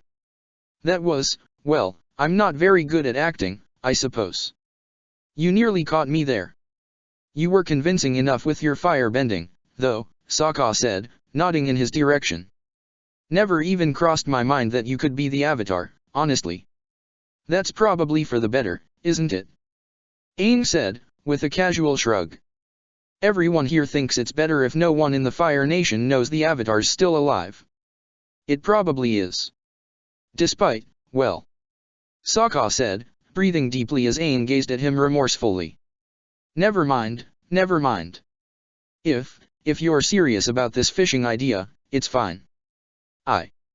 I've been thinking I need to get out and do more things anyway. Might as well get started now. People might stop looking at me funny if I'm out and about more. They'll get used to having you around again. We'll see to it, Aang smiled, patting his shoulder. Alright, then. Let's go find Katara. Sokka certainly lacked the resolve to step outside, yet he took in deep breaths as he prepared to do so, collecting the fishing gear he had helped his father craft many years ago. His spears were in good shape, though they felt strange in his hands after spending so long without wielding them. His fishing rods weren't in their proper place, something that had revealed they'd been used in his absence. Once he had gathered everything, he returned to his home's vestibule and Aang offered him a quick grin before stepping outside the igloo, with Sokka in tow. He could only calm his nerves by breathing deeply, consciously slowly, for numerous sets of eyes drifted towards them as they walked across the icy streets, on their way to Aang's igloo. Sokka's eyes shifted quickly from igloo to igloo, attempting to make note of everything that had changed and everything that hadn't. Blackness swirled in the sky above, dotted with a few pale stars. Going on a fishing trip in these circumstances probably wouldn't result in a meaningful haul, Sokka suspected, but it was probably better than sitting at home, waiting for nothing. Alright, that's Zuko and Suki's place, Aang smiled, pointing at an igloo adjacent to the one he was headed towards. You probably remember it, since that's where you woke up, and this one is mine and Kino's. Right, Sokka said, eyeing the neat igloo with a crooked eyebrow. I heard you built it with waterbending, huh? It shows. Why, you can tell? Aang asked, with an awkward smile. Every block looks a bit too perfect to have been crafted by hand, Sokka said, smiling as well. Nothing wrong with it, nothing wrong with it. I'm glad you think so. Aang said, biting his lip as he stepped up to the door. Kino? Want to go fishing today? They didn't wait long for an answer. A beaming Kino suddenly swung the door open, eyes bright with delight, only to widen with astonishment when he realized Aang wasn't alone. Oh. We'll go fishing with Sokka? He asked, nervous. Oh, my, oh goodness. Yes, let's go. I bet he'll appreciate fishing more than you will. It's possible, I guess. Aang said, grimacing as Kino raced back inside, picking up the fishing gear he'd learned how to craft for himself, and that he always kept nearby in case he was lucky enough to convince someone to go fishing with him. Though, we'll try to find Katara before we get started with the fishing, okay? You. Katara. Kino said, slowing down as he returned to the door, his shoulders loaded with a backpack filled of fishing gear. She's off on her own, is she? She's usually with you. Yeah, well, she's been a bit elusive lately, Aang said, grimacing. I thought I'd train with her now, but...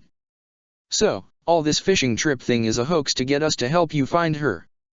Kino pouted, and Aang's cheeks flushed. That's not very nice of you, Avatar. It's not a hoax.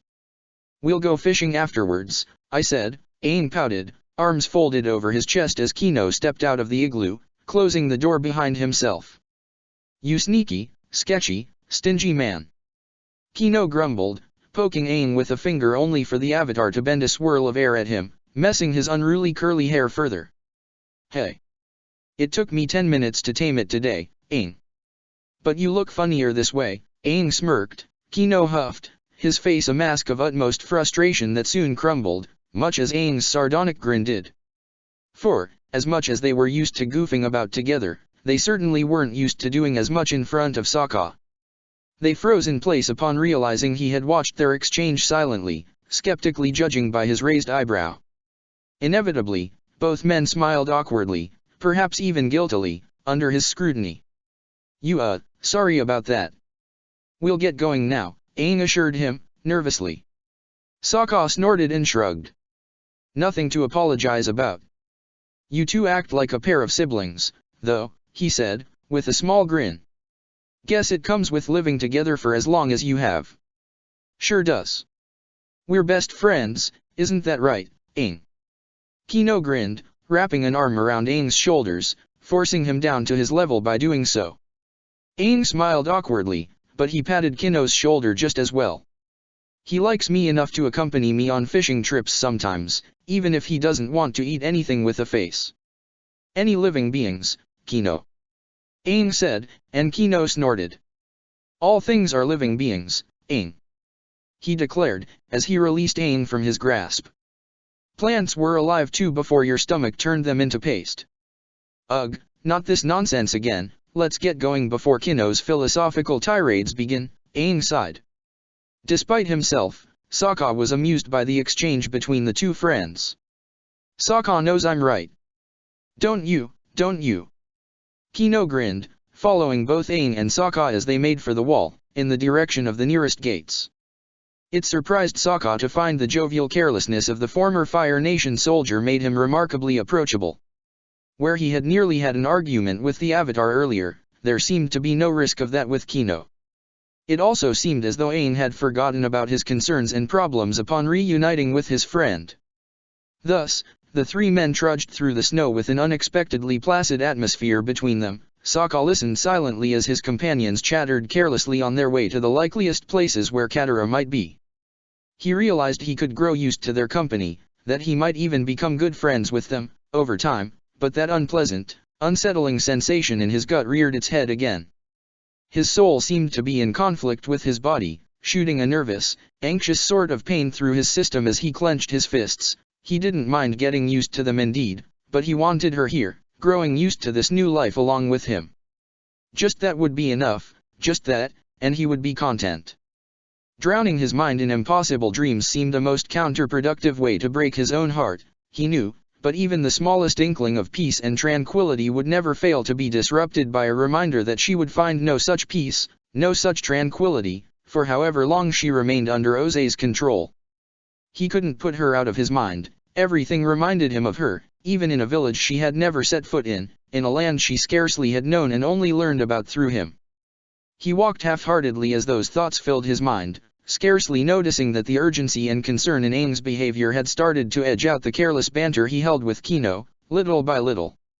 Katara wasn't at their favored training spot, so they continued onwards to other locations. The Avatar's anxiety worsened as they failed to locate her near the area where the otter penguins nested, or by the frozen Fire Nation ship. Sokka was surprised upon realizing how small and outdated the vessel seemed to be when that dark silhouette had been at the core of many of his childhood's nightmares. That dark, frozen ship had been the most terrifying sight in his still small world once. Kino's rambling dwindled slowly as they continued to walk across the frozen tundra. He lagged behind as Aang continued to lead them through the icy plains, walking beside Sokka instead, even if silently at first. Sokka lacked any inclination to start a conversation, and silence proved perfectly agreeable for him, but it wouldn't be long, he knew, before the former soldier beside him cracked. "We're not going to go fishing in the end, are we?" he said, with a dramatic sigh. Sokka snorted and shook his head. "Might be we won't. But it's better if we find Katara first, wherever she might be," he said. Kino pouted. "I know she's your sister, so you'd worry, but I'm pretty sure she's okay." "Might be she's just at Appa's hut or something as simple as that," he said.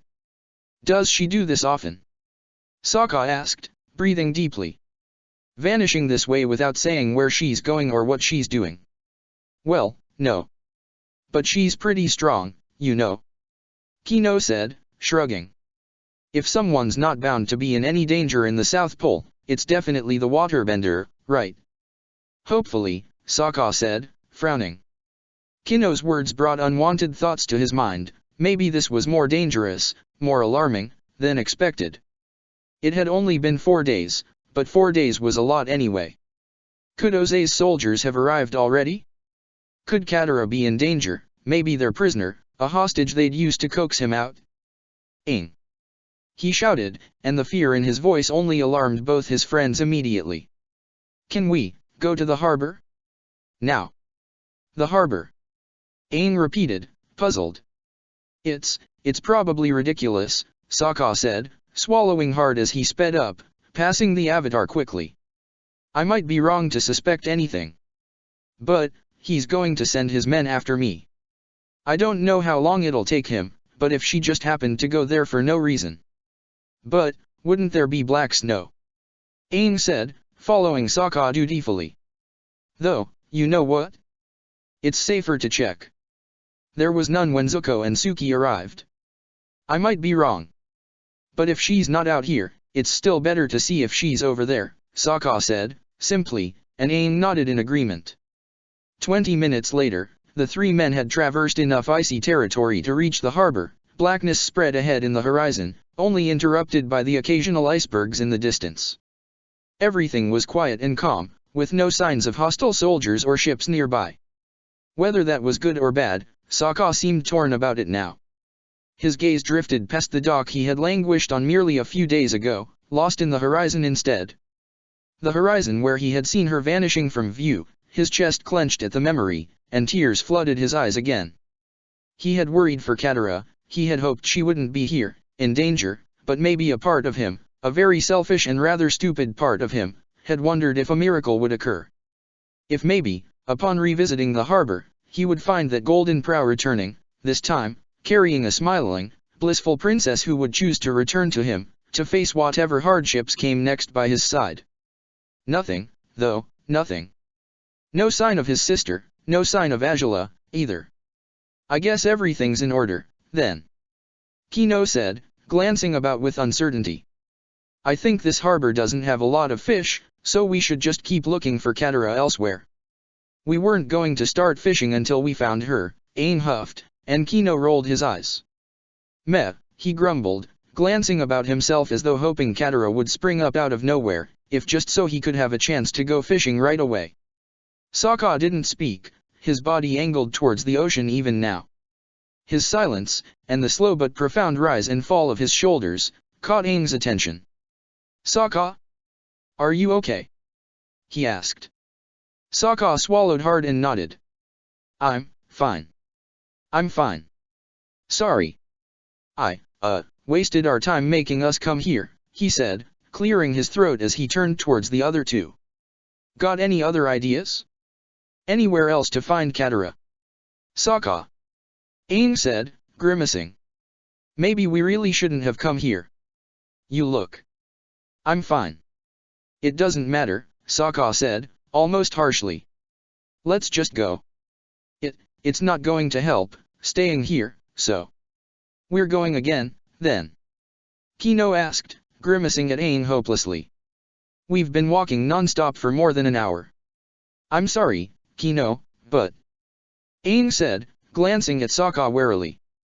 We can take a break too, if he needs one, I guess, Sokka said, breathing deeply as he turned around, turning his back on the horizon that would hide no welcome surprises for him in its shroud of darkness. I'll be fine, Aang. You're thinking about it, aren't you? How you didn't even notice that you nearly froze to death. I think about that too, myself, Aang said, hands in his pockets. It's weird that we both went through something so similar, though in my case it was less dangerous, somehow. Heh, I wasn't really thinking about that, Sokka admitted, and Aang grimaced. Oh. You were, right. Thinking about what came before that, then, he said, biting his lip. Sorry. I'll shut up now. I should be more careful. You didn't say or do anything wrong, Aang. It's fine, Sokka whispered, lowering his head. It's my own fault for having any stupid hopes still that she might have changed her mind when it's obvious she hasn't and won't. Who knows, maybe she's already been found. Maybe she's well past the point where she could even return here if she backtracks suddenly and decides she wants to be with me, more than anything else. But You keep wishing for it, even if you know it's impossible. Aang asked, sympathetically. Sokka clenched his fists, tightly shutting his eyes for a moment as the Avatar's words washed over him. He knew that, of course he did. It was impossible. She was out of reach, she would be for years, in all likelihood, until their final promises could be fulfilled. Who knew what dreadful ordeals she'd go through until then? Would she even wish to return to him by then? Would she, perhaps, grow used to a life without him? He knew, for sure, that he'd never grow used to one without her. It was unfair of him to think that she might feel differently, but wouldn't it be better for her if she didn't have to experience this grief, this very misery that gnawed at his chest, as a ferocious beast digging deeper and deeper into his ribcage until it swallowed his heart? She didn't deserve to endure Oze's punishments, whatever they might be, or a sprawling, ever-growing sorrow taking hold of her soul with every breath she took. He had to ask if there was anywhere else to look for Katara, anything to change the subject and force his mind down any other paths, no matter if he knew it would return to Azula eventually. He opened his eyes, readying himself to do so, avoiding giving Aang an obvious answer. The silhouette of the abandoned settlement caught his eye, but nothing drew his attention quite as immediately and easily as the sight of a young woman, clad in a blue parka, watching them from the settlement's gates. Katara, he said, promptly. Aang nearly jumped where he stood, turning quickly to follow the path of Sokka's gaze. His sister could have, perhaps, overheard some of their words even if she stood at a fair distance from them. The silence of the icy pole didn't disrupt sound easily. To think the quiet wonders of his homeland were, as well, a reminder of how loud and boisterous the Fire Nation could be. Katara, there you were, Aang said, offering her a weak smile as Kino sighed in relief and waved at her. You should have told us you'd be here. Kino said, flexing his knees and crouching on the snowy grounds. Would have saved us a lot of hassle and we could be fishing by now, too. Katara didn't answer them, but she started a slow walk towards the three men watching her intently. Sokka felt the urge to hide impulsively, instinctively, but he held back from acting on it right now. Aang had wanted him and Katara to talk things over, to understand each other better. He wanted it for both their sakes. Sokka knew as much. He, perhaps, wanted that too, on some level, to be at peace with his sister once again, whether it was right or wrong. The furrowed brow she sported didn't suit her as well as the heartfelt smiles from a few days ago had. We thought we'd find you, no one had seen you in a few hours. Aang said, smiling gently at her as Katara finally stopped at a short distance from them. Guess I should have given you some warning. Sorry about that, she answered, cold and curtly. I guess we all need to be on the lookout these days. You never know when you'll find someone's chosen to drop on a mound of snow and just die there, after all. Katara. Aang's grin waned, twisting downwards immediately, as Sokka flinched beside him. Kino grimaced, glancing between the siblings warily. That's all water under the bridge, right? Can't we just go, and have fun fishing? his question hung unanswered in the air. It wasn't up to Aang to choose an answer for it, and he was the only one willing to acknowledge Kino's words right now. Sokka and Katara stood, face to face, as though ready for a confrontation, only, Sokka's head was hung, while Katara's hurt glare bore into her tall brother's face, a face that had changed in many ways since she had last seen it, since he had last said goodbye when climbing a massive ship that took him away from his people, from his home, one more time. On that day, she had stood on Whaletail Island's dock, demanding an answer from the princess that she had never thought she'd obtain. Sokka had been furious, scolding her for acting as she had. Today, though, he wasn't furious. Today, he was in the same role the princess had been in, on that day. His unwillingness to meet Katara's eyes was much like hers, after she had posed the question she had never thought would be answered. Maybe it would have been better if there had been no answer, for, by now, Katara had a much harder time believing the princess had done anything other than lying to her face on that fateful day. But Sokka hadn't lived through all those years in the Fire Nation in vain. He knew the truth, better than Katara herself could. He had lived by Azula's side, he had been ready to die for her whenever he had been forced to put his life on the line for her sake. And just as she had defied her father, her nation, everything she had ever known, for him, Sokka would find the strength inside him to face his sister and settle their differences, for once and for all. Slaying the very last of the dragons. What an ambitious goal it was, what a remarkable feat, worth lauding and praising a man for, perhaps even offering him a title or two, maybe more than that. He certainly would boast as though he had been given 1,000 titles, going by the smug smirk that decorated his proud features. No one else could see the truth behind the farce, apparently. No one else would call out the cowardly feat by its deserved name, no one dared question it, fearful of whatever consequences a displeased Fire Lord might unleash upon them. He wasn't even envied for his achievement, it seemed. Everyone smiled and celebrated, rejoicing in this unique triumph over a whole species of sworn enemies of the royal family. It was a lie. It had to be a lie. The lack of evidence certainly meant it was a lie. The alleged dragon slayer could only be confronted once everyone else had left, of course, once the whole council had taken off to arrange the agreed-upon feasts and celebrations meant to honor the end of a quest that had lasted their nation well around half a century.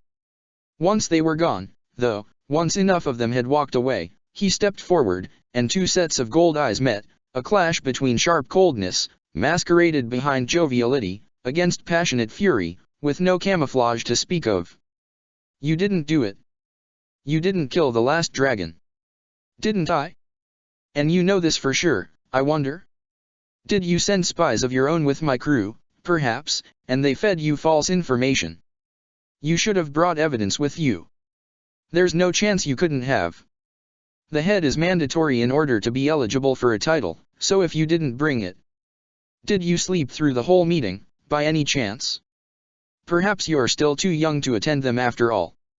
Don't patronize me. The creature was so massive even bringing the head with me would have proven impossible. I will gladly take you to see the carcass, if that's what you demand, but I admit, I find it most impressive that you'd dare question me when the Fire Lord himself has approved of the title I'll bear from this day onwards. The Dragon of the West has quite the ring to it, don't you think, Ozai? You don't deserve it. You never could. You're a fraud. This is all a farce, and I'll expose you, Iroh. He spoke the words in a forceful fit of rage, even if he could already glare down at his older brother, whose height had stunted in his early teenage years. Ozai trembled under the cold-blooded amusement he saw in Iroh's eyes. The Crown Prince, heir to the Fire Lord, commander of his armies, seemed to find no threat altogether in the figure of his teenaged younger brother, who couldn't seem to learn to restrain his reckless emotions and impulses. Be my guest, if that's so, Iroh said, skepticism dripping from his every word. Though, you're certain you're thinking this through? If you're right to believe I lied, and the dragon yet lives, will you be strong enough to defeat it and slay it on your own, Ozai? I've spent my whole life training. You still think I'm a child, but I'm not one, Ozai hissed. I can do it. I can defeat a dragon, and I certainly can outdo you, in every way I care to. Now, though, if you, presumably, found this dragon and killed it yourself, and brought back some evidence, be it believable or not, I'm certain no ship you're granted could possibly bring even a scale of such a creature. Why should anyone believe that it was your kill? Iroh continued, and his smirk spread wider with every hint of outrage upon his younger sibling's face. Father would certainly believe my word over yours, wouldn't he? And no, that's not, no. I'd bring more people with me. They'll see.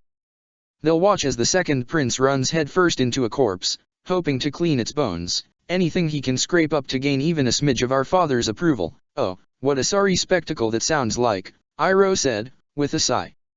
Ozai snarled and raised a fist coated with flames. And you'll continue to be uncivilized, won't you? First, all this noise, with a raised voice and a confrontational tone against your own brother. Be quiet. I need no lessons on manners from the likes of you. But you also raise a hand in violence. Iroh continued, raising his eyebrows as Ozai trembled in place. It's fortunate, for certain, that you're still a child. Were you a fully grown prince now, these actions would easily be interpreted as treason. Do you hate me so, brother? Stop playing the victim. The only treason here is to be found in the lies you've fed our father, and I will prove it. You won't get away with your deceit, not when I bring the truth to our father myself. It was quite the bold challenge, a near declaration of war between siblings, one that had been in the works for years. What ridiculous nonsense are you prattling on about now, Ozai? In an instant, all his courage, confidence, and belief in doing the right thing vanished without a trace. The immediate change in the young prince's countenance brought a mocking smile to his older brother's face. Their most revered, admired, and feared father had chosen to leave through the royal gallery today, walking directly into their argument by doing so. He had done it on purpose to disrupt their discussion, Ozai suspected immediately. What could he do about it, if that was the case? Ajalon did as he wished. He commanded fear, respect, and awe in every room he stepped into. Only the most profound reverence could be an appropriate tithe to offer the most extraordinary of fire lords in their lineage. Oh, father, Iroh smiled, glancing at the older, taller man, whose eyes narrowed as they found the source of the previous noise, Ozai, of course, and scowled at him most mercilessly. Ozai is merely teasing. It's of no consequence. Teasing, is it? The Fire Lord spoke, scowling as he stepped closer to Ozai. Instinctively, he had fallen silent, his head bowed in his father's direction. Were you raised to be a court jester, to pester others in such a manner? No, my lord, Ozai said, bowing his head deeper. My apologies if my words brought you any grief. I only sought to right a wrong. That is all there was to it. Learn to do so without as much of a ruckus. All this noise does not befit one of your station, his father hissed. Ozai shuddered under his scrutiny, under his evaluation and its obvious result, the same one as ever. He would never satisfy his father's expectations. Fire Lord Ajalon never exhibited any behavior that could be described as kindness, not even towards his favored son. Every choice he made was calculated, whether with one or multiple purposes. He sought results, regardless of how they were attained. No one delivered the results he wanted as often or as successfully as Iroh did, but Ozai could try. Ozai could do it, if only he was given a chance. That was all he needed, and this was the perfect opportunity for it. Proving Iroh a liar, returning home with the most coveted trophy in the history of the dragon-slaying practices his grandfather had begun, would change his lot in life. His father would never glare at him that way again. He would have no reason to do so, not anymore. Iroh has returned home after months of a most dangerous hunt, and this is how you welcome him. Ajalon scoffed. Truly, one would think you were raised by uncivilized beasts in an Earth Kingdom farm. He is still young, Iroh smiled. He will learn his place in due time, father. By then, surely, he will understand it is disgraceful to accuse anyone of deceit and lies with no foundation for such claims. Ah? Is that what brought this about? Ajalon scoffed, and Ozai flinched as he rose to his full height again. You question your brother's achievement, is it? Coveting what he has, I presume. You want his title for yourself, for it is the last that shall ever be granted to a dragon slayer. I merely wish for your demands, your orders, to be completed in full, my lord, Ozai said, swallowing hard. If I can so much as bring the tip of the dragon's horn as evidence that it has been slain, it will put your mind at ease. Put my mind at ease? You assume it is troubled by your trite accusations. Agellan scoffed, and Ose flinched. There's no evidence, he brought none with him. He might not have slain the last dragon, father. You will speak to me with the respect I demand of you. Ose flinched again. 3 weeks prior, the Fire Lord had lost his temper when Ose had failed to recite the genealogy of his mother's family accurately upon being asked to do so by a visiting nobleman. To this moment, he could not speak to his father directly, and he had to offer him nothing but the truest of respects before he could so much as refer to him as his father anew. That Ose had spent all those weeks repeating 15 generations worth of family members to himself before going to bed mattered nothing to the man. His slight, whatever it had been, had yet to be amended. My apologies, my lord, he said, with a small voice. Agellan scoffed, shaking his head as he turned to Iroh. To think he dares question your achievements, nothing but a childish tantrum, he said.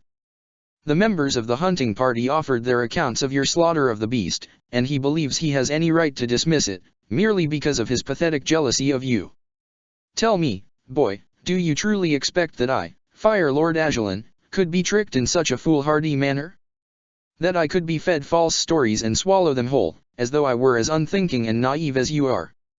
I did not mean to offend, Ose said, and Agellan scoffed anew. All I want is for you to have what you seek. I want to ensure that every dragon is dead because those were your orders, my lord. Had the crown prince brought evidence of his deed, I would have no complaints. All I want is to do what's best for you. For the Fire Nation. That is all I ever wanted. Oh, truly? Agellan asked, eyes flickering coldly towards his younger son. And I'm sure you believe you, the untested, green child who has never seen a battlefield, whose weak hands have never been dirted, would have a better chance at slaying a dragon than the crown prince, if you were somehow correct in suspecting that Iroh failed at doing so. I would do anything. Anything to serve you, my lord, Ose said, submissively, closing his eyes. My loyalty is yours. My life is yours. You can do with them as you see fit. The feigned humility could not fool the Fire Lord. He scoffed at his youngest son's behavior, tempted immediately to seek a proper punishment for his spinelessness. But there was a most curious way, perhaps, to fulfill Ose's childish requests and to punish him just as well. One way to kill 2 birds with 1 stone, if Ose were miraculously successful, but he wouldn't be. Not a born failure like Ose, to be sure. Still, even if he failed, it would mean months, hopefully even years, without the irksome pest chasing after him, begging for scraps, expecting attention he had yet to earn or truly deserve. Yes, perhaps it was time to grant Ose exactly what he wanted, only for the fool to finally learn, for once and for all, that he was not cut from the same cloth as his father and brother. He was no warrior, he was no leader. He was weak, whimpering and cowardly, and he would certainly show his true nature as soon as Agellan's newest decision was spoken aloud. You believe in yourself quite readily, he said, and Ose tensed up. I am almost tempted to agree to this venture of yours. Father. Iroh said, puzzled. Ose gasped, but a smile spread over his face moments afterwards. I won't let you down. Ose exclaimed. I will bring back the horns if the head is truly too large. If the dragon has already been slain, I swear I won't take the credit, I will credit my brother as I'm expected to dash. Hush now, or I will lose whatever goodwill I had when I decided you might not be so worthless after all, Agellan hissed. Ose's enthusiasm froze immediately, and he nodded in compliant submissiveness once more. You may be much too young still, but perhaps it is time for you to test yourself in the battlefield, and as a leader, too. Yes. If you will it, I won't fail you, Ose said, with determination. Agellan smirked. Only at that point did Ose slow down to ponder that, perchance, what his father had in mind would be nothing but another onslaught of humiliation with him as the laughing-stock. He shivered in place, unable to smile back as Agellan cocked his head up, carefully, as though weighing him. You will be granted a ship, he decided. With enough sailors to carry you out of the harbor, at the very least. You will, however, need to recruit willing men to your cause just as well, using your charisma, if you have any, of course. Whoever wishes to follow you will be, of course, most welcome to do so, though your target won't be the last dragon, of course. Your brother has already slain it, therefore. What? Jose blurted out, carelessly. But you just said. Silence. He shrank in place once again. Agelin's glare was unyielding. You are being granted one opportunity to prove yourself, and this is how you thank me. Agelin hissed. Ungrateful brat. I apologize. I won't interrupt anymore. I will do as you ask, Ozair pleaded, and Agelin scoffed. Whatever you ask. I swear it, my lord. Another mistake, and I will have you locked up for a month, Agelin hissed. Ozair trembled and nodded. Very well, then. I shall overlook the insolence, and I shall grant you a greater honor than any Iroh has been bestowed so far. The mission I have in mind for you, Ozair, will either see you rise in the eyes of the Fire Nation as the grand, heroic young prince who could stand beside his excellent brother, or sink down to the depths of disgrace, with nothing to your name but a monumental failure, should you fail indeed. I suppose it is a given that the stakes would be quite so extreme when I'm about to order you to hunt down the greatest and most dangerous of all enemies of the Fire Nation. Ozair's eyes widened as he regarded his father with uncertainty. Iroh, as well, appeared daunted by the Fire Lord's words. Was that concern for Ozair's sake in his eyes? Or was it merely jealousy that he had been granted a greater mission, one deemed too important even for him to achieve? Surely it was the latter, it had to be. You, Ozair, will find the Avatar, Agelin declared, his merciless glare digging into Ozair's very soul. If, out of some miracle, you prove competent enough to track him down, you will bring him back to me, alive. Am I understood? Why yes. Yes, my lord. Ozair said. He couldn't seem to stop trembling, and he hid his shaky hands behind his back. I don't expect you to succeed. I never would, Agelin clarified, surely hoping his words would cut Ozair just as much as his glare did. So prove me wrong, will you? Show me just how competent you truly are. Grow out of that childish mind, and come home a man worth respecting, with the Avatar safely in your custody, or don't bother returning at all. Ozair's eyes flickered to his brother quickly. As jovial and relaxed as he always presented himself, Iroh suddenly seemed frightful, surely, daunted by the prospect of losing his place at his father's right side. Good. He should be. For Ozair would stop at nothing to succeed, he would find the Avatar, and he would pay a visit to the last dragon's so-called corpse on the way there, too. He would bring both to his father, he would dump them at his feet. His worth would never again be questioned. This was a chance of a lifetime, and he refused to waste it. It will be as you ask, my lord. He had grown accustomed to such words, over the years, for the past decade and a half, he had grown used to hearing them, no longer needing to utter them at all. He had been set free from the curse of enduring no end of humiliation by the hand of the man for whom he'd been less than an eyesore. Today, he stood by the towering refuge of the actual last dragon, suspecting he would bring his teenage ambitions to term at last. Ambitions he had long discarded, ambitions he had been proud to set aside when he had gained power and glory that had been promised to someone else. In his many rebellions against his father, he had chosen to see dragons as tools Agelin had squandered deliberately, as the ideal weapons to wield against countless foes. He had determined he would never commit any crimes on par with his father's, or his brother's, against their kind. But he stood indeed at the very gates of committing it. He had commissioned that blade. He had ensured to give out every necessary order for the princess's dragon to be perfectly restrained and killed when the time came, or merely restrained and held hostage to ensure his daughter's compliance in the coming years. What a cruel fate to subject the magnificent creature to, but who was to blame for it, really, if not Azula herself? The rain dwindled by dusk, spraying across the palace grounds along a light breeze. Crickets chirped someplace out of sight, accompanied by the dripping sound of the water that continued to fall upon the earth.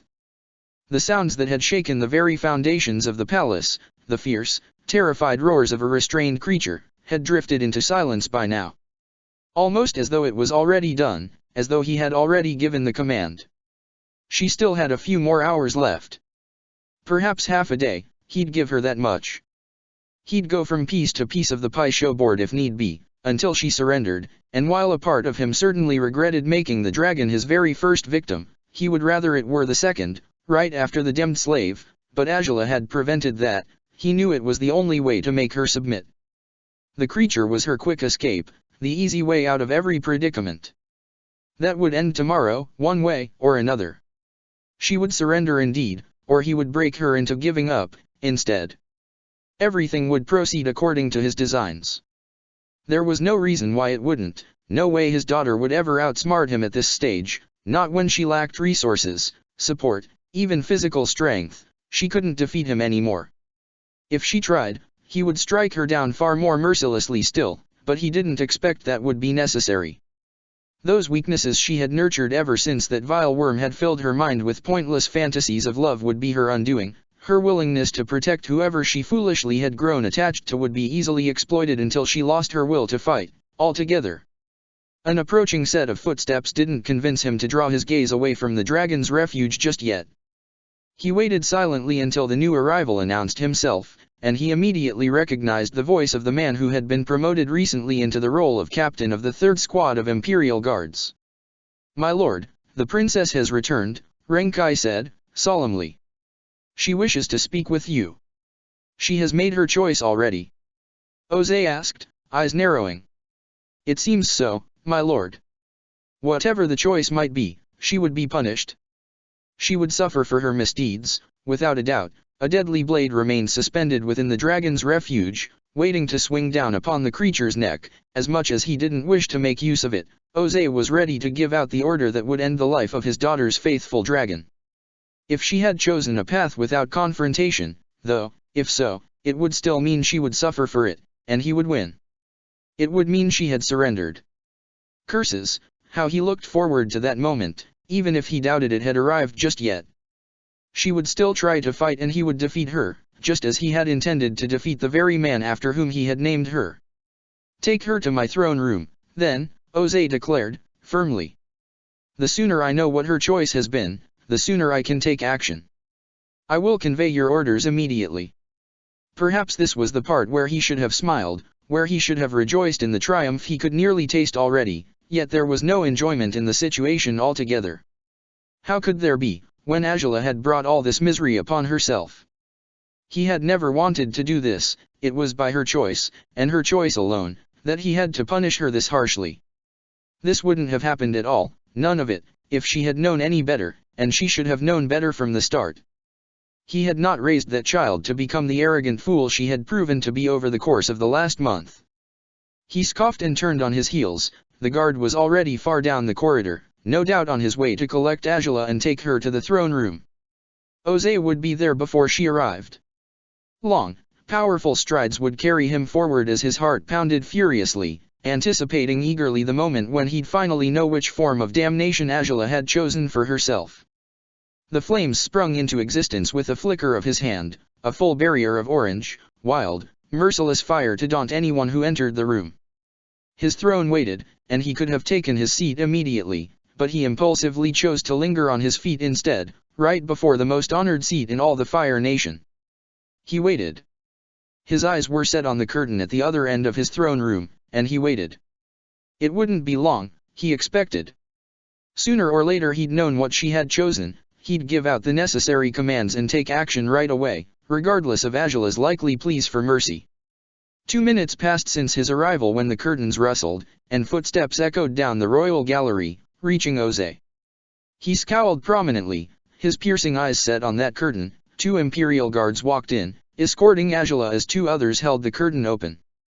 The princess had changed out of her previous attire into a dark outfit that Ozai couldn't imagine belonged to her. It appeared as though her friend Mai had offered her a change of clothes, for whatever reason.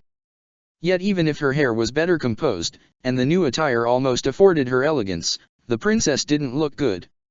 She had seemed sickeningly pale earlier too, but now her gaze was lost as she was brought to him, as though she couldn't even recognize the flames that burned before her, as though she had detached herself from reality to some degree. She knelt again, this time without needing the guards to force her to do so once she reached the right spot where any petitioner would stop to receive Ozai's judgment. He raised his head haughtily as she perched down, without performing, yet again, the proper salute for the Fire Lord. Unsurprising, though not offensive enough to push him into slaying her dragon just yet. Her upcoming choice would be what would determine the creature's fate, as promised. I have been told you've made up your mind, Princess Angela, Jose spoke up, his voice booming, challenging, and cruel. Speak up, then. The sooner I know what your choice shall be, the better for us all. The princess lingered in silence, but she shuddered and trembled where she sat. Jose's eyes narrowed, knowing he would have to exercise some patience, if just some. Sooner or later, she'd speak, he'd learn what her choice had been, and he would act accordingly. For now, she seemed to gather her determination and strength to speak, though no sounds came from her yet. But they would soon, of course they would, and once they did. She hadn't even spoken a word, but the furious, desperate roars of the dragon, the Fire Lord's most valuable prisoner, started to echo in the distance once more. Then, her lips parted. Angela's voice, weak and frail, finally left her throat, and Jose knew, before hearing a single word, that he had triumphed over Princess Angela at long last. Chapter 254. Broken Apart. 7. Tense silence hung in the air, and the two sets of panicked eyes of the Avatar and the former Fire Nation soldier flickered between the two siblings. Aang had wanted them to talk things over, but he certainly hadn't expected it to happen this way, let alone did he expect Katara to be so confrontational about it. He knew the expression on her face, though, he knew it would take a lot to appease her, to convince her that whatever conclusions she'd drawn were wrong. He hoped Sokka would be able to pull it off, no matter how hard it might be, but the miserable man he'd spoken with earlier might not have been entirely ready for a hostile exchange with his sister. He stood still, his eyes on the snow, unable to look at the sister who scowled heavily at him. Well? Is that why you were looking for me, then? Katara spoke again, harshly, without tearing her eyes off her brother. You were worried that I might have decided I was better off dead than with my family, in my home? Or is it these two were worried about that, and you were just here to wait dutifully for your slaver to return, Sokka? Don't talk about her that way, Sokka hissed, unable to contain himself, knowing it would do no good to snap at his sister, knowing that was exactly why she'd spoken as she had. She wanted to force a confrontation, an argument, and if she disrespected Angela, she was sure to find and start one. Oh? That's insulting now. Katara asked, raising her eyebrows. Last I knew, she was the whole reason why you became a slave.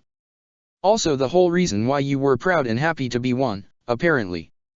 What's so bad about me calling things for what they are, Sokka? Weren't you thrilled to be her gladiator? Sokka's fists tightened, even now, he refused to meet her gaze. He couldn't answer her. He wouldn't answer her. If he did, if he caved in. You were so thrilled about it that, the minute you weren't that anymore, the minute she apparently granted you your freedom, you decided it was worthless, she continued, folding her arms over her chest. And you thought dropping dead, right there, would be better. Want to know why I was here?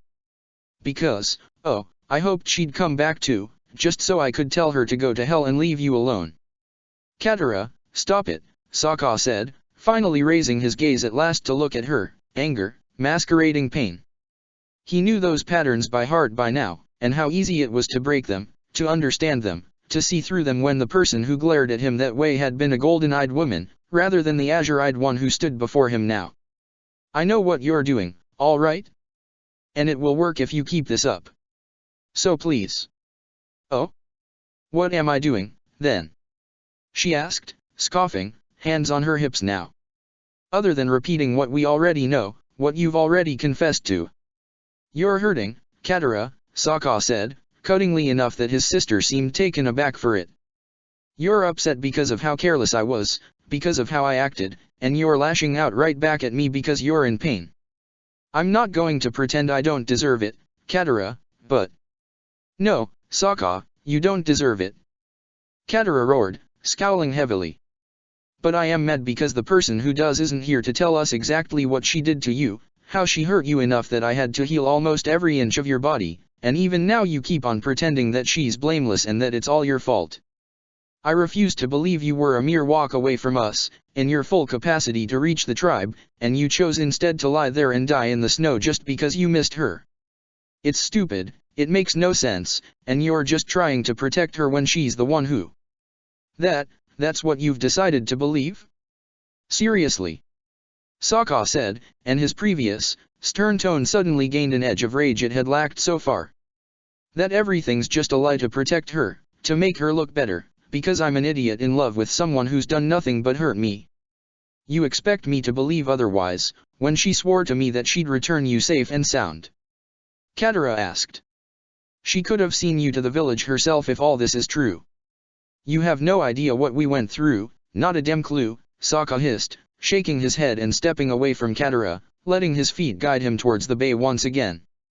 You're jumping to conclusions without even letting me explain anything, rejecting every explanation just because it's too hard to stomach that your brother could have wanted to die upon seeing the woman he loves returning to hell just to protect him. You're stronger than that, Katara hissed, scowling. You survived all those years in slavery, in that amateur league, and you're telling me this is when you wanted to die. Oh, no, Katara, I always wanted to die. Sokka roared, turning again, his blue eyes piercing into Katara's own. From the first time I had to kill a man, I've thought I'm the one who deserves to be dead. Every single one I had to kill, I did while wishing they'd overpower me and put an end to my damn misery. But I was also a fucking coward, I couldn't face death, so I fought back and killed them instead. And that went on, and on, for years until she found me again. Until she fixed what she broke. She gave me a purpose, she gave me the will to keep fighting, she gave me her word that she'd bring me back here, and she fulfilled that promise even if I was begging her to stay with me. If you'll sleep better at night believing I was in a living hell all along, that she never truly loved me, then go ahead and lie to yourself all you want. I know what the truth is, and it doesn't matter how hard it is for you to fathom or stomach, it's still the truth. Even if it's inconvenient for your narrative of turning me into a victim just to feel justified in hating her. Katara seemed taken aback this time, though no less upset, no less resentful than before. Kino and Aang stood to the side, unable to even intervene when Sokka's harsh words had frozen them cold just as well. His anger had been stirred and stoked, and he had reacted far too emotionally, far more violently than he had intended to. His earlier words were still true, after all, Katara was in pain. Whatever explanations she'd come up with, they were simply the most palatable ones for her. Why do you think I was covered in bandages? He asked, scowling. Or is it everyone else removed them before you could see them? Most my burns and wounds had been treated, and you'd know it, because you know more about this stuff than I do. My things. I had everything with me, bags full of belongings, weapons, and everything I had while I was there. How do you think I came by any of that? Why would she have brought me home, treated my wounds and ensured I could keep as many of my belongings as possible, if all she'd wanted was to torment and torture me? I don't know, Katara hissed, frowning heavily. As far as I could tell, maybe you two had a fight. Maybe you had a bad breakup you didn't want to accept, and this is how she handled it. It makes a lot more sense to me than thinking you wanted to die right upon reaching our shores. You have no reason to think something like that, damn it, Sokka. We are your family, your tribe, your home. If I'm so wrong, and you're completely right, then it still makes you an idiot, and an asshole, for simply lying there when you supposedly would have been in perfect shape to come find us. I mean, just out of common sense, damn it, you had to know what it'd look like to us. You knew since we last saw each other that I didn't trust her with you, that I barely could stomach seeing you off with her already because I was afraid she'd just turn over a broken man when she grew tired of you, and that's exactly what I saw that day. Whatever the explanation, even if none of my guesses are right, even if she indeed loves you and did all this to protect you, you got hurt. You were beaten, burned, covered in bruises. You're miserable. You're nothing like the man who vanished 6 years ago. Nothing like the man I saw last year, either. She swore she'd keep you safe, that she'd bring you back in the best possible shape she could. Is this how your princess keeps her promises? Is it, really? Sokka clenched his fists again and shook his head. Katara breathed heavily, her accusatory glare still firm on her brother as she trembled, tears of outrage blinking in the corners of her eyes. I wish I could believe you. I really do, Katara said, gritting her teeth. Then, maybe I could just be a good sister and help you through this, somehow. But, all you want is to go back there. To return to the place, the world, that broke you. I thought you'd died, Sokka. I thought she'd killed you.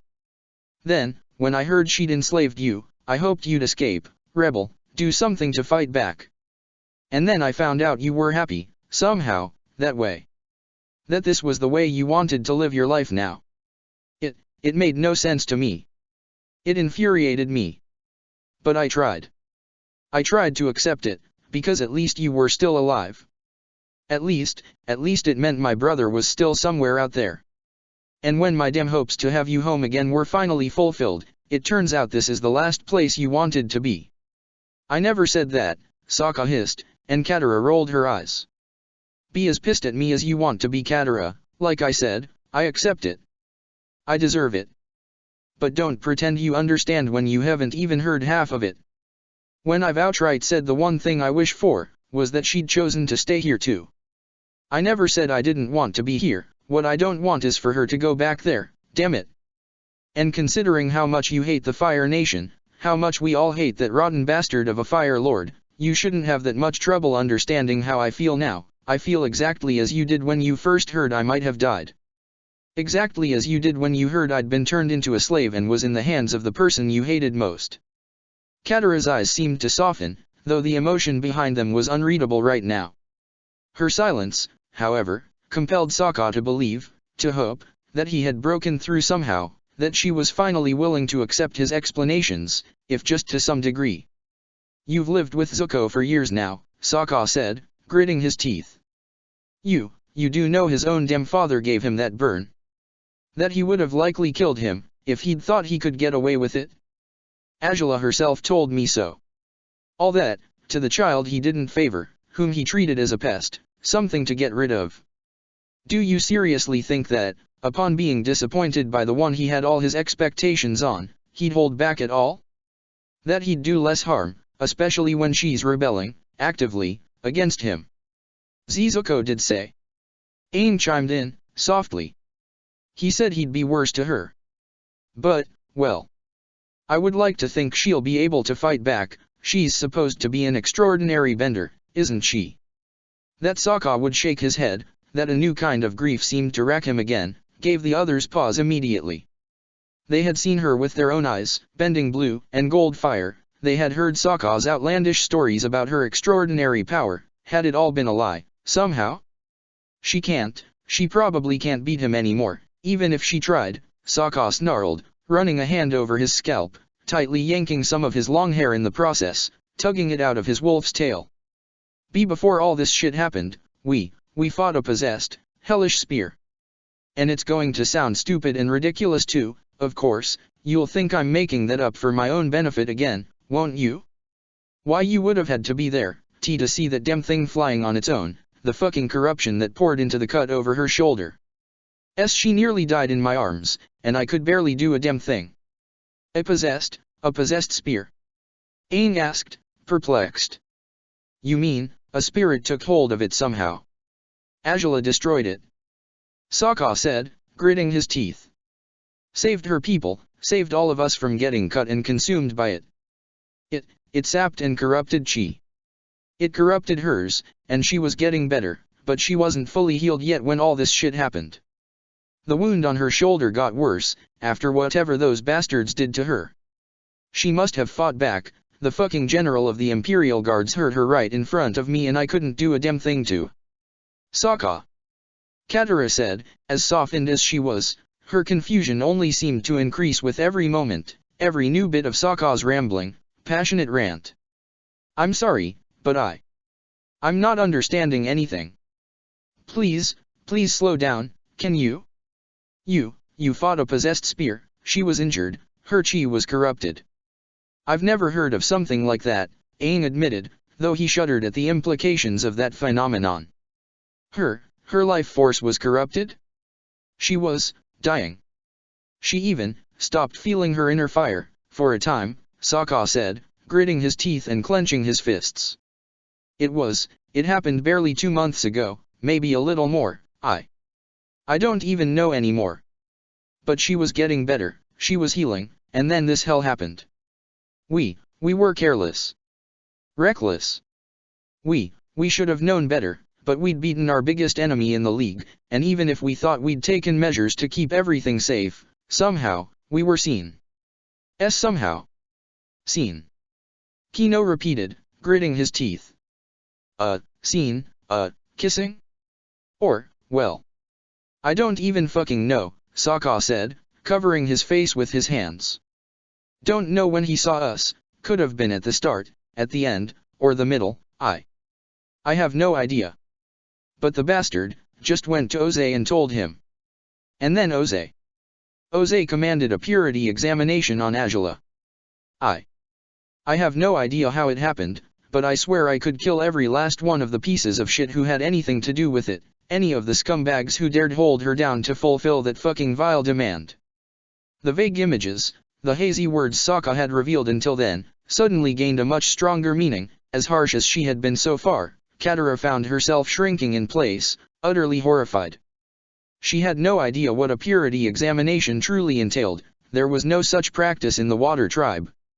She shuddered just to imagine it, her arms crossed over her body, hugging herself as a knife of cold dread seemed to stab her right through the chest.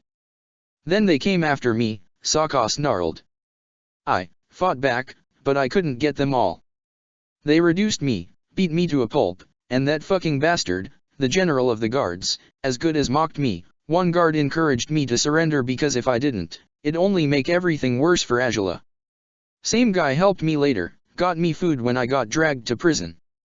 They knew it was you? All along, with that purity examination? Katara asked, horror-struck. There wasn't much of a chance it'd be anyone else. Sokka said, gritting his teeth. But whatever Iroh saw, he saw me in her, for sure. Iroh. Aang repeated, frowning. Wait, isn't that Zuko's fucking uncle? That's right, Sokka hissed, trembling violently. The nicest guy in the damn world, isn't he? Then he ran off. Hell knows where he went, he just vanished. He probably panicked when he realized Oze was seeing red and would want to kill everything he could in retaliation for what we'd done. But Zuko. Zuko always thought he was a good uncle, Kino said, puzzled. Whenever he talked about him. He was a fucking great uncle to Zuko, just as their mother was damn wonderful to him as well, Sokka hissed. But to her? They were fucking garbage, as far as I can tell, Iroh more than anyone. He was trying to tear her down for months before this. We gave him the perfect chance to do it without realizing it, idiots that we were. He just wanted Zuko to be the next Fire Lord, and he was ready to get rid of Azula by any means necessary to make sure of that. If he's sorry for it now, it won't even begin to cut it. I'd sooner kill Oze than him, if I could, but he's not far behind him on the list of people I'd tear to pieces if I had the chance. The more he spoke, the more their horror increased. Sokka shivered, closing his eyes as he tried to focus, as he tried to return to the crucial point of this accursed story. He didn't need Katara to understand his hatred for Oze or Iroh. What he needed her to understand was what Azula had endured, what she was willingly subjecting herself to, for his sake. I was locked up, then, probably would have been executed immediately on the next day, but Oze, the son of a bitch, decided to interrogate Azula first, Sokka said, gritting his teeth. He wanted her to tell him it was all my doing. That I'd raped her, that she'd never wanted me. To make her a victim, to make me a monster that needed to be destroyed. Katara's eyes widened. No, Sokka hadn't directly said it right now, but she felt the implication in his words all the same. She had done it too, if to a lesser extent, if in a less destructive way. She had tried to believe Sokka was a victim and Azula a perpetrator only to make things easier for her to fathom. She refused to do that, Sokka said, tightening his fists as tears streamed down his face. She stood up to him, and told him the truth. She saved my life, and condemned herself in the process, too. After that, he wasn't going to hold back, and he didn't. He posted guards to watch her every move, on me too, in prison, because he guessed we'd try to escape. And he decided she'd have to marry his favorite military officer, against her will. The guy, Zhao, he sponsored the best gladiator in the league, Combustion Man. He offered to make it a challenge. If his gladiator beat me, then he would conform to her old terms to take a husband. If I won, then it meant I'd live for another day, maybe, and he wouldn't have the right to be her husband, I guess. But I knew I couldn't win against that bastard, not without resorting to my very worst plan. He nearly killed me, so I killed him. I cast bombs at him, filled with volatile gas, and he went up in flames. I thought I'd die in the fire too. I wasn't strong enough to even move, but Angela leapt off the sponsor's balcony, climbed on her dragon, and they snatched me out of there. All three of us, we could have burned to death there. We nearly did. Sokka breathed deeply, calming himself for a moment as the flash of merciless, sprawling fire came over him. That moment of watching Combustion Man burning to cinders before his eyes, with Xian Long's silhouette contrasted against the brightness of the flames, and Angela, terrified, desperate and beautiful, reaching out to him, to save him at all costs. We escaped on her barge, Sokka said, his voice small. Her guards, her squad of Imperial guards had been under scrutiny ever since the truth was discovered. But even then, they did their best to help us. They set up everything up to give us a chance to escape. It could have been for nothing if the fire had gotten us. But we got out, we got away. I fell unconscious then, only woke up on the ship again, and I didn't really come back to my senses until I was being treated by one of her men. Then she told me she was bringing me here. I argued back.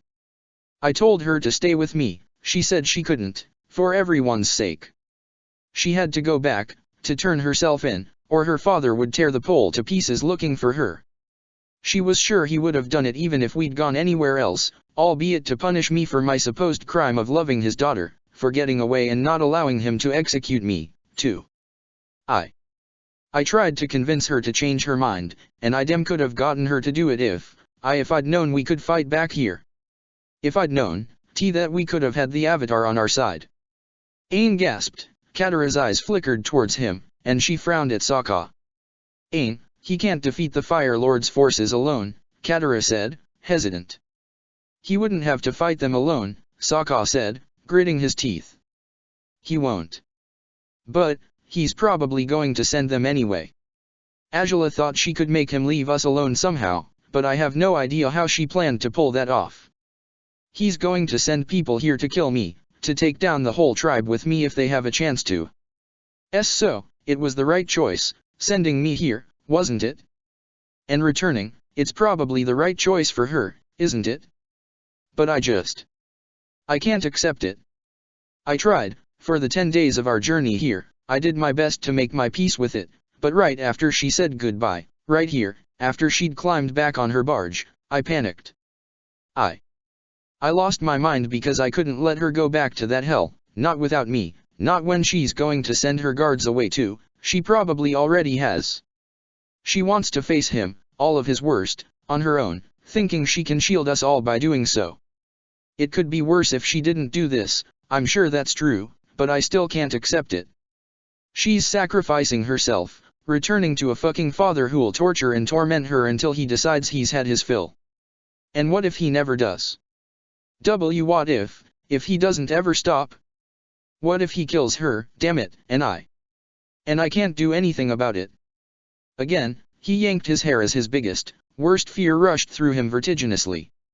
It was the worst possibility, the one he knew would see him losing every shred of his will to live, for sure.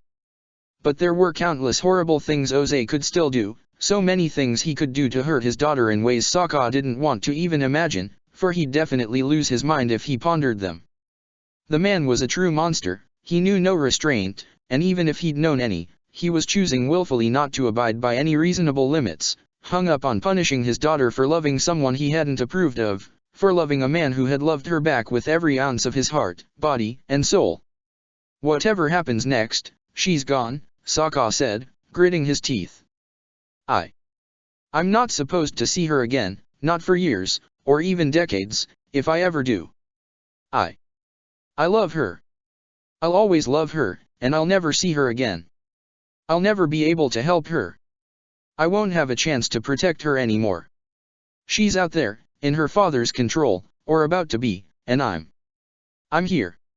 She wanted me to live on, to survive here, to be patient with myself, to be with people who loved me, people who would do right by me. She wanted me back with my family, and then I fucked up so badly you think my stupid stunt was somehow her design, her choice, her doing. It's my mistake, Katara, all right? It was me. I'm the one who couldn't fathom a life without her. If you're going to hate anyone for what happened, for the shape in which Zuko found me, then hate me. Not her. I swear, she doesn't deserve your rage, any of it. She is trying to save us all. Katara's silence could have meant 1,000 things, but Sokka couldn't slow down to unravel them as the onslaught of emotions took hold of him again. He brushed his eyes forcefully with the back of his hand, wiping the tears violently as his breath hitched. Maybe none of this would work, maybe his sister wouldn't care, maybe she wouldn't change her mind about Azula, no matter how much she heard about the choices, the mistakes, that had brought him here. So you just watched her go, begging her to return, and you didn't do what she'd told you to? Katara asked. If she did all this because she wanted to help you come back to us, why couldn't you at least try? Sokka. Because I'm a rebellious piece of shit, Sokka said, bluntly. I failed her at the last moment. Just after asking her to promise she'd come back for me, even if we're both 100 years old by then, I nearly threw away my life right then and there because it hurt so badly, damn it. Because I watched her vanish that way, because every moment I lived by her side is etched into my memory, and I can't let go of any of them. Because we'd sworn to be together forever. Because we had a future, we were going to move to the Earth Kingdom. We were going to have a home of our own, as she fixed so much of what her father had broken, he was going to give her a new title, enough power to save even more lives than she already had. And all of it went to waste over a single fucking stupid mistake. Just one moment of weakness, and everything was gone. In less than 3 months, I've had to watch the woman I love be shattered and broken by the worst of hardships, one after the other. I'd sworn I'd help her heal. I'd meant to stay by her side all along, and I can't do it anymore. I can't do anything else for her. She needs me. I know she will, and I need her, too. A bond like ours, it can't be broken. But it can hurt, damn it, it can hurt like hell, and it does right now. Because she's out of reach, because she's gone, and I can't do anything about it. Katara swallowed hard, lowering her gaze as she struggled to figure out what to say. It had been much easier to trick herself into believing any other explanations, any conjectures she had thought of, so much easier than accepting all this. But how selfish would it be to dismiss Sokka's suffering, to diminish it and pretend his grief and suffering were all of his own making? How cruel would it be to deny the love he was certain had existed, when Katara herself had no true basis to refute it? When his arguments to prove it had been far more convincing and compelling than she had ever anticipated. I'm not asking you to like this, Katara, Sokka said, gritting his teeth. I know, understanding this isn't easy. I know why you struggle to come to terms with my relationship with her. I don't blame you, and I never did. I owed you so many more explanations back in Whaletail Island, but there wasn't enough time. But she tried, Katara, she tried her best, she took every single risk she could to protect me and keep me safe. She's doing the same thing now, too, risking everything for all of us. You don't have to like her. I mean, you're not even bound to ever see her again, so, you really don't have to. But Katara, please, just let yourself believe, if just for a moment, that everything I've said is true. That she loved me enough to take all these risks for me. That she's making all these sacrifices, jumping into the inferno, regardless of all the pain she's already been through. That she's going back to her father, the same unforgivable, rotten son of a bitch who gave out an order for his fucking soldiers and physicians to violate her, knowing he might order even worse things against her next. Not knowing if he'll burn her even worse than he burned Zuko while she's powerless to stop him.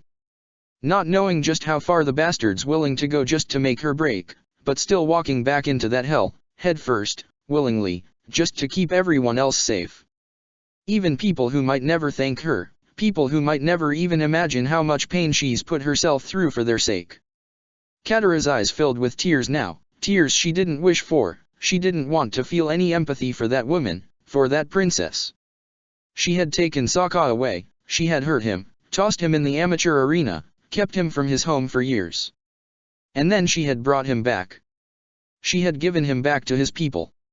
She had refused to let Sokka go down in history as an atrocious rapist. She had even been willing to jump into sprawling flames to save his life when she lacked the strength to defend herself from all harm. She had endured an unwanted, invasive examination. She had taken responsibility for her illicit relationship with her gladiator, no matter the horrific consequences it could entail for her. Her father was a monster, her father was the worst man in the world, without a doubt. It was something Katara had never questioned, but he had already burned his son, and everyone who knew him seemed to agree that it wasn't the worst he was capable of. She couldn't imagine what it was like, growing up with a father who couldn't be trusted, a father who was dangerous for her. Her distress over Hakuda's trip to fight in the war was nothing, she realized, compared to having a father so dreadful, so merciless, that he had decided to torture his daughter in retaliation for the alleged crime of loving someone she wasn't supposed to love. If Sokka's whole story was true, if Azula's words in Whaletail Island had been true. She raised her gaze towards Sokka again, finding him heartbroken and devastated. She stepped forward, and he seemed to flinch away from her at first, but she didn't walk away. Her lips parted, as she hoped the right words would come to her, but she had to force herself to talk, regardless of that. I'm not trying to negate your pain, Katara said, softly. I'm sorry for rejecting your explanations without hearing them out in full.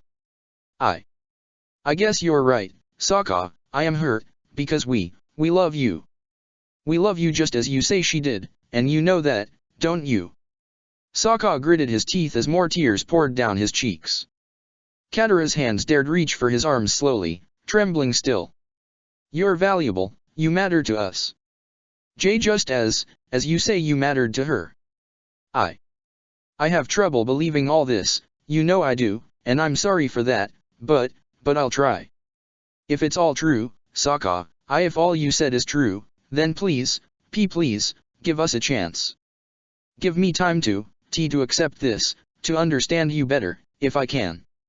I know I'm selfish for just wanting my brother back, when you're going through so much, when you've been going through it for longer than I know.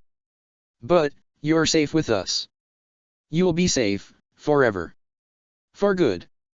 We're your family, Sokka. I never doubted that you were, Katara, but I never wanted to come back like this, Sokka snarled, shaking his head. I wanted to be back here with her. So you could all know her, so you could see what I see. So she could be part of this family, just as well, because she's part of me, and always will be. Katara frowned upon realizing his words seemed to imply a deeper meaning, a meaning that became clearer when Sokka yanked his mitten off, uncovering his right hand, revealing the scar etched across his palm. She gasped, and she glanced at Sokka in utmost disbelief. Aang and Kino, away as they were, couldn't see the scar directly, but they could infer its presence all the same through Sokka's actions, and Katara's reaction. Sokka trembled again, tears surging and pouring down his face as his sister covered her mouth with a hand. She deserved this too, Sokka sobbed. To be with people who would love her just as you all love me. She should be here, she should be with us.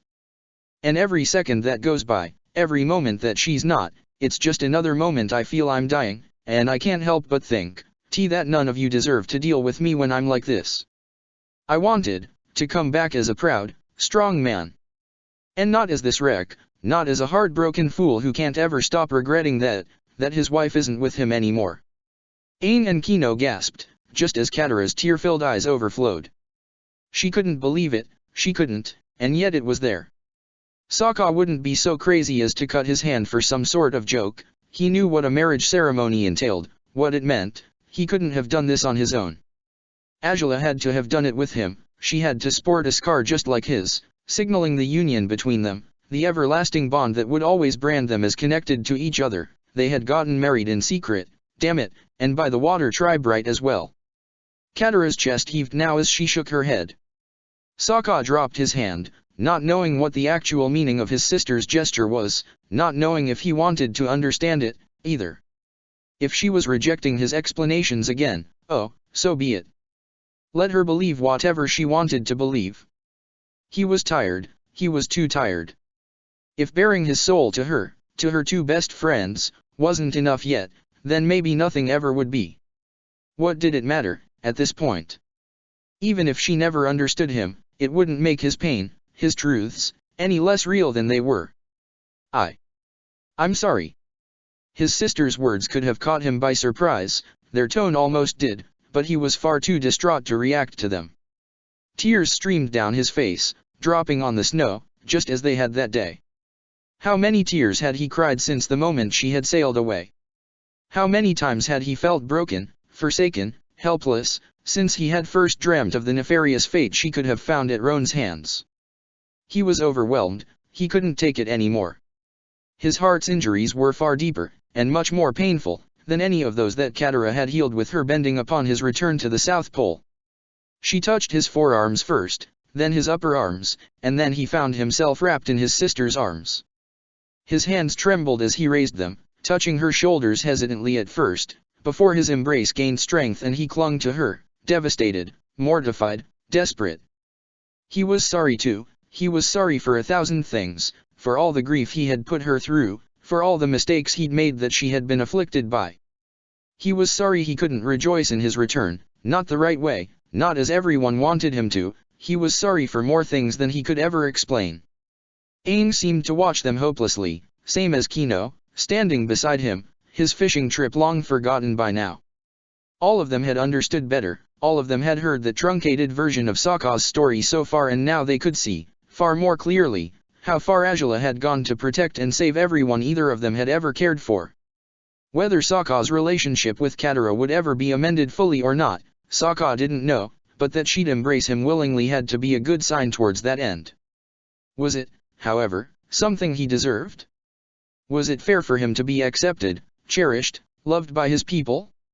Would the Fire Nation ever show this sort of mercy and devotion to the extraordinary woman who had done her very best to save them from every threat that ever rose against it? Could she ever be at peace, just as she had wanted him to be? Would she ever be so lucky? Would Ozai show mercy, of any kind, on the daughter who had allegedly betrayed him? He couldn't fulfill Azula's wish, he knew that now. He couldn't find peace, not like this. Not when he couldn't know if she'd find any of her own, not when his heart would remain broken until their paths crossed once again. Not until he returned to her, or she to him, and merely standing in this devastating place once again seemed to convince him that neither thing would come to pass. They had been fated to be broken apart, they couldn't change destiny, no matter how many times they had tried to forge a different path. Maybe someday he'd truly learn how to rewrite the stars. How to change them, so they could finally shine in their favor. Until that day, he would find no peace, no comfort, no true happiness, not until the woman who had intended to share her life with him could find them, too. After days of not bathing at all, soaking in a bathtub for the second time in one day seemed excessive, if welcome. The water had been warmed properly for her and she sat alone in silence as her friends worked to find another set of clothes for her, and prepare the concoction she'd need to drink, too. The warmth comforted her, and yet it couldn't thaw the heart that had been frozen over by her decision. With eyes closed, basking in the sensations around her skin, intrusive thoughts would break into her mind too often to ignore, memories she didn't need to revisit, not right now. Not when she'd made her choice, not when she'd decided this was the path she had to stay on. There was no point in questioning it. How could she give her father yet more means through which to control her? If he was willing to kill Xin Long, who had sent her countless worried thoughts so far, urging her to explain whatever was going on, for he couldn't understand the jumble of thoughts in her mind yet, how would he ever hold back with something he'd interpret as the worst possible evidence of her alleged treason? Even if the child miraculously looked like her on birth, no one with sense would assume the child couldn't be Sokka's. Curses, but why now? Why now? She gritted her teeth, yanking her soaked hair as she shook her head repeatedly. Yes, they had been careless, so careless she hadn't even remembered her tea a single time after they'd been discovered. Any of their encounters after that moment could have resulted in pregnancy if the tea truly lost its effect unless it was consumed on a daily basis. It hadn't even crossed her mind once, though. All those nights, holding him in her arms, soothing him when the pain of his injuries was too great, giving herself to him gladly whenever the midnight nectar enabled him to make passionate love to her, not once had the thought come to mind. Her period, damn it, she really couldn't remember the last time she'd had it. Sometime before her week as Fire Lord? If so, had the tea failed earlier yet? Oh, she had no idea. Maybe it was only a matter of her cheek eruption, maybe her bodily functions had been utterly out of place after that, and upon finally being close to restoration, the nightmares of the past month had taken place, and every attempt to reclaim normality had faded to oblivion. If only Iroh hadn't seen a damn thing, she still didn't know how he'd seen anything at all. Curse him, maybe he hadn't and he'd just given Oze a lucky guess, albeit to screw her over after their victory over Toph. Who'd have thought retaliation for such a petty matter could have such sprawling, dreadful consequences? Granted, it was Iroh, the man was a mastermind in his own right. She had ruined many lives so far, if she could do it, so could he. Did he regret it, she wondered?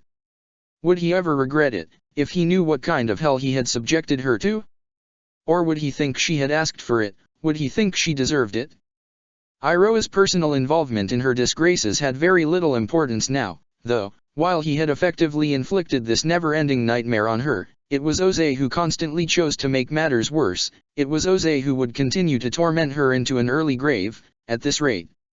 She wanted to keep going, to some degree, to fight on and live on for all the reasons why she'd chosen to return, but seeing as she had her back against the wall, and countless blades poised to run her through if she so much as took a step forward, she could barely see what her return to the Fire Nation could accomplish anymore. If only Sokka were here, the situation felt much like the slave riot had, if she gave it some thought. She had lost all ability to see ahead, she had failed to find solutions while he had been out in the field, saving lives when she had simply been powerless. But this time he wasn't here. He couldn't help her, he knew nothing about the latest hardships she had endured. She had never thought the day would come when she'd look to someone else, anyone else, to save her from her misery, but it was Sokka. He was the one person she would have entrusted anything, everything to. He had saved her so many times as it was, in just about every way she could have been saved. He was her equal match, her counterweight, the one who took action when she no longer could. And he was gone. He was out of reach. He couldn't save her now, not from her father, not from making a dreadful decision, not from herself. She had known from the start that she would miss him terribly. She had told him so, and he had responded in kind. What would his life be like right now? Had his family welcomed him as the hero he was, as she had always believed they would? She sure hoped so. He deserved nothing less. Odd as it might be, upon envisioning a brighter future for him, it became so much easier to feel some renewed strength inside her soul. Upon closing her eyes and imagining his tribe as best she could, imagining an older version of Sokka, his father, wrapping him in a warm embrace, tears of hope sprang in her eyes. She truly wished that had happened, she truly longed for it. If he was okay, if he was living a better life than her sacrifices hadn't gone to waste. She should have done the same for Xin Long, she shouldn't have let him come with her, not when he should have gone to his fellow dragons, not after Oze had already attempted to restrain him once before. Her dragon had rejected the notion of leaving her alone completely, fiercely, but she knew that, regardless of whatever choices she made going forward, Xin Long would be swallowed whole by the dark nightmares intended to hurt Azula. He didn't deserve to pay, he didn't deserve to suffer through everything he'd endured so far. He had been lost in darkness, long ago, afraid of a world of light, until he had finally discovered there was much beauty, and no end of wonders, in everything he had never experienced. He had never wanted to return to a life of nothing but darkness, of entrapment, and that was what he'd endure now, just because she loved him. Just because she treasured his life, his very existence, as deeply as she did. Xin Long had to be the last of it, though. Azula could barely live with what he was enduring now. If her dragon was slain, she as well would be better off dead. She couldn't give her father further reason to hurt her, further reason to punish her. Regardless of her choice with the child, she'd still have to marry Zhao to keep her dragon alive. The thought brought another wave of rejection, of sickness, coursing through her. Oh, it could be worse, she knew it could be. Xiao Feng, for instance, was just as unmarried as Zhao was, and she sure as hell would pick the admiral over the general if she had no other choice. Maybe her father would worsen the candidates if she rejected Zhao, always ensuring to give her the worst possible matches, albeit to ensure she couldn't continue to cling to her hopes of remaining faithful and loyal to the man who owned her heart. The very idea of being forced into matrimony with anyone else, it had been done countless times in history, to high-born women younger than her, with men even older than Zhao, but that realization only made her angrier still. That awful practice was so wrong, so messed up she felt her chest collapsing at the thought of being subjected to it. It was Sokka, it was only Sokka. She had wanted him, and only him. He loved her, he had loved her in every way he could, treasuring her, offering her every opportunity to grow by his side, to discover she wasn't the monster she had ever dreaded herself to be. How could she ever take another husband if not him? Whatever the dim fortune-teller's predictions, she couldn't care less, she wanted no loveless marriage. She refused to accept, to fathom, any other possibility besides Sokka. She hugged her knees to her chest, dipping her face in the water, tears trailed down her face again, melding with the tub's water. Crying exhausted her, and yet she'd spent days doing it, it seemed, to a point where her usual headaches after shedding tears had become her new normal. Would she ever stop crying, after all this? She suspected not unless her fortune took a turn so unexpected and grand that everything she dreaded, everything she hated, would vanish and be replaced with beautiful, blissful surprises instead. The odds for that to happen, she knew, were non-existent. This wasn't meant to be a moment to wallow in self-pity, but a moment to steel her resolve and ensure she could do what she needed to do. She had hoped to make it so, but her thoughts were treacherous in ways quite different from what her father would call treason. She would slip down dangerous paths, thinking of many things she should keep well out of her mind, when she should be focusing on gathering her strength to do what needed to be done. It was small, too small to count, even if she had indeed conceived anything. It wasn't conscious, it was barely alive as it was. Mai had said it herself, many women lost children without even knowing it, curses, some actually wanted to have them and still couldn't carry a pregnancy to term. It was a tragedy, no doubt, but if those people had moved on with their lives, so could she. Even if her life was going to be further misery and struggle, this was what she needed to do, for she couldn't bring a child into a life like this one, no matter what. She couldn't bring Sokka's child into a life like this one. She raised her head above the water and gasped, breathing again, though furiously. She shouldn't think of it this way. It wasn't a child yet, it wasn't. She couldn't even let herself internalize that idea, because the minute she did, she'd lose all her resolve all over again. If she was to stay rational, she had to keep her emotional distance from the situation. It wasn't Sokka's child, no, it wasn't her child either, not at this point. It was a natural result of carelessness, but it wasn't something solid, something real, just yet.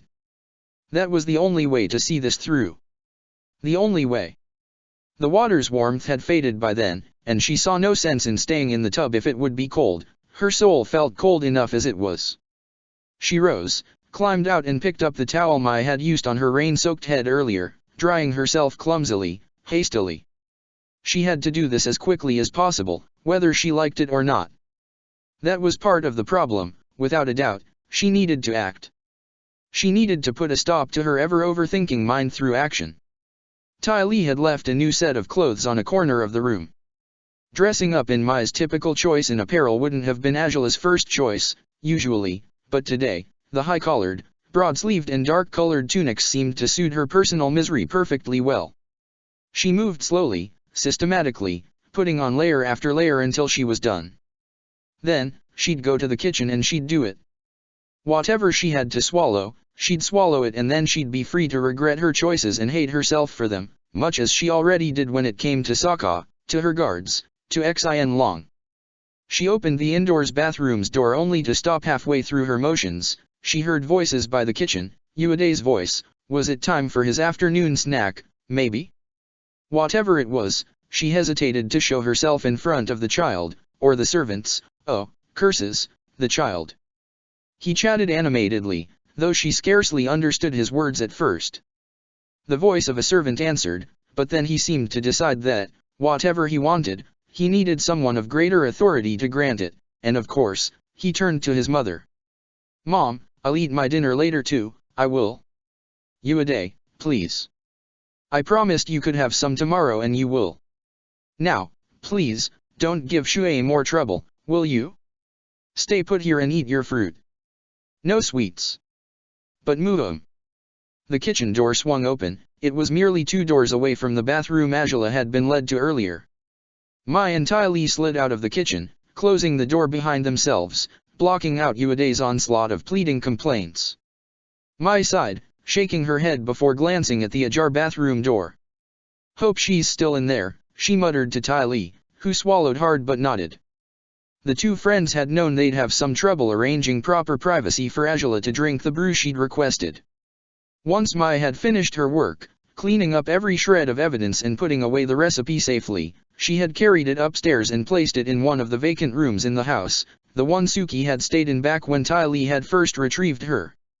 Seldom did anyone enter that room for any purposes but cleaning, but Yuadei's room was right across it, and he, or the servant with him might have noticed Angela if they brought her upstairs, even if to another room. Thus, Mai had chosen to call the servant by the door, asking her to start working on dinner now and to set aside her surveillance duties for the time being. Then, she had summoned the other servant with Yuadei, suggesting he could eat some fruit and drink juice for his snack, only for Yuadei to protest the healthy suggestion, unsurprisingly. All the servants were busy now, though, and well out of the way for their plan's next stage, and that meant it was time to fetch Angela. Mai approached quietly, pushing the door to the side subtly. She hadn't realized she genuinely expected Angela not to be there until she was surprised by her presence instead. All hopes that the bath would somehow soothe the princess, however, appeared utterly unfounded. Her head was hung, and she seemed to breathe heavily, a hand struggling to find purchase on a nearby wall. Tai Li darted forward, clasping Angela's hand in hers, wrapping the other arm around her waist, in fear that her friend would pass out or lose her footing. "Angela!" she gasped. Angela snarled, shaking her head as she covered her face with her hands. She had it wrong, in so many ways. Oh, she was stupid, so stupid, for letting anything sway her at all, when the only choice going forward was as obvious as it was. But that young voice, the careless way in which he spoke, the casual behavior, as though catastrophic things weren't happening at all, he was so innocent, just a boy, and he looked to his mother for guidance, for support, for whatever choices he was allowed to make. She had seen him with his mother since he was born. He had been so small and so clingy with Mai. He had become a chatty, wild thing later, so unlike his mother. He had a close relationship with her and with his father, who even took him to work alongside him sometimes, just to spend more time with his son. Her jaw hurt with how violent her snarl was as she struggled to find her bearings, as she tried to bring back the rational thinking she was losing sight of. For she remembered those rare moments when Mai had asked her to hold Yuadei, when Sokka had tried to play with the young boy, showing him his boomerang as the child sat on Angela's lap. That one time, when he had warned Yuadei not to approach him, to no avail, after he had wound up too sweaty after a day of training. The kids they'd seen, back in Firelight Town, gazing at them with admiration. Even the child she had argued with at Piandeo's mansion, when Sokka had tried to intervene to cool things down, and Huivin, Sokka's apprentice, whom she had encouraged often by claiming she would take him as her gladiator instead, with whom she had even ganged up on Sokka once, laughing carelessly as Sokka pretended to be affronted over her unexpected betrayal. Stupid, she was so stupid, she couldn't let this break her, she couldn't, and yet. "Angela, calm down," Mai said, frowning as she stepped closer. "Everything's ready, but if you need more time to." "And no, I can't," Angela said, shaking her head violently, just as violently as she brushed the tears away. "I have to do this. I have to. Don't give me more time. Just give me the damn thing, give it to me now, I'll swallow it and be done with it." "Angela!" Tai Li gasped, clasping her friend's shoulder gently. "You shouldn't force yourself to. I have no choice, damn it. No choice." The more time I waste, the more I dawdle, the harder it gets, so just let me do it now, Angela said, gritting her teeth. She was sure she'd regret it. She would learn to live with it, or she wouldn't. Either way, she had no choice. She had to do this, at all costs. Whatever she had to drink, she'd do it, immediately. Mai seemed to hesitate, just as much as Ty Lee did, but she nodded solemnly before long. Ty Lee appeared most unconvinced about taking Angela to the room they'd prepared, but Mai clasped Angela's wrist and guided her towards the stairs. The princess didn't even ask what they were doing, or where they were going. All she needed was action, no thoughts, just action. She couldn't let doubts take hold of her heart again, she needed to act right now. It's upstairs, all right? We left it there. No one will know what you're drinking, no one will find out at all, Mai said, patting Angela's back reassuringly as they started climbing the steps, with a remorseful Ty Lee following them. We can stay with you until you do it, but I don't know if that will help. So, if you'd rather do it alone, we'll understand. Angela swallowed hard but nodded, climbing all the way to the second floor with trembling legs. She had never felt so weak, she had never felt so ill. She wanted to throw up again. Was it a pregnancy symptom, or was it merely her conflicting emotions, causing all sorts of havoc across her body? It had to be the latter. Maybe there was no child to begin with, maybe she'd drink that thing for nothing. She had little recollection of the room Mai had guided her to, but she stepped inside it to find a small table within, and a small cup with a green, thick substance at its center. A glass of water sat on the table as well, to chase down the green thing, Angela guessed. All right, here we are, Mai said, swallowing hard. Take your time, or not at all. Ty Lee and I will be right outside, okay? Okay, Angela whispered, closing her eyes as she accepted Mai's decision. No doubt, neither her nor Ty Lee wanted to see this. Angela wasn't about to force them to endure it, either. Mai still helped her all the way to the table, setting her down on a cushion that had been laid in place for her. Angela knelt on it, somewhat relieved not to have to stand on her unstable, trembling legs anymore. Her gaze fell upon that green substance again. She would have to drink it soon. It wasn't a lot, 2 mouthfuls, perhaps. She could handle that. It would be easy, even. Angela. Ty Lee glanced at her, as Mai tried to guide her out the door. I know this is bad. I know it's hard. Maybe harder than anything else you've ever done. Just know we're here for you. No matter what, we're here for you. Angela swallowed hard but nodded. Both Mai and Ty Lee gazed at her with wistful remorse, but they turned on their heels and stepped past the door, closing it behind them. Again, Angela was alone. She would raise a hand and drink that substance. She would. Eventually, her limbs would stop rebelling and she would be able to do it. Eventually. A deep breath, then another, once again, she decided to count them, hoping the numbers scrolling through her mind would drown out every other voice in her head, screaming at her not to do this. Whether the voice belonged to her dragon, to herself, even to the man she loved, it was hard to say. All she could do was tremble and do her best to ignore them. There's no other choice, she repeated to herself, tightening a fist over the table. This is all I can do. The best thing I could do for. She couldn't think of a proper word to describe it, one that truly would help her put enough emotional distance between her actions and the sin she was close to committing. Oh, it was a true sin this time, far greater and more devastating than any of her mistakes so far. She had done her best to protect people, and the mistake in those cases hadn't been in her actions, but in her lack of foresight, in her underestimation of her enemies, of her father. But this, once she drank that thing, she knew she would hate herself for it for as long as she lived. She would, she knew as much, and there was no point in lying to herself about that right now. All she had to do was convince herself, somehow, that it was worth it. That it would be the best choice going forward. It was one less weapon Jose could use against her. It was one way to lighten her load, excessive and overwhelming as it had become. If she tried to pass the child as Zhao's, the man would surely suspect her of lying from the get-go.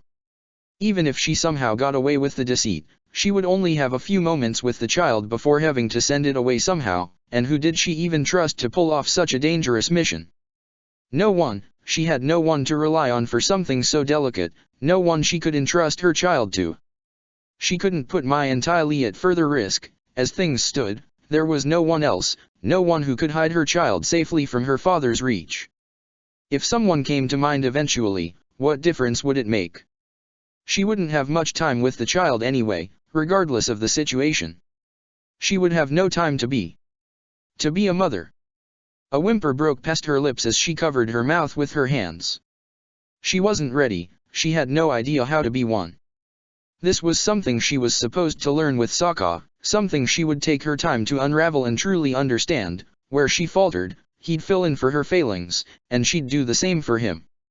They would have been a team, they would have figured out the process together. They would have held their child once it was born, laughed upon wondering what names to choose. Sokka Jr. and Azula Jr. were the only ones she remembered them bringing up, so long ago. How he'd crafted a whole world, a whole reality for her, that very night, how he had frequently assured her that, regardless of her doubts, she could have been a great mother. She had never believed him, not fully. She had hoped he was right, but she had little reason to trust that he was. His opinion of her, it was far too idealistic, and he loved her so much he was as good as blind to her many faults. A great mother, curses, he thought she'd be a great mother, and the first damn choice she'd make, for the only child she'd ever bear for him, was to end the pregnancy? Clearly your father doesn't care to see his daughter as becoming a monster. Azula gasped, wincing at the sudden callback, at the unwanted memory, returning dangerously at the worst possible moment. No. Oze didn't care to see her becoming a monster, for he was one himself. To think the day had come when her mother's words, which had scarred her for a lifetime, had gained a wholly different meaning, turning instead into a warning, of some sort. No, Oze didn't care. He never had. He would push her into becoming a monster, he encouraged her in that direction, even if she wanted nothing to do with that sort of life anymore. Sokka had always told her that her mother's words weren't true. That she was better than that she wasn't what she feared, that all her emotions were proof of it, that her passions, her ambitions, didn't make her any lesser than other people. He had set her free from her worst fears, from the overwhelming sensation that, upon looking back on herself, she would only discover she was utterly worthless, not even human. But he had always believed, firmly, that she was no monster. Would a monster hesitate? Would a monster cry? Would a monster delay this moment as much as she had, unwilling to pick up that simple, small cup and raise it to her lips? Maybe it would. Maybe the hesitation, the tears, the fears, could make her human enough, but if she acted upon this, would she still believe herself better than what her mother had thought of her? If her first, immediate choice, upon potentially conceiving a child with the man she loved, was killing it? No, damn it, it was no child, not at this point. She couldn't let herself think that, she knew she couldn't. For that word meant a little boy or girl, with dark skin and darker hair, running on stubby legs, chasing fireflies in the night. It meant a set of bright blue or gold eyes, as beautiful as the smile that would spread upon their faces. It meant laughter, it meant tears, all of it lined with innocence and wonderment, with a longing to expand their horizons, to explore whatever marvels their world could offer. It meant a cheerful, strong voice, or perhaps a soft-spoken one. It meant wrapping them in blankets, ensuring the chill of night wouldn't get to them. It meant dreams, hopes for the future, whims, and wild games. It meant thirst for life, unquenchable and passionate, driving them forward as they sought to find a place to belong in. Never before had the idea of a child held any appeal, never had she slowed down to ponder it properly, simply because she had so much to achieve, so many ambitions to fulfill, and that was something to think about when the right moment arrived. What would ever count as the right moment? Her every hope for the future had been stripped away from her. There was nothing in her bleak horizon anymore, where once there had been a brilliant destiny she could barely wait to chase after. But maybe it hadn't held any appeal because she had never pondered it in full, because Sokka had brought her true contentment and fulfillment for as long as their love had grown and strengthened. She hadn't needed more, she hadn't asked for more. He was her future, it was him. She had wanted him by her side, at all costs. Their relationship had been addictive, fascinating, blinding her to so much more she could have sought and wanted, all because she wanted to focus on him, instead. His wit, his strength, his kindness, she had loved it all, because it was part of him. This child was part of him, too. It was part of her, just as well. She trembled violently, trying to reel her thoughts back at first, but then, why stop them? Why would she stop now, when deep down, she wanted to let her thoughts run away with her? No, she couldn't do it without letting herself glimpse this future first, just as she had allowed Sokka to fill her mind with fantasies that night, aboard her barge. This would be a fantasy as well. She wouldn't let it go any further than that. She would imagine it, see it in her mind's eye, and let herself grieve for what couldn't be, to dream of what should have been, to imagine herself in a magnificent fortress, someplace far removed from the world, safe and sound behind its large walls. To hear the roaring of many dragons, flying across their land, safe, sound and free. To imagine the rattling of cookware, as Song worked in the kitchen to prepare Ruishi's favorite roast duck, eager to finish it just in time for his shift to end. Right outside, in the courtyard, Toph would work hard to develop her skills at bending with metal weapons, training with Haru and Tai Li, who would work smoothly together to keep the earth-bending prodigy on her toes. A visit would arrive. Mei-sun, bearing news of the excellent performance of the enforcers, promising the next raids would be a great success.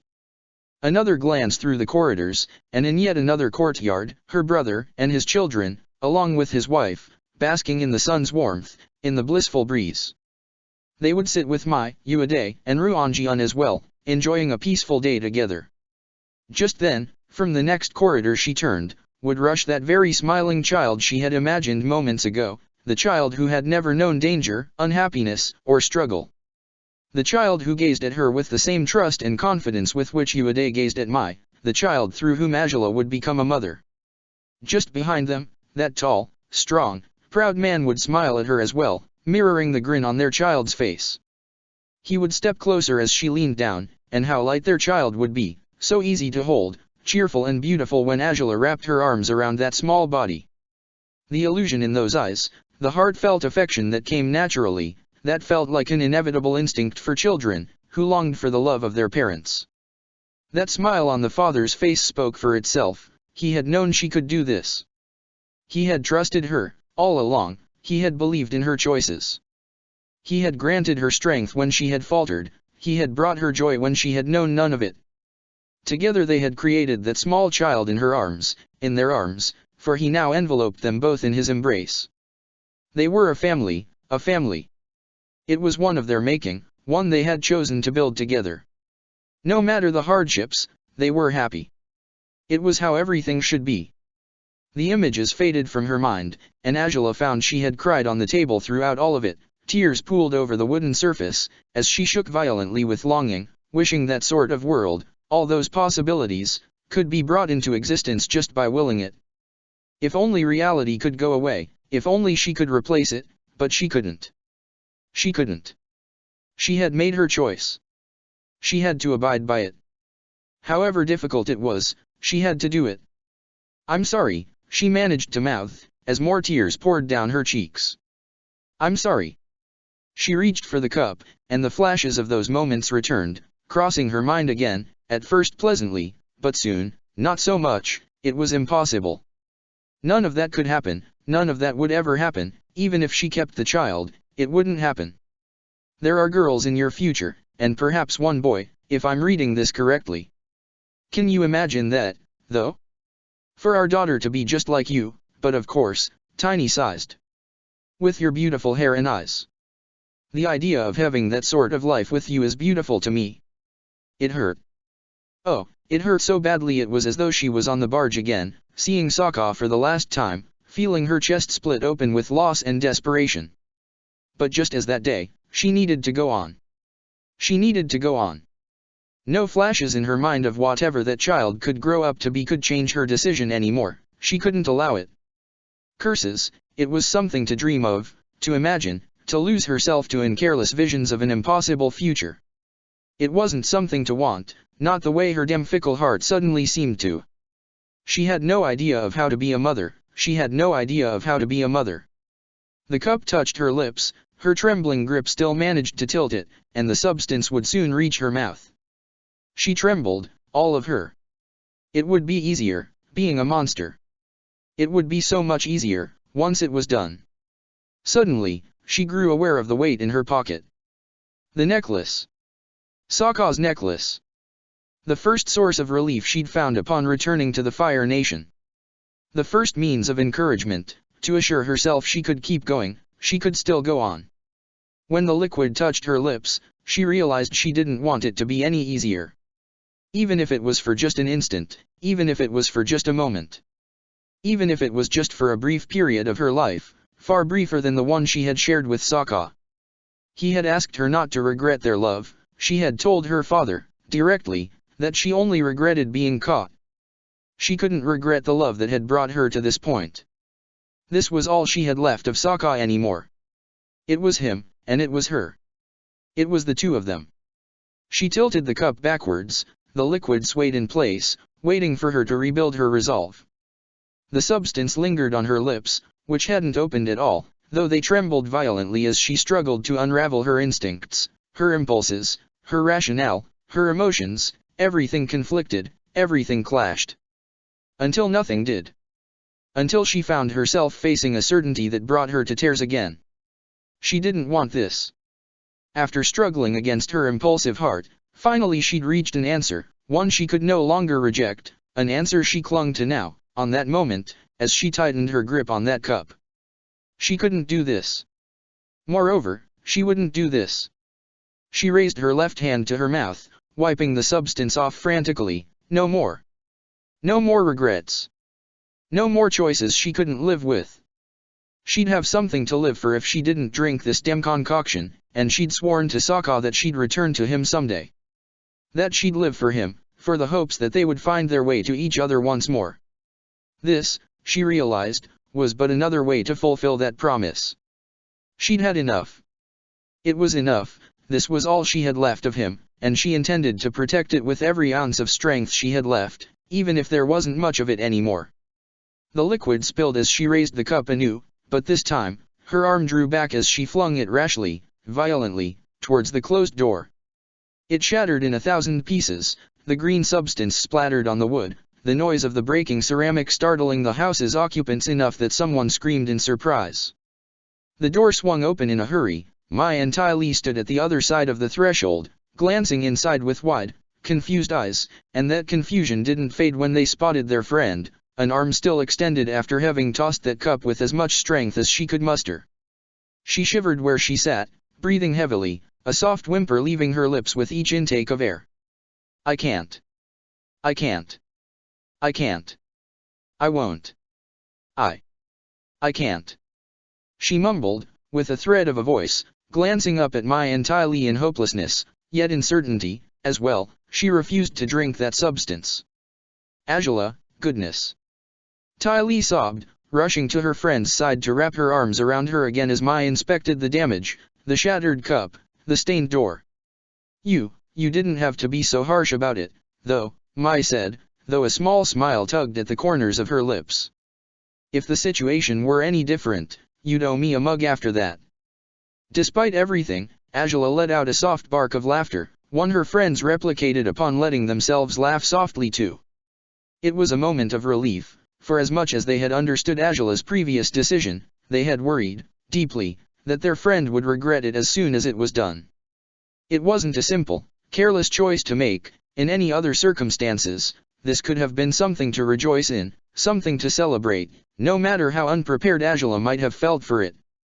She'd have months to prepare ahead of herself, either way, months to grow accustomed to the idea of becoming a mother. Ideally, she'd go through that process with the man she loved, right beside her. But she had chosen to go forward, even if without him. Where there was an emptiness in her eyes before, now they seemed to sparkle with purpose, with determination she had lacked for as long as she had chosen to part ways with Sokka. I won't do it. I'm sorry, Mai, for the mug, and the bother, I can't do it. I won't do it, Angela said, shaking her head as tears streamed down her face. I'm scared. Scared out of my fucking mind. I won't pretend otherwise, But I'd rather fail because I did my best, than fail because I didn't try. Suits you to say that. Mai said, smiling fondly at her as she knelt before her on the table. Though that sounds like something he'd say, too. Angela swallowed hard and nodded. In many ways, she had learned that from Sokka. All she ever saw, before knowing him, were battles to triumph in. With him, she had learned more than she could ever explain. With him, she had understood there was more to life than victory, than perfection. Their love had been cut short unfairly, and they had been broken apart, but it had been worth it. Every moment they had shared, every instant, had been invaluable. No matter the pain, no matter the anguish, she refused to regret any of it. That included this: if they had actually done something so reckless, if they had conceived a baby out of their carelessness throughout the last weeks they had shared together, then that was something else to devote her best efforts to, just as she had given her best in every stage of their relationship. She couldn't give this up, she couldn't turn her back on it. She would be a mother. She'd had the chance to refuse, to turn her back on that possibility, but she had accepted it, instead. She would be a mother.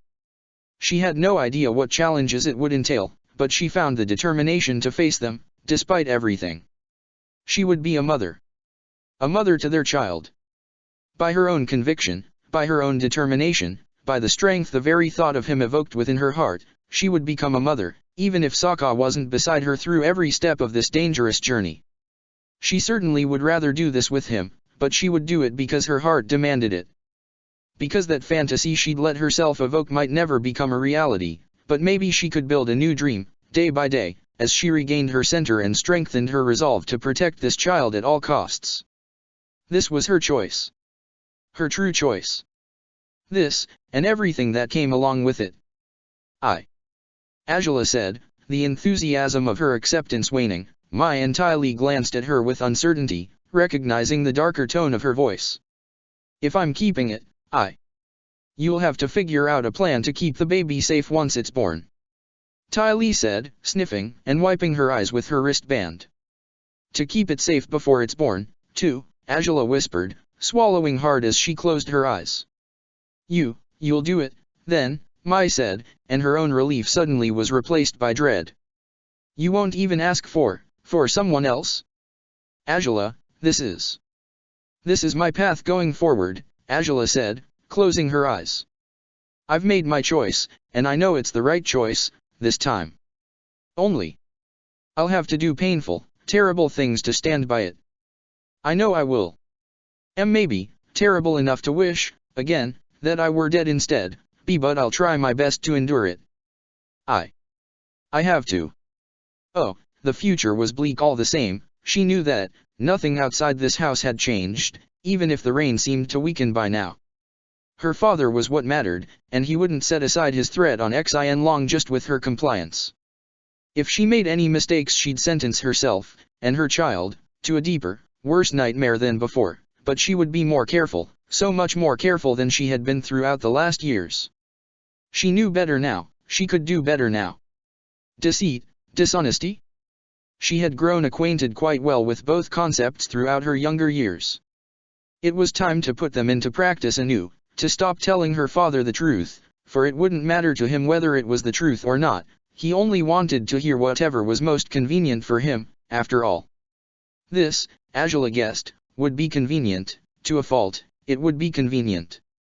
She had to ensure it was, to make whatever sacrifices were necessary to protect her new priority as well as the old ones. She could feel Xin Long's confusion, he had scarcely understood her sudden plight, so jumbled and troubled her thoughts had been. She closed her eyes and evoked the thoughts properly in her head. She was with child. She carried their baby, hers and Sokka's. It might have been easier indeed, to cut things short, to put an end to this pregnancy, if she was pregnant at all, but she didn't want to choose the easiest way out, not if it was wrong. Not if it entailed sacrificing the sudden spark of life she'd found growing inside her, a spark she intended to cling to nurture into a proper flame that could stand on its own, when it was ready to do so. Her resolve was firm, but the implications of her choice didn't go lost on Xin Long. She couldn't tell the world she was carrying Sokka's child.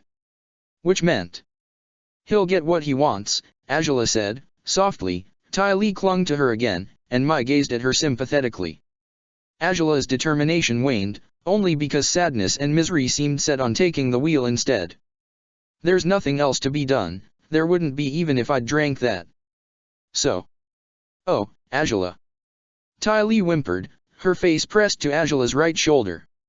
What little joy had burst in her heart upon making up her mind dimmed and shrank. She would certainly have to do unforgivable things in order to see this child born and raised properly, whether by herself or by someone else. Maybe, by the time it was born, she'd no longer feel worthy of raising the child herself, after everything she would have to do to ensure its survival. But it would be worth it.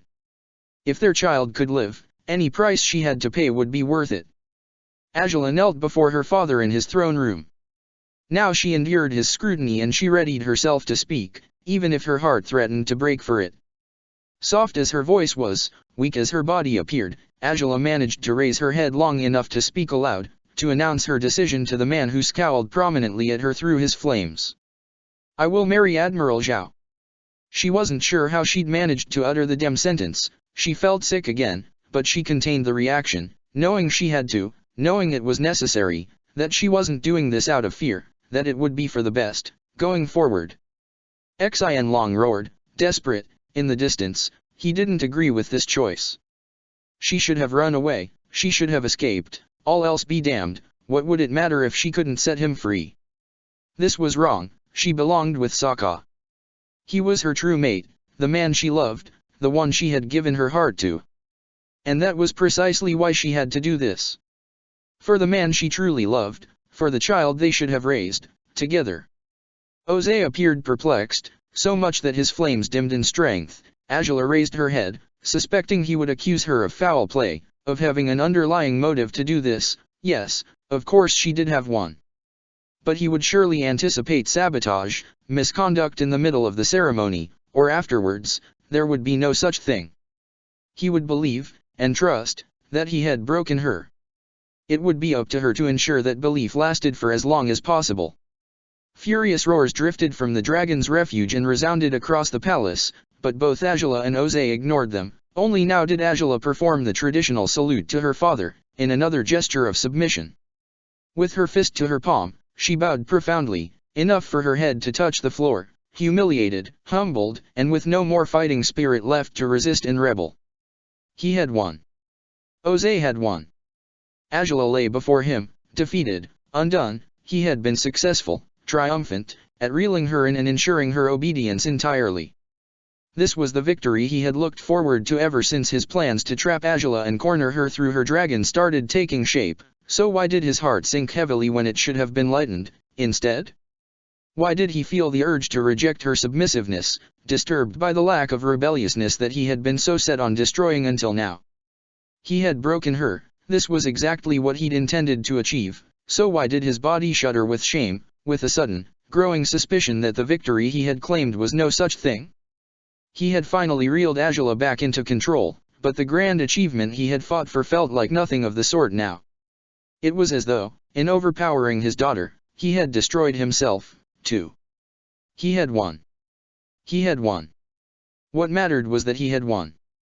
So why would his treacherous heart ache, as though he had been dealt a crushing defeat instead?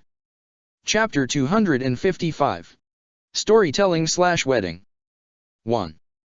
The birds were sent, and once they were, rumors took wind anew in a city where gossip ever ran rampant.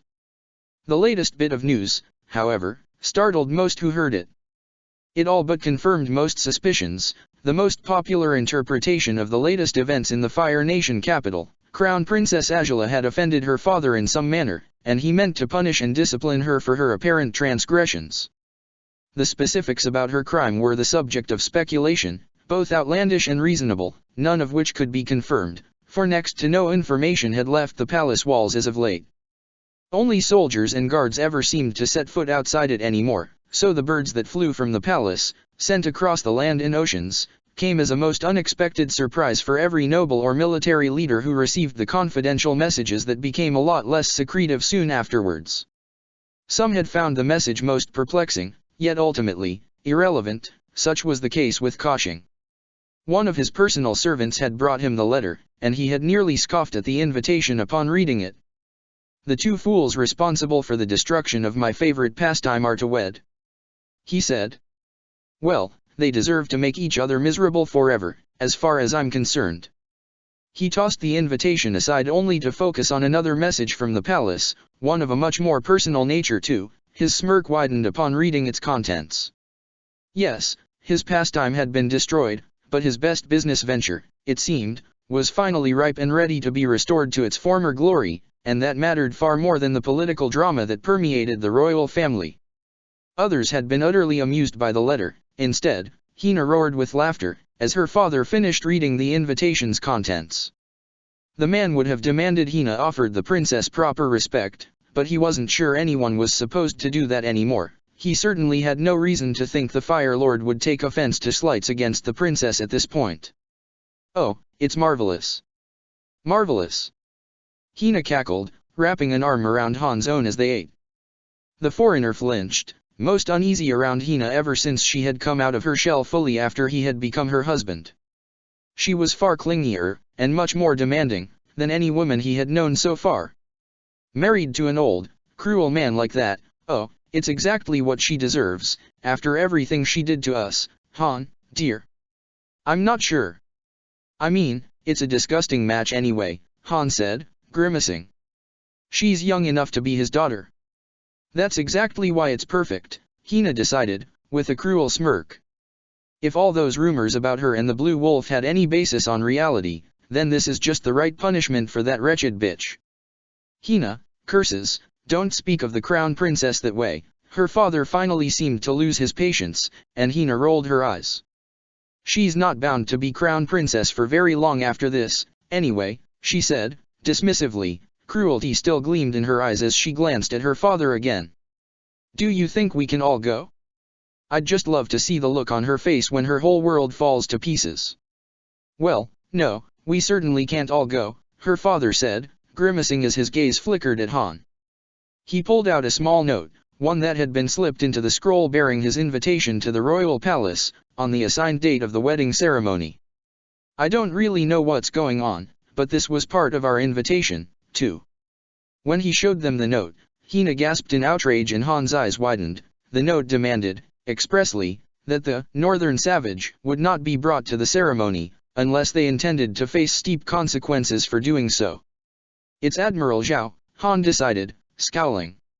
He must have decided I couldn't be there. Oh, why would he? It's none of his business whether you're there or not. Hina huffed, crossing her arms over her chest. It is his wedding, Hina's father commented, matter-of-factly. He certainly has a say upon who gets invited. Oh, it's surely her doing, not his, Hina growled. She's a sleazy snake, she always has been. Maybe you're right, but even if you're not, I'll be better off staying here, Han said, with a smile he faked from the depths of his heart. Hina's gaze was almost mournful. Don't worry. You can go with your father, if you wish to. It won't be the same without you, my sweetheart, but I admit, I truly wish to go, Hina said, smiling viciously again at her father. Can I be there, father? Mother can stay home, if just this one time. Her mother smiled and conceded, nodding at her husband and encouraging him to please his daughter.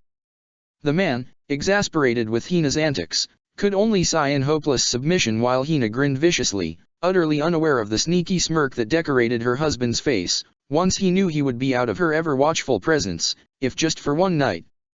All the way in Udeo, however, the arriving message had been met with much fiercer resistance and disbelief. This isn't possible. It can't be happening. Corey exclaimed, looking at her father in utmost chagrin. He had only just read aloud the contents of the letter to his household, and his wife covered her mouth with her hands while his daughter scowled, horror etched across her features. She can't marry Admiral Zhao, that's absurd.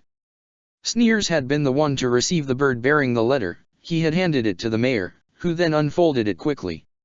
After weeks of absolute silence, of months with next to no news from the capital, a fully sanctioned message by the Fire Lord seemed a boon to be treasured. Upon learning of its contents, however, none of them welcomed the sudden information anymore.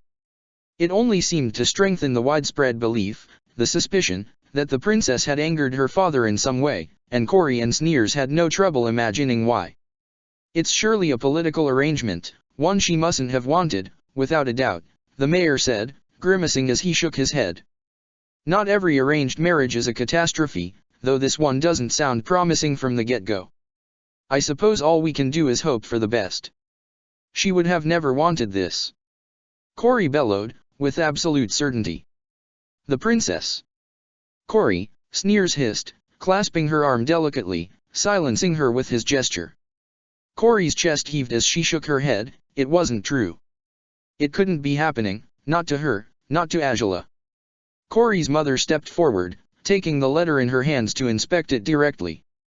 Her husband allowed it, as much as he tried to remain level-headed, his eyes betrayed his sadness all the same. While he hadn't been close to the princess, she had still made a strong impression on him, on most anyone she'd ever met. She was his daughter's age, he knew she didn't deserve this, no matter what she'd done to displease her father.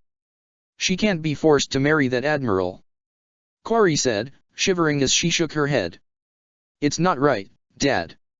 It's horrible. She'd have never agreed to this.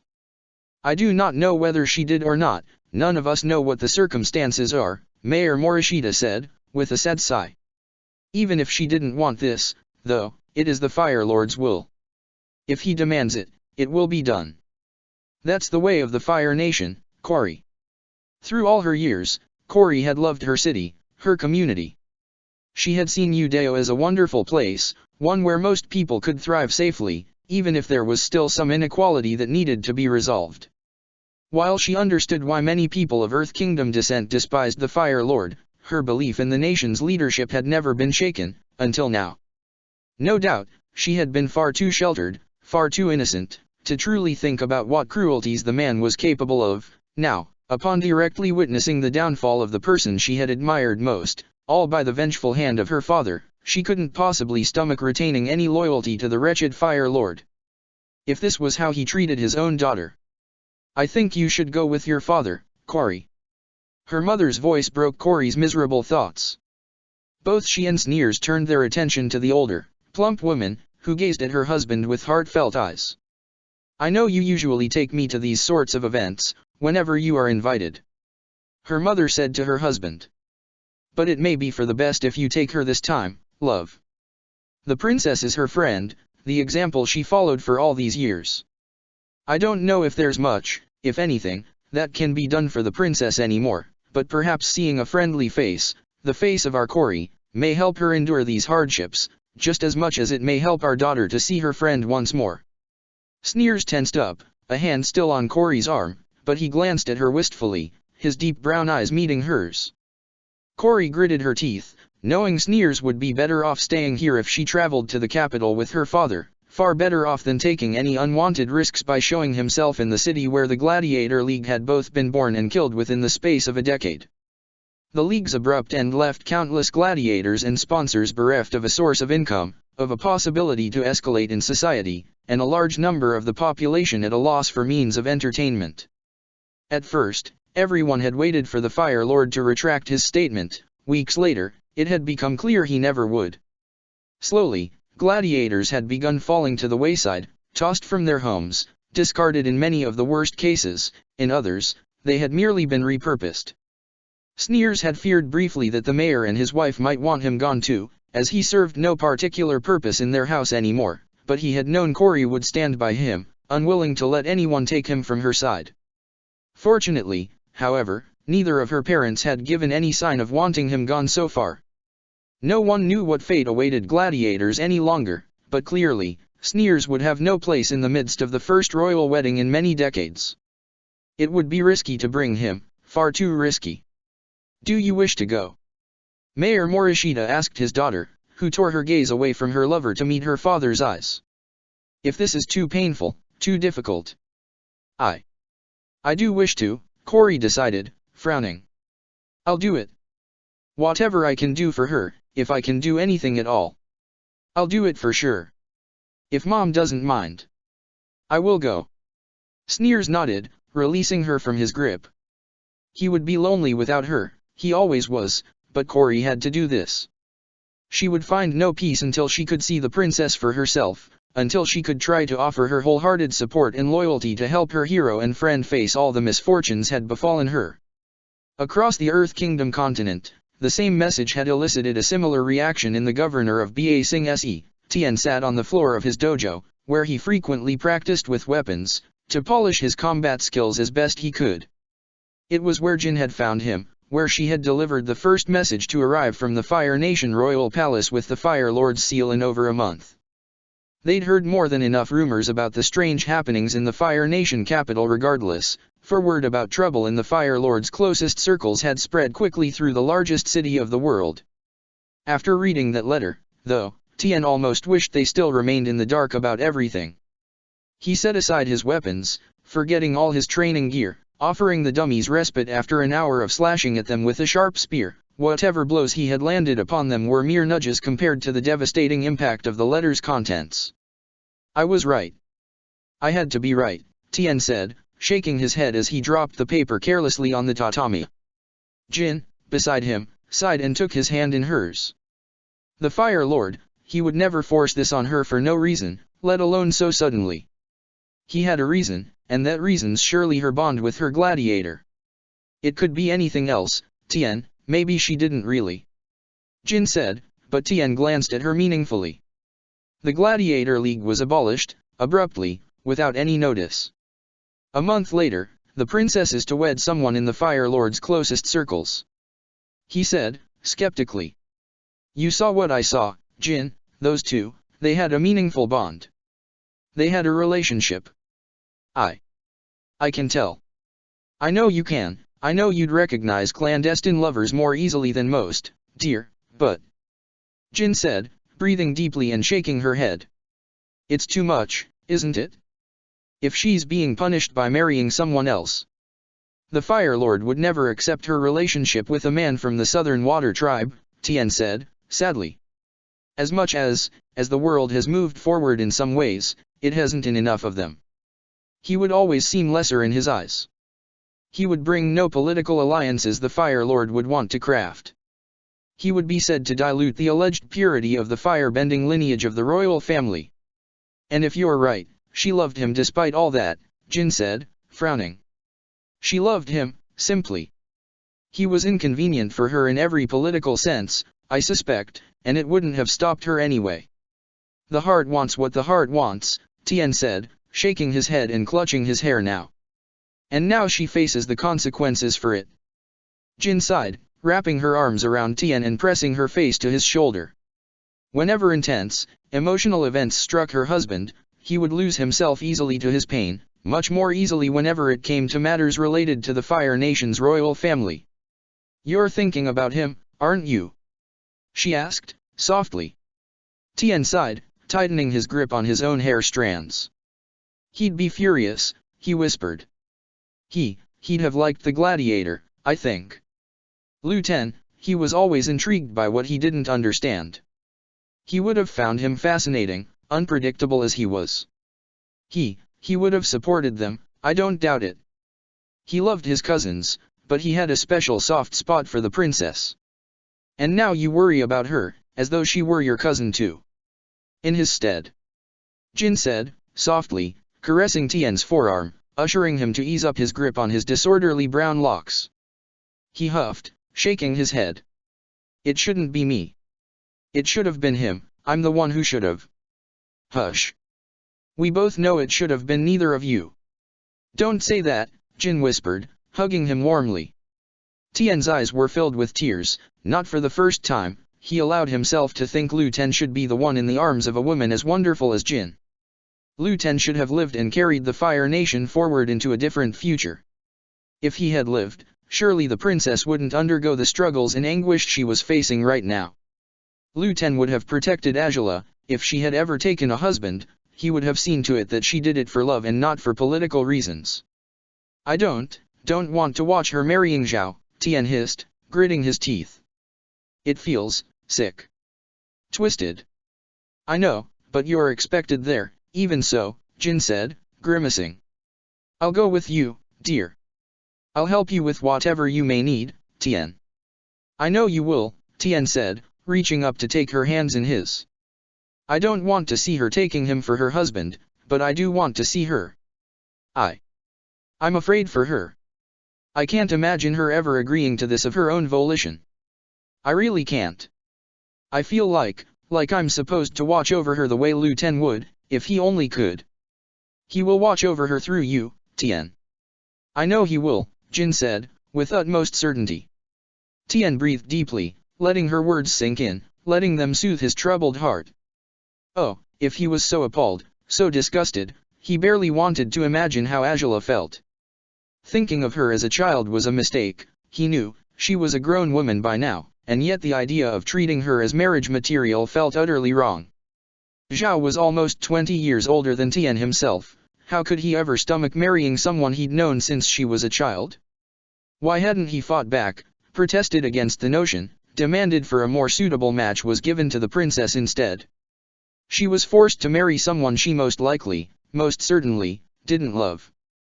Tian knew enough about family pressures of that nature, of political pressures as well. When he had grown to love Jin, he had shoved aside every expectation and married the woman his heart longed for. The princess would have no opportunity to choose, though, no chance to be with the one her heart belonged to. Was he still alive, to begin with? Or had he been killed by the Fire Lord, and this was the final punishment Oze inflicted upon her daughter for this perceived slight against his honor? Even if he worried for her, and he did, Tian wasn't sure he would be able to do anything to help her in any significant way. I wish I could do something, he mumbled, softly. Jin raised her eyebrows as he sat upright again. Something meaningful to lift her spirits, at least. But if this is happening, it means the Fire Lord has most likely killed her lover. Coming back from something like that is, well, almost impossible, but I'm sure there has to be something you can do, Jin whispered, gritting her teeth. For Lu Ten's sake, as well. You have some of his keepsakes, don't you? Maybe you could find one to bequeath her, something she would appreciate, hopefully. Something that might remind her of him. Though I guess that could hurt just as well, since he's gone too. I guess, but maybe there's one thing I could bring her. Tian frowned. He had brought many of Lu Ten's belongings with him to Baising Se's palace, once he became governor. I'm not sure if she ever learned to use it, but Lu Ten said she wanted to learn how in the Royal Academy for Girls. I know I'm quite useless with it, though, so maybe it would be in better hands if I take it to her. What are you talking about, exactly? Jin asked, surprised by her husband's sudden idea. She had hoped he'd think of a good gift, but she expected it would take him much longer than that to come up with one. One of Lu Ten's old treasures, one of his favorites, Tian said, smiling as memories rushed in his mind. Yes, this was a good idea. Maybe it wouldn't work at all, or maybe it would take a long time before it did, but the thought of giving one of Lu Ten's last keepsakes to his beloved cousin became a much stronger motivation than the Fire Lord's express demand for his presence in the wedding ceremony. He took Jin's hand, rising to his feet, intending to take her to that one special room of valuable treasures, a room he scarcely ever allowed anyone else to visit. They would have to set out very soon, for the wedding would take place within a week. They had to ready the proper gift quickly. Tian truly hoped that this small gesture would lift Angela's spirits, to a fault, that it would help her find some peace, if possible. If Tian's guesses were correct, the princess's agony and misery wouldn't be appeased with gifts and gestures of goodwill, but if they could lighten her load, at the very least, they would be worth it. Slowly, the news would spread beyond the privileged few who had received invitations for the grand event. The Fire Lord was certain to release an official announcement about the royal wedding after it happened, also announcing Zhao's new standing with the title of Crown Prince, a title that muted and annulled Angela's own. He would have a new heir, just as he intended. The outcome he had schemed for would come to pass. The Fire Lord's demands would be fulfilled and never undone. His daughter's happiness, comfort, and peace were no priorities for him. He hadn't checked on her after she had finally surrendered, leaving her to nestle quietly in the dark depths of her room, utterly alone.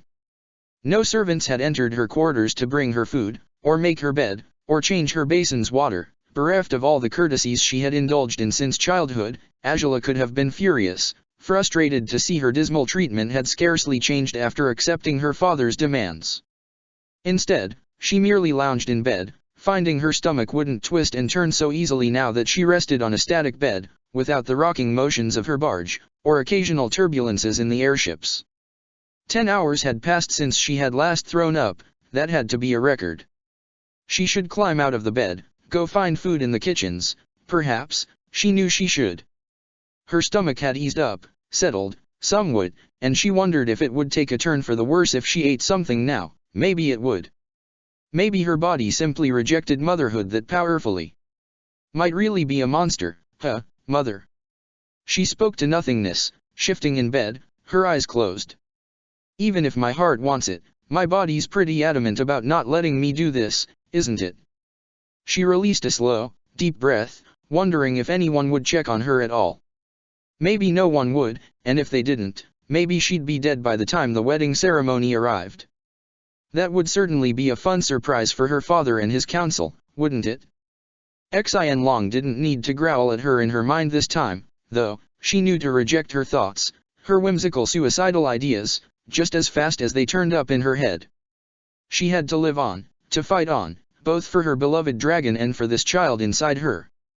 The child that didn't feel real, even now. Maybe it wasn't, and her body was merely ill with heartache. It would be easier if that were the case, but she didn't want it to be. She wanted this, she wanted it, even if everything she needed to do to protect and preserve her child might kill her anyway. Her hand trailed down over her body carefully, slowly, towards her abdomen. It was still flat, still betraying no signs of change.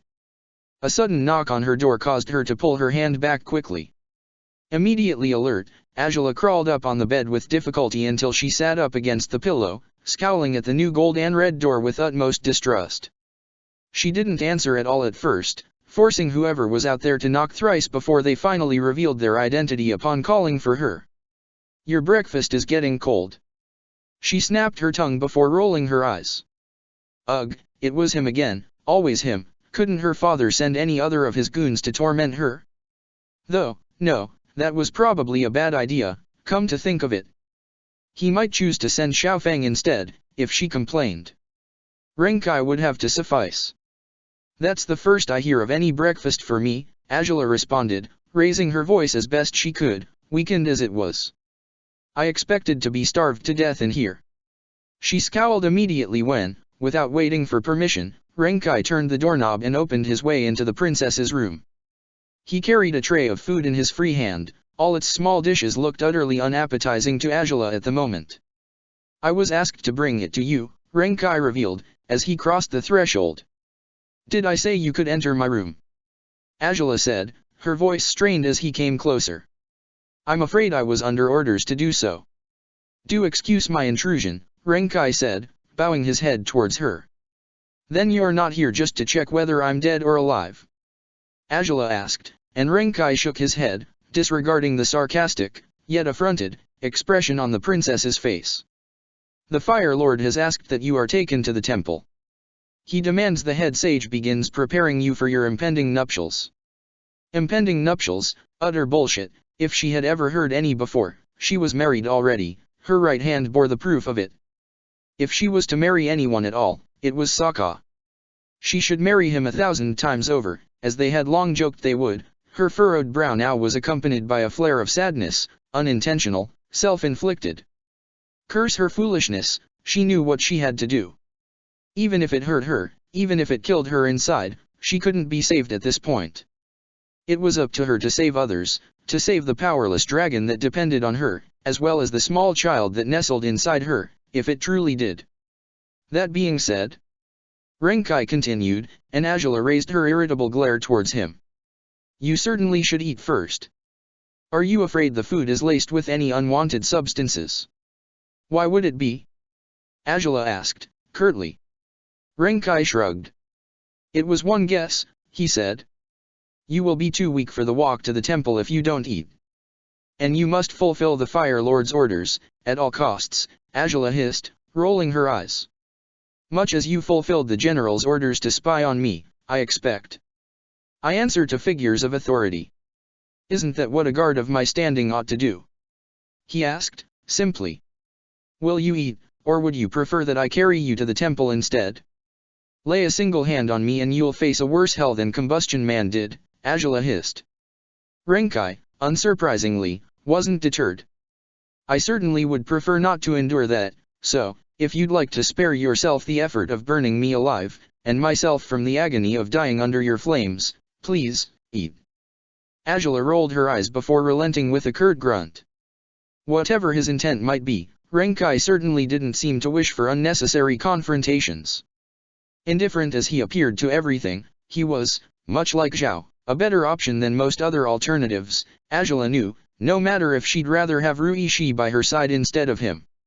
Renkai set down the tray on her bedside as Angela found a proper position, making no motions to eat at her dining table. She noticed Renkai seemed ready to stand awkwardly by her bed the whole time, however, a notion she found most unnerving. If you intend to stay here, grab a chair and sit down, she snapped. I don't care if you are not coveting my meal, it'll certainly feel like you are if you stand there like a lion vulture. I see, Renkai blinked blankly behind his helmet before stepping away from the bed, seeking a chair in the princess's personal dining room. After over 2 weeks of no use altogether, a film of dust covered the furniture throughout the room. The dresser, the closet, and the nightstand were easily given away as the only pieces of furniture the princess had made any use of since her return, for the dust had shifted whenever she had sought something in the cabinets. The chairs and the long table appeared untouched, for they had been, at least since the day Combustion Man had drawn his last breath. Someone, eventually, would have to clean this place, but for now, the princess seemed irresponsibly content to linger in her filth-ridden room exactly as it was. The princess had scarcely moved by the time Renkai returned to the princess's bedside. She stared at the food pointedly, failing to recognize the handiwork of the kitchen staff. A deep sigh left her lips moments before Renkai took his seat, and she picked up her chopsticks with an unsteady grip. I do not know whether you've healed fully or not, Renkai commented, and Angela's eyes narrowed as she slowed down a second away from collecting a fish cake from the tray. But if you need me to offer any assistance in heating the food. I don't, Angela said, curtly. She didn't know whether she could successfully heat the meal. Truth be told, she also didn't know whether warming the meal would be a good idea or not, considering how volatile her stomach's reactions to food had been so far. Who knew which temperatures were better for her body, at this point? Yet there was one thing, if possible, that Renkai could do for her, if he so insisted. You won't push me to finish this quickly, will you? Angela asked, eyeing him warily. Renkai shook his head. No time limits for this mission of yours, I take it. None was specified, he said. You are free to take your time to eat. If you take too long, I will simply take you there tomorrow. Was that a joke? Angela asked, skeptical. Renkai only shrugged, and she scoffed in disbelief. Either you're going crazy, or I am. Perhaps we both are, Renkai added. Angela might have laughed at that response, under any other circumstances. I've eaten very little over the past days, Renkai, Angela said, and he nodded. I intend to take my time with this meal. My body isn't bound to react well if I force myself right now. I haven't been informed of any other urgent assignments I'm needed for. Take as much time as you may need, Renkai said, simply. Whatever his motives to be so accommodating might be, Angela knew better than to ask. Her father's displays of generosity, if that was what Renkai's considerate behavior was meant to convey, were ever conditioned. She didn't doubt that Oze intended to reward her lightly through occasional lenience in his cruelty, rather than through any genuine displays of kindness, for complying with his terms without making a bigger fuss, without rebelling and convincing him to kill her dragon or Angela's friends. It meant nothing in the end, though, whether she kept her guard up or lowered it, whether she anticipated cruelty or failed to do so, her father would find excuses to torment her again whenever he wished to, and she had no choice but to endure it once it happened.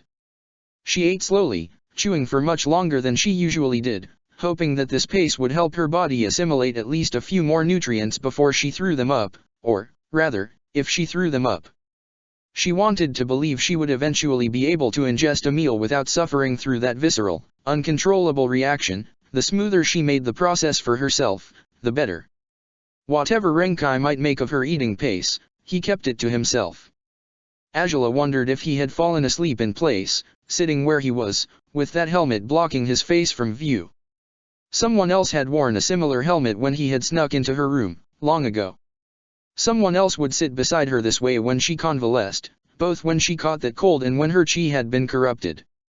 If he were here now, nothing would feel quite so challenging. Her body might not reject food at all, for her heart's bliss might overcome any such urges. If he were by her side, watching over her, encouraging her to do right by their child. Angela gritted her teeth, tightening her grip on the chopsticks.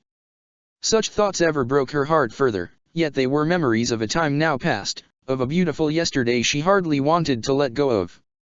Maybe it hurt, but that she could think back on any of it with fondness meant the pain was welcome. It reminded her that all of it had been real, and that someone had loved her with all his heart, just as she had loved him. Her stomach jolted on occasion, but to Angela's surprise and relief, it scarcely tugged at her in that impulsive, revolting manner to demand that she vomited everything she'd ingested. She breathed deeply and closed her eyes, relaxing for a few moments after she'd finished the last of the rice bowl, hoping her innards wouldn't betray her again anytime soon. "Would you like to go yet? Or would you prefer to take another moment to process the meal?" Renkai asked. He wasn't asleep, then. Or if he was, he'd woken up right now anyway. His presence had become utterly ignorable, and thus, not as unpleasant as it could have been. "Give me 10 minutes. I'll change by then," Angela said, closing her eyes, breathing slowly. 10 minutes, she knew, wouldn't be enough to lock down the food, but with how slowly she had eaten, she expected some of her strength would return soon, for the first components of her meal most certainly had to be assimilated by now. The first full meal she'd eaten properly since the final dinner she had shared with Sokka. She knew she was terribly irresponsible for disregarding her health as she had, especially when she might be carrying their child. Even so, forcing herself to eat wouldn't have been the answer. This slow pace, instead, seemed to be the only thing that would do the trick. She kept true to her word. Once the 10 minutes had passed, Renkai was left to wait by her bed as she changed into another casual, dark attire in her private bathroom. She ensured to collect Sokka's necklace, taking it from her nightgown and slipping it into her trousers pockets before going outside.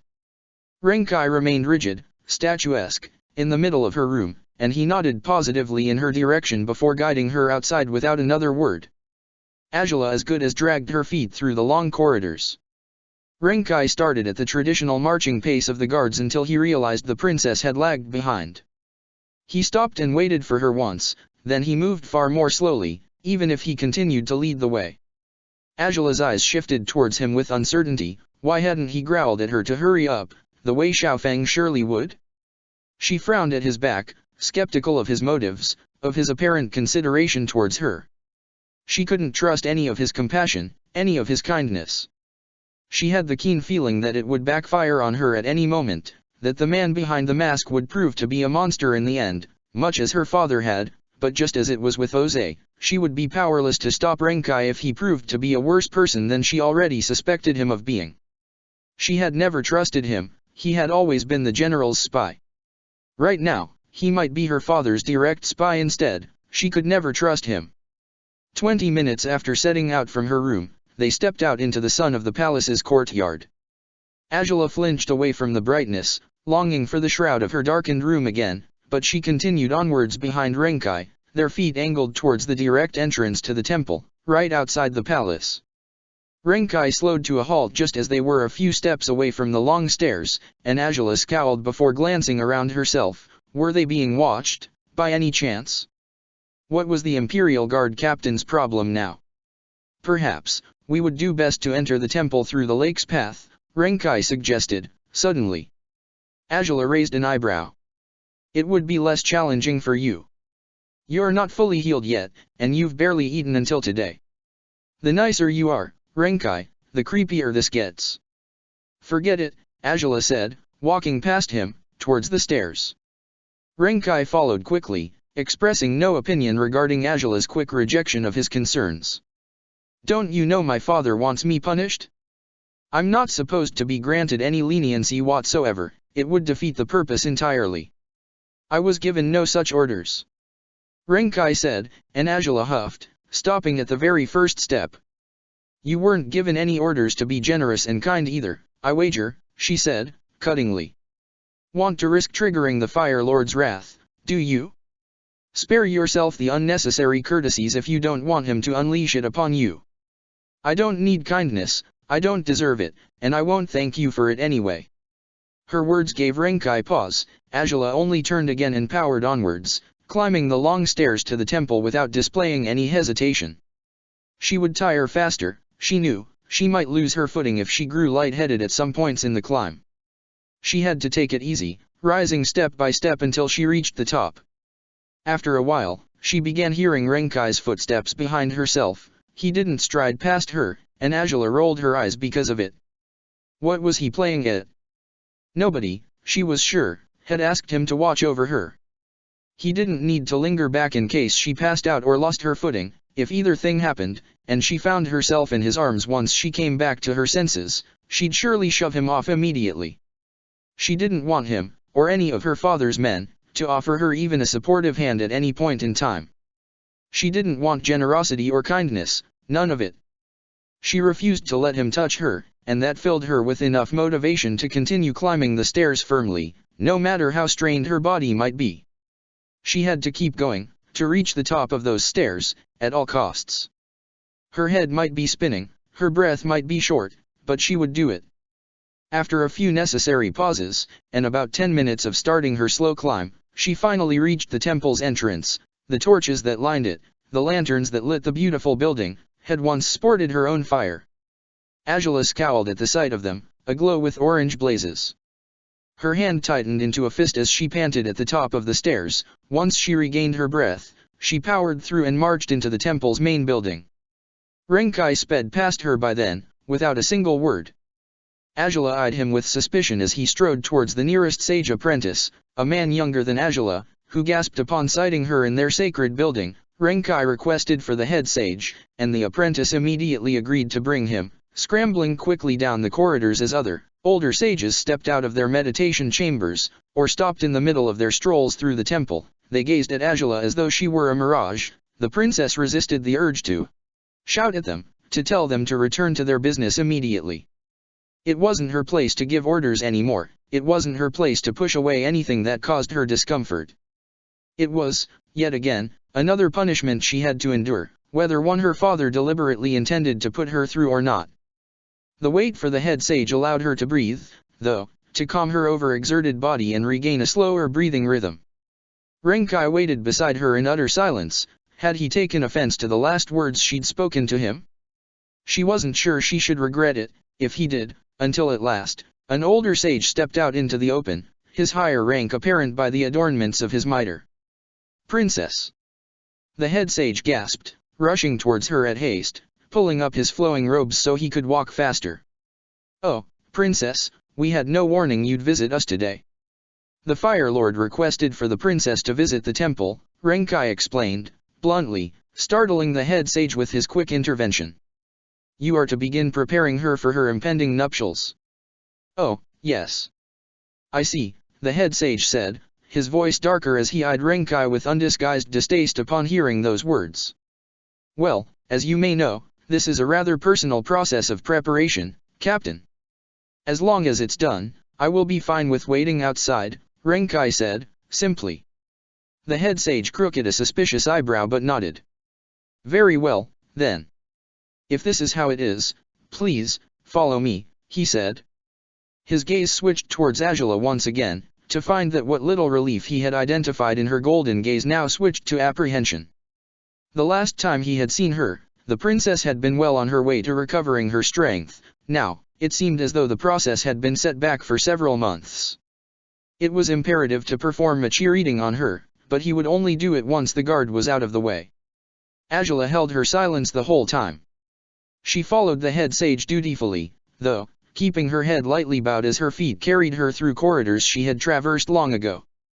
The last time it had been for Ty Lee's wedding, right? More memories seemed to assault her, and she let them, simply. Her right hand slipped into her pocket, squeezing Sokka's necklace gently as she closed her eyes, evoking his kind warmth once again, as best she could. And here we are, The head sage's voice brought Angela back to a most unwanted reality, but she tried to remain as impassive as possible, standing at the open door of the sage's study. "Please, wait here, Captain." Renkai nodded, betraying no displeasure with the head sage's indications. He approached the opposite wall, where he stood with arms crossed, no doubt intending to convey that he wouldn't move an inch from that spot for as long as their meeting might last.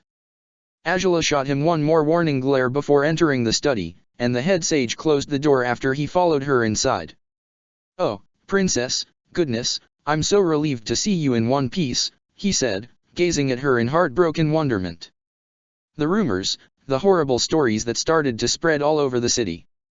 "I'm sorry I caused you distress," Angela said, lowering her gaze. "Did my father clarify nothing of my circumstances? Your lack of surprise upon hearing about my upcoming nuptials suggests you'd heard about this before." "Oh, I was only told about that earlier today," the head sage said, and to Angela's surprise, he sounded furious upon speaking the words. She raised her eyes to find him scowling disapprovingly. She said nothing, expecting the man might continue to explain more of his train of thought, but instead he shook his head and strode towards a sitting room, adjacent to the main chamber of his study. Angela swallowed hard but followed. Renkai wouldn't be likely to overhear any of their conversation if they moved further away from the study's door. The handsome study was as opulent as would be expected from one of the most powerful men of the Fire Nation's social hierarchy, second only to the Fire Lord and the royal family. It wasn't the first time Angela had visited the head sage's study this way, as they had once shared a bewildering yet enlightening conversation about Cephas and his potential skills as they drank tea together, yet it was the first time she had entered the secondary chamber, where soft cushions awaited them at the furthermost corner of the room. The head sage picked out the best ones, setting them down for Angela, before choosing some for himself. "And now, I hope, we can talk more freely," the head sage said, breathing deeply as he eyed Angela with evident remorse. "I did receive the news, Princess. Learning of this impending wedding, it sat ill with me. It reeks of your father's typical outbursts and destructive tantrums to punish whoever displeases him." "You know him quite well," Angela said, crossing her legs as she relaxed on the cushion. Her stomach felt unsteady after so much physical strain, but not enough that she feared she might vomit all over the head sage next. "I suspect you also have a good guess as to what brought this about." I do, though I truly hoped to be wrong about that," the head sage said, remorsefully. Angela's eyes narrowed. "He found out, then? About you, and your gladiator? You hoped to be wrong about your guess over why he's acted this way, or wrong about your suspicions regarding our relationship?" Angela asked, quietly.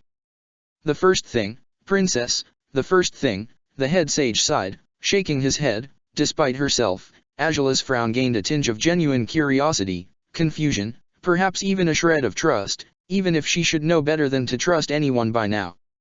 "You knew, didn't you?" she asked. "For a long time. I heard about a book, not so long ago, that brought up the matter of indirect bending. It was supposedly controversial, and I suspect you may have read it as well." I did, Princess, yes," the head sage confessed, almost flustered now. "We are, after all, students of fire. I've done my best to learn all I could about fire bending, even if often I fear I may know nothing at all, and I'm back to being a beginner all over again, but yes, in my many years of study, I read about indirect bending theories based on that particular book. When you brought it up to me on that day, well. You reacted in a strange way," Angela whispered, biting her lip. "I failed to understand why for a long time." "Well, now you know why," the head sage admitted, with an awkward smile. "I did know, Princess. I did." Why didn't you reveal us, then?" Angela asked, frowning. "For years, you had this crucial information. If my father gains any suspicion that you could have known, he'll likely punish you just as much as he's punished me, if not more so. By making me marry someone thrice my age? That would be something to behold," the head sage said, shaking his head. "I have no intentions of letting your father learn of what I knew, so I'm not quite as concerned about it as you may be, Princess. Rest assured." I have more than enough secrets I intend to take to the grave as well. I meant to take this one too. I sincerely doubted I'd live long enough to see you taking your father's role for yourself, though I truly wish you already had. If that had been the case, you wouldn't have faced so much pain when you were already in a complicated situation after your chi was corrupted. Tell me, though, is he alright? Did your gladiator manage to escape, somehow? My gladiator is alive, yes, Angela said, nodding weakly. I managed to take him to safety. I heard there was only one casualty in the Grand Royal Dome's fire. The head sage said, with a slow sigh. I truly hoped it wasn't him. A lot of rumors have spread, you see, far too many, I'd say. The theories grew more and more outlandish over time, but I was quite sure I would be right to suspect that Jose had found out. Of course he'd disapprove, that's no surprise, but curse him for going this far. I'm very sorry, Princess. Why are you sorry? Angela asked, eyeing him skeptically. And why didn't you reveal us before? You still haven't answered that question. You're a student of fire, aren't you? You believed in Fire Lord Agellan, who seems to have made matches for his children's marriages primarily based on the fire-bending abilities of their wives' families. Yet, it doesn't bother you that I would have gladly spent my life with a water tribesman, rather than with a firebender. Oh, it could have bothered me, no doubt. It goes against most everything I ever should be supporting, the head sage acknowledged, nodding. But you see, you are one of a kind, Princess. I've done even more research into your dynasty as of late, Princess, and I guarantee there's no records of any firebender as extraordinary as yourself. The same is true outside your family, no firebender has ever been recorded in history wielding blue fire as you do, let alone gold fire, or fire of simultaneous, multiple colors. This is the mark of a prodigy, some would say. Of genius, and also of hard work. I, however, believe that all that is true, and also that a child like you, born in the summer solstice, the product of an extraordinary lineage, has been blessed by Feng Huang indeed. The fire-bending skills you've displayed are unparalleled as they are.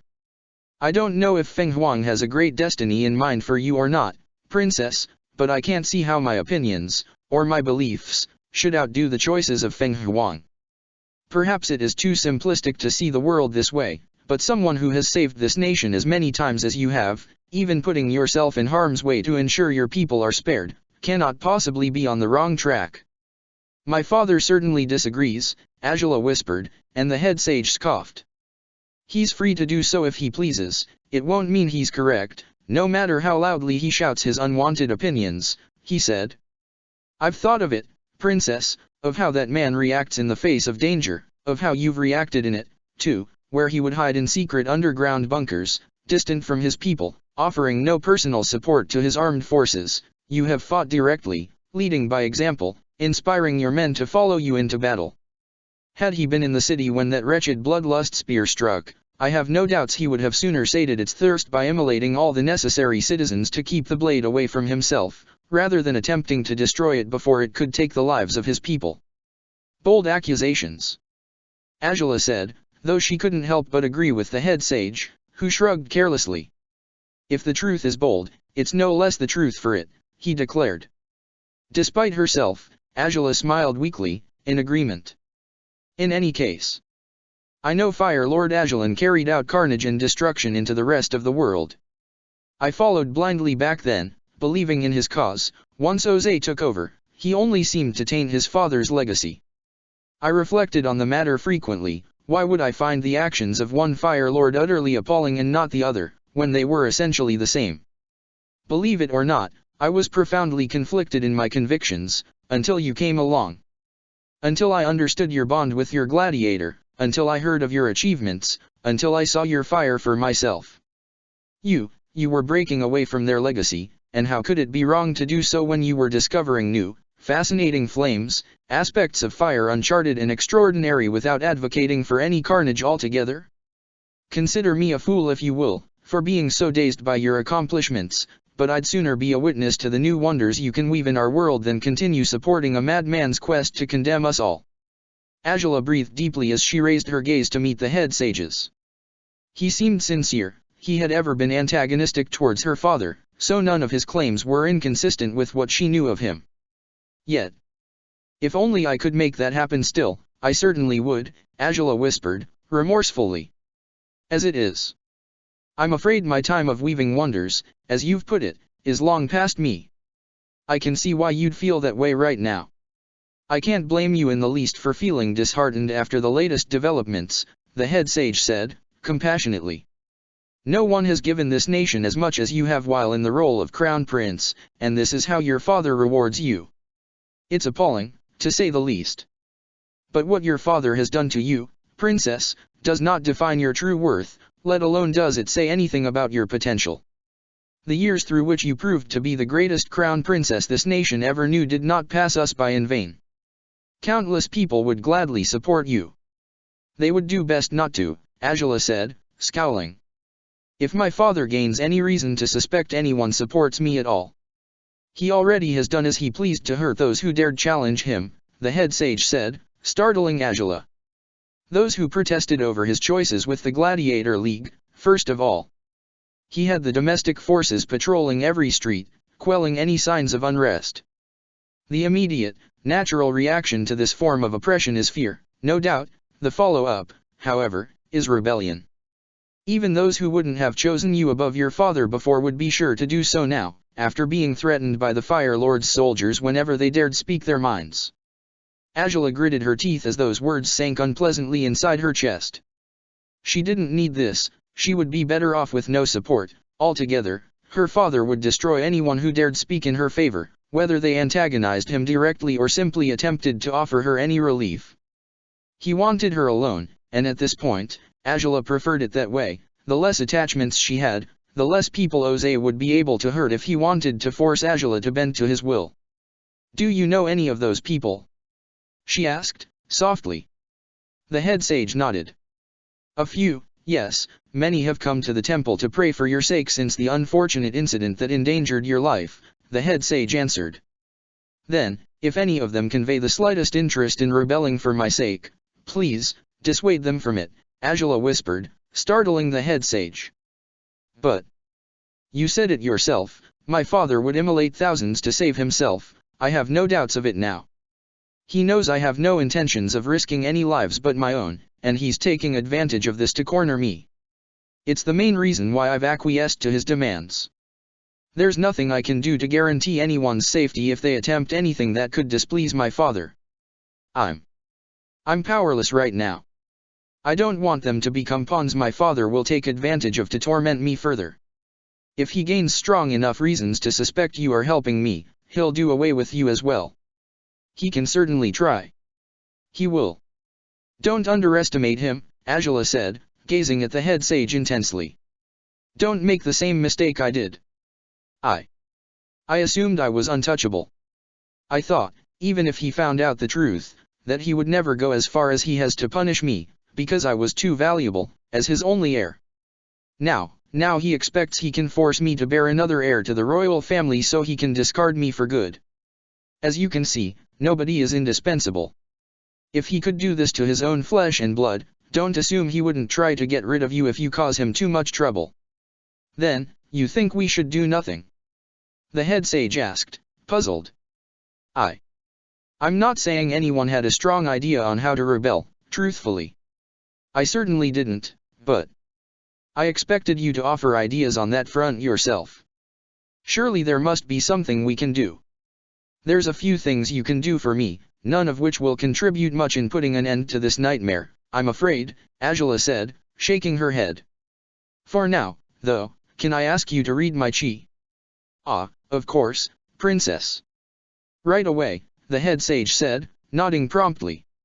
She wasn't sure whether to say it outright, to ask for his silence immediately, but she chose otherwise, for now. It was wrong of her, she knew, to act like her father, to test those who likely meant her no harm. But if there was any chance that the head sage could turn on her, that he could decide she wasn't worth it, this was the moment to discover it. If all this talk about supporters was just a sham, something her father had staged to set a trap for her, if he kept the head sage under threats, intimidating the older man into informing him of Angela's every move, as well as whatever crucial information she might have kept hidden from him so far. She'd take action if she sensed any hesitation or duplicity on his part. She'd have no choice. For now, though, she'd find out, for once and for all, if the head sage was a true friend or not. The head sage gathered more of his cushions, setting them on the floor diligently, around Angela. She breathed out slowly as she laid down on them, closing her eyes briefly as the head sage knelt beside her and raised his hands. Sparks of fire danced on each fingertip, a technique that had once impressed her and that she had become accustomed to after everything that had followed her confrontation with the bloodlust spear. She had the feeling that, much unlike those days, the head sage would have no good news to offer her this time around. The amazement that often had been transparent in his countenance was nowhere to be found. Just as Angela had anticipated, the man's brow drew together as his fingers hovered above her body, as his trained eyes raked the paths of chi underneath her skin. Her healing injury had been damaged again after her scuffle with the guards, after the general had clasped it without the slightest compassion, and her illness, be it caused by her future child or not, would likely take its toll on her chi flow as well. Angela closed her eyes anew, waiting for the head sage to speak, to reveal whether or not he could see the secret she hid, and if he would act upon the discovery or not, if that was the case. Well, goodness, the head sage finally spoke after several minutes of inspection. I'm afraid your chi regeneration rate has decreased. I suppose it should be obvious, you've been through so many ordeals, it's only natural, I'd say. The flow, as well, isn't healthy.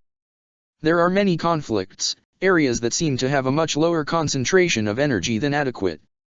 But more than anything, Princess, there's a lot of it gathered at one place. At your womb, in fact. Angela frowned as she opened her eyes. The head sage had withdrawn his hands, and he eyed her with uncertainty. Have you had any unusual symptoms? Illnesses, perhaps? He said. Dizziness, nausea. I have, Angela confirmed, without hesitating. The head sage's breath caught in his throat before he lowered his gaze and shook his head. Princess, he said, uncertain of how to convey the news. I am with child, then. The head sage was startled by the simplicity of the statement, even if it was something that concealed a wild storm. He glanced at the princess in confusion. She had her suspicions, then. That was the actual reason why she had wanted him to read her chi. She didn't react too visibly right away. After a few moments had passed, however, her chest heaved and she closed her eyes tightly once more. Now it wasn't a vague possibility, easy to dismiss. No, now it was a reality and a terrifying one. At that, she was pregnant. She was carrying Sokka's child indeed. If she had chosen to drink Mai's brew, she truly would have killed it, but she hadn't. She wanted to keep it, to protect it. It was her child, it was their child. Princess. The head sage called her, softly. Oh, goodness. Are you still sure you don't want anyone to help you fight back? This is easier said than done. Bearing this child, keeping it secret from the Fire Lord. I have a plan. Maybe not a very good one, but I do, Angela admitted, breathing as rhythmically as she could to calm her racing heart. Even if this is my situation, no, I don't want anyone to help me. And as we're at it, I know you're not sworn to obey me or anything of the sort, but, will you give me your word? Can you swear on your honor that you won't give away this secret to anyone? I mean, you knew about my other secret for quite a long time. Surely this isn't much more trouble than that, is it? Not for me, but it is for you, the head sage said, eyeing her with uncertainty as Angela sat up, clasping the nearby table for support. Of course I'll keep quiet, Princess, I would have, even if you hadn't asked, but if you intend to see this pregnancy through, the Fire Lord will certainly suspect the truth eventually, even if you marry the Admiral and pretend the child is his. If that is your plan, it's very dangerous, Princess. It is, I know, Angela whispered. But they wouldn't know anything for certain until the child is born. By then I'll figure out what to do next. Princess. The head sage grimaced, gazing at her hopelessly. He's captured my dragon, Angela said, softly. The head sage's eyes widened. He locked him up, under threat of death. I hear him in my mind, at all times, trapped as he is. Any mistakes I might make, any missteps, and my father will kill him. And you expect this won't be a mistake, in your father's eyes?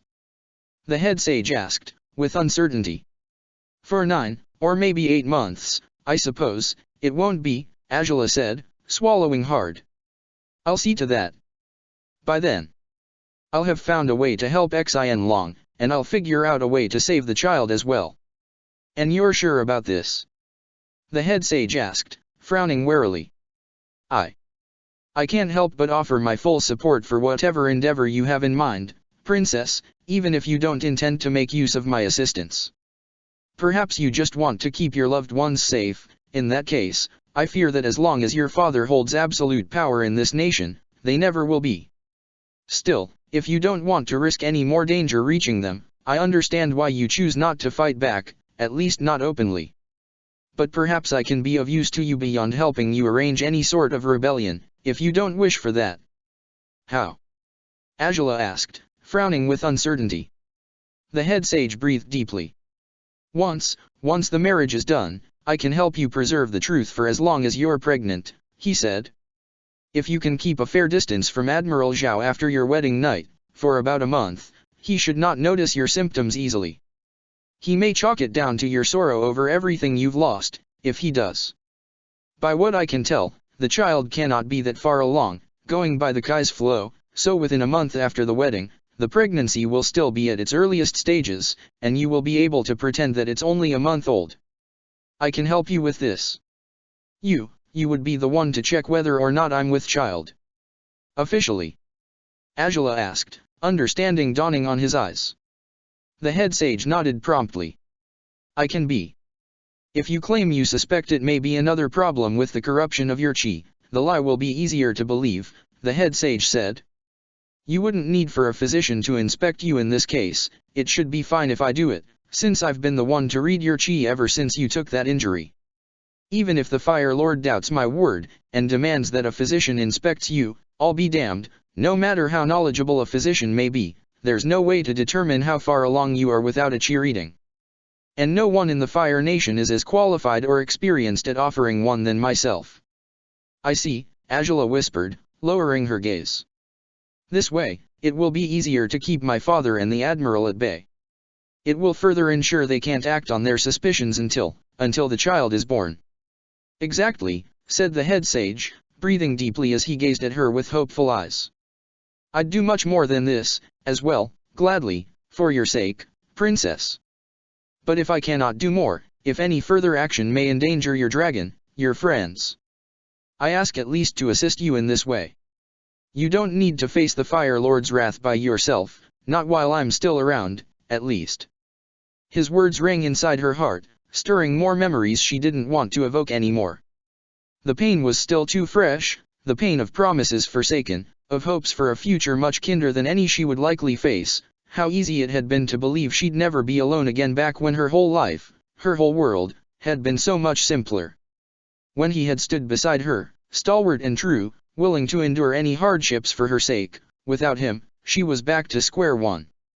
To the life she'd led before he'd been there, naturally, it was much worse now, for she had lost what she had always longed for.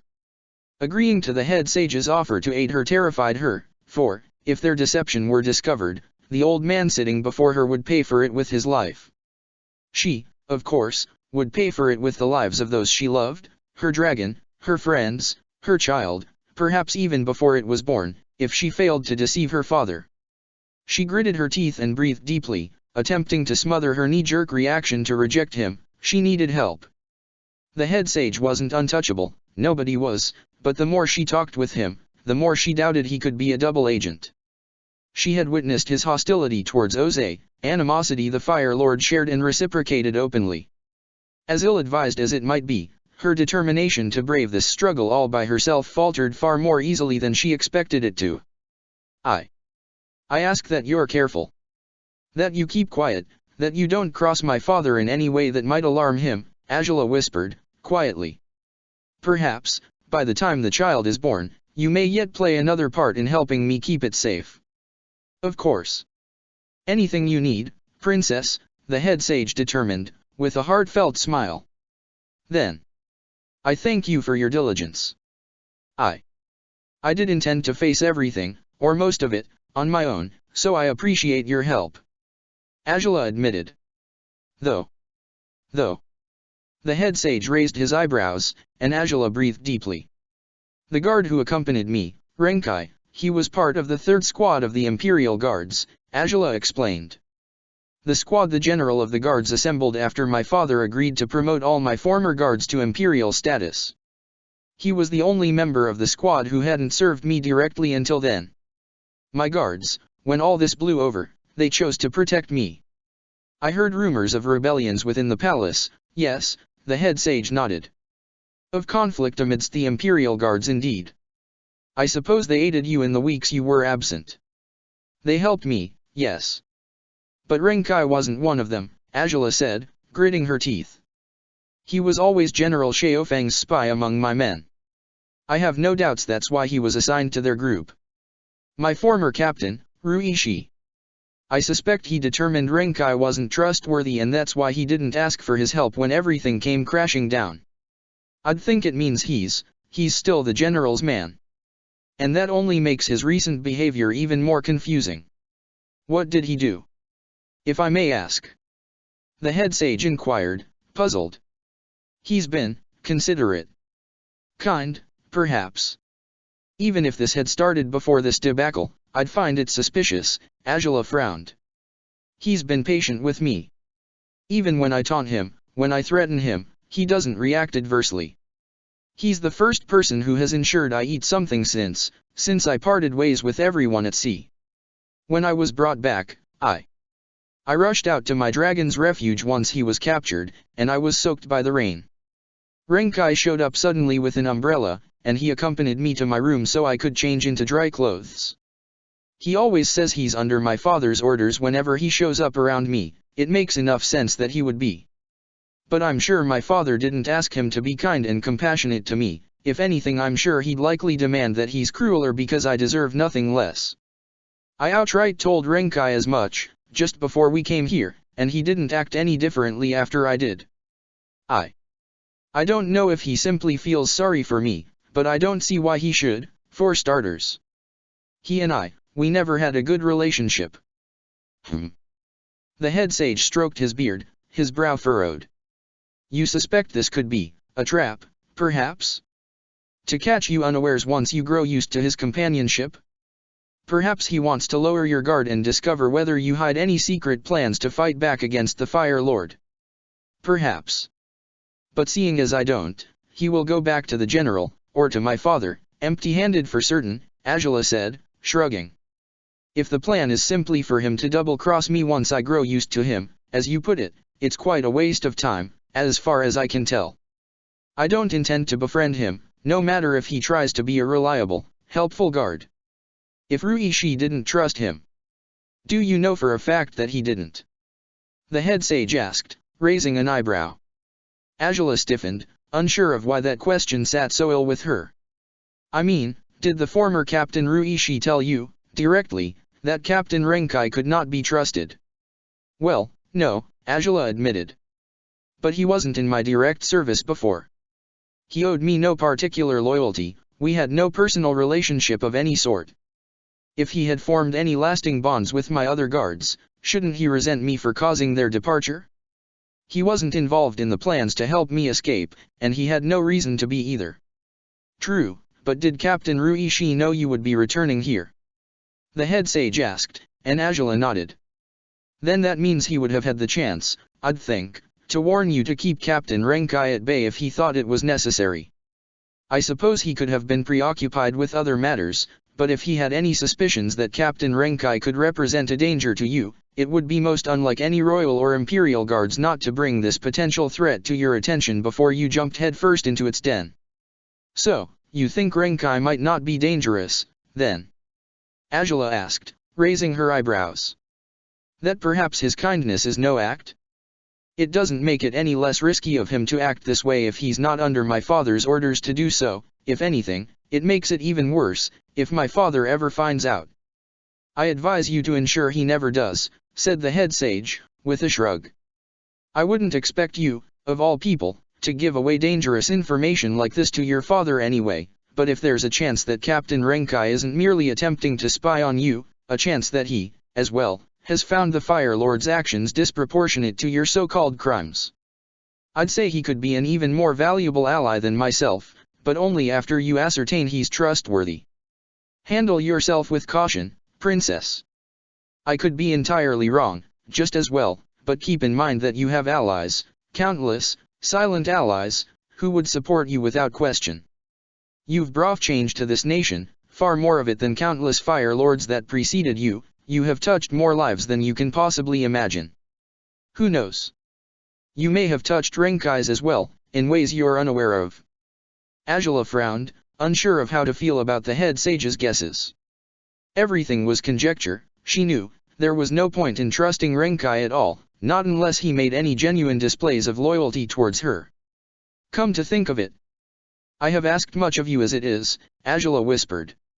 I loathe to ask for more, but while I've said you should not encourage anyone to rebel for my sake, it may be that, if you help establish an underground, silent community of people who may support me, Renkai would eventually seek it out if he's truly under orders to spy on me and any movements involving me. He might intend to destroy any supporters I may have. Naturally, you'll need to be quite cautious if that were the case. But whether he's trouble, or if he appears sincere in partaking in any such treasonous activities, please, let me know. Naturally. I'll inform you about anything odd in his behavior, for sure, the head sage answered, smiling and nodding in Azula's direction. You can count on me, Princess. I know as much. I'm grateful for that, Azula responded, bowing her head in his direction. I don't know if the future holds anything promising for either of us, but that you have offered me your aid has certainly made matters feel less dire, although I doubt they're genuinely any better yet. Still, thank you. I know not to fight my battles alone, believe it or not. I've learned otherwise over the past years. I don't want you in danger, of course, but knowing I'm not as alone as I thought has lightened my load, somewhat. That relieves me profoundly, Princess, the head sage said, smiling warmly as he reached to clasp her hand in his. I advise you to observe the situation. You are more than wise enough to see through the people the Fire Lord may have tasked to inform him about you. You're the most suitable person to determine whether or not Captain Renkai will be of any help. Beyond that, the Fire Lord asked you to come here today so I could help you prepare for your wedding with Admiral Zhao. Apparently.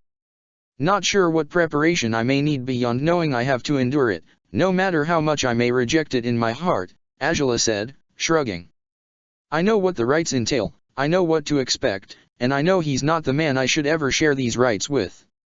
But I'm powerless to change this, so. As am I fear, the head sage admitted, sadly. If there were any arguments to be made against this match, I would immediately make them, but.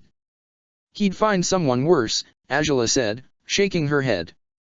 That's what my father intends to subject me to, at this point. Even if you come up with any methods to put this off, or to put a stop to it altogether, he'll simply find a way to make it worse for me. Don't waste your time. I see. The head sage sighed, shaking his head. His cruelty truly knows no boundaries, does it? None, Azula confirmed, closing her eyes. Be that as it may, as much as you might find any promises insufficient. The head sage said, biting his lip as he gazed at Azula. I will always be here whenever you wish to visit. You can come again often, under the pretext of preparing for your wedding, but you could still visit afterwards for meditation sessions, or just to have a chat, if you would like one. Your father used to drop by once a week for meditation, but he visits far less often as of late. If that means I'm not likely to bump into him here, all the better, Azula decided. The head sage smiled as the princess raised her gaze towards him. Thank you for all this. Protect yourself from my father's reach as best you can, and protect my secrets from him too, at all costs. I know I ask for a lot.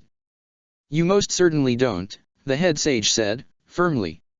I told your gladiator as much when you were injured, but as far as I can see, it is you who should sit on that throne. If I had the power to make it so, I would, without a second thought. If this would make me a treacherous weasel in your father's eyes, well, so be it, I say. I'll be true to my beliefs regardless, though I know to keep them quiet to avoid his wrath, else I won't be able to help you at all in the future. Please, exercise as much discretion as you can, Angela said, nodding. Thank you again.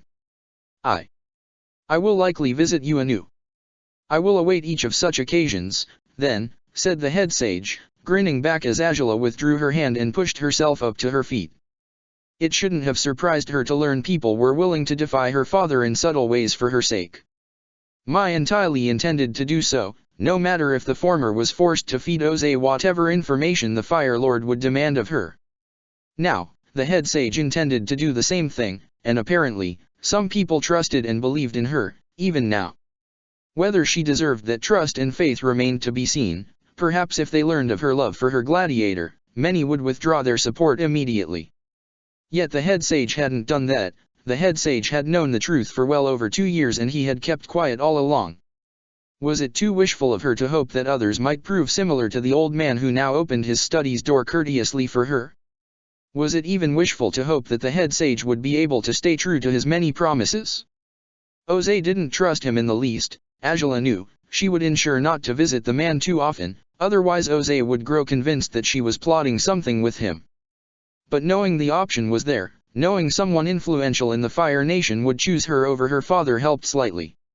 She knew better than to trust anyone blindly, but after fearing she would be utterly, helplessly alone again, the head sage's support had blown winds of hope, faint and weak as they were, inside her soul. It wasn't enough to persuade her to fight back against her father yet, but it was enough to help her step outside the sage's study again, even if she knew her feet would carry her to a much darker future in the coming days. Ah, Captain Renkai.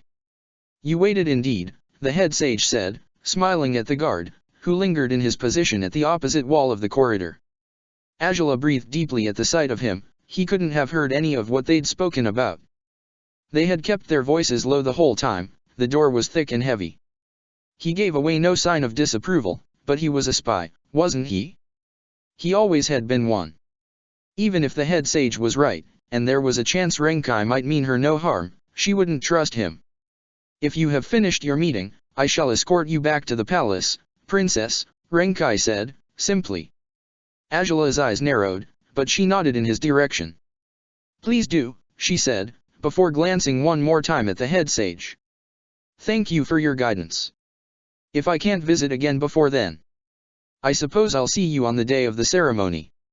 Right, the head sage said, his smile fading into disappointment, as though he had swallowed a bitter drink when he had expected a sweet one, instead.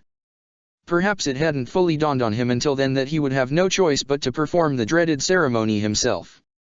Well, if you need more help preparing, I'll always be available for you. Though I suppose there may be other aspects of the wedding plans that you might need to take care of.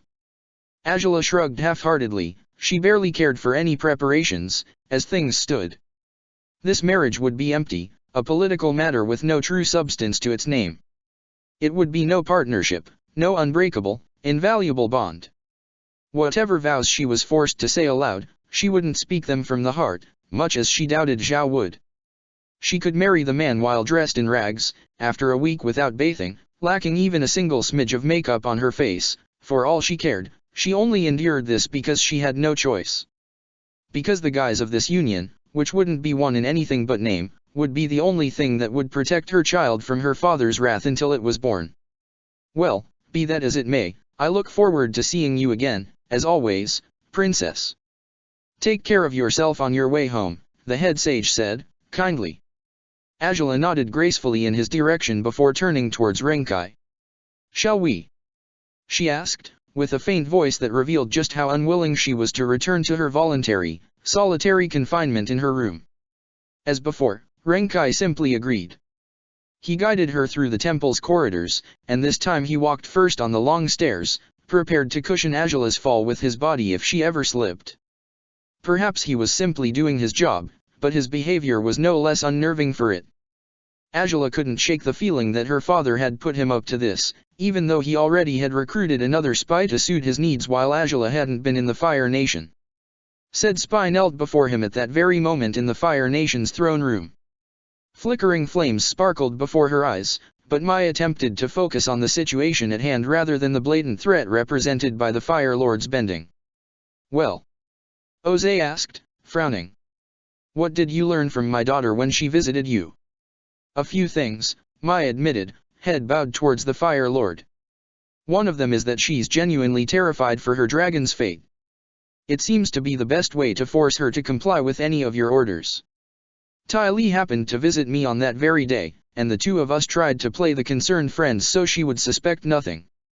That required for us to ask her if there was anything she could do to avoid this marriage, since it's clear she doesn't want it, yet she seemed set on going forward with it, albeit for her dragon's sake.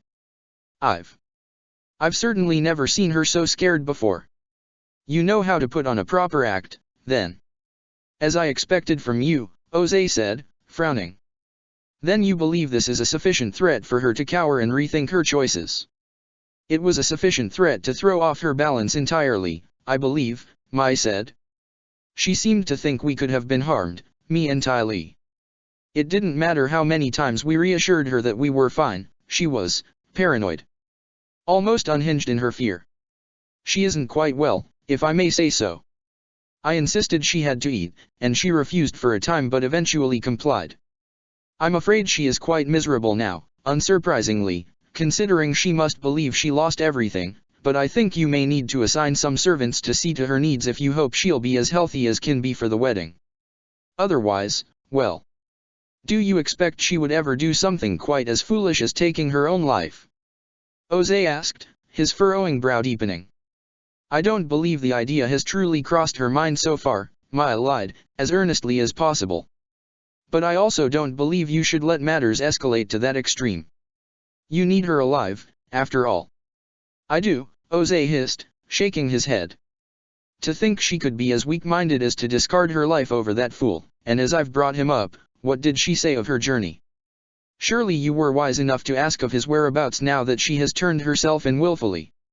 "I did ask, my lord," Mai said, nodding. She knew it was wrong to say this, of course she did, but she knew, as Angela had told her merely a day ago, that Mai's tenure as Ozai's spy would come to an end if she couldn't even confirm the man's existing suspicions.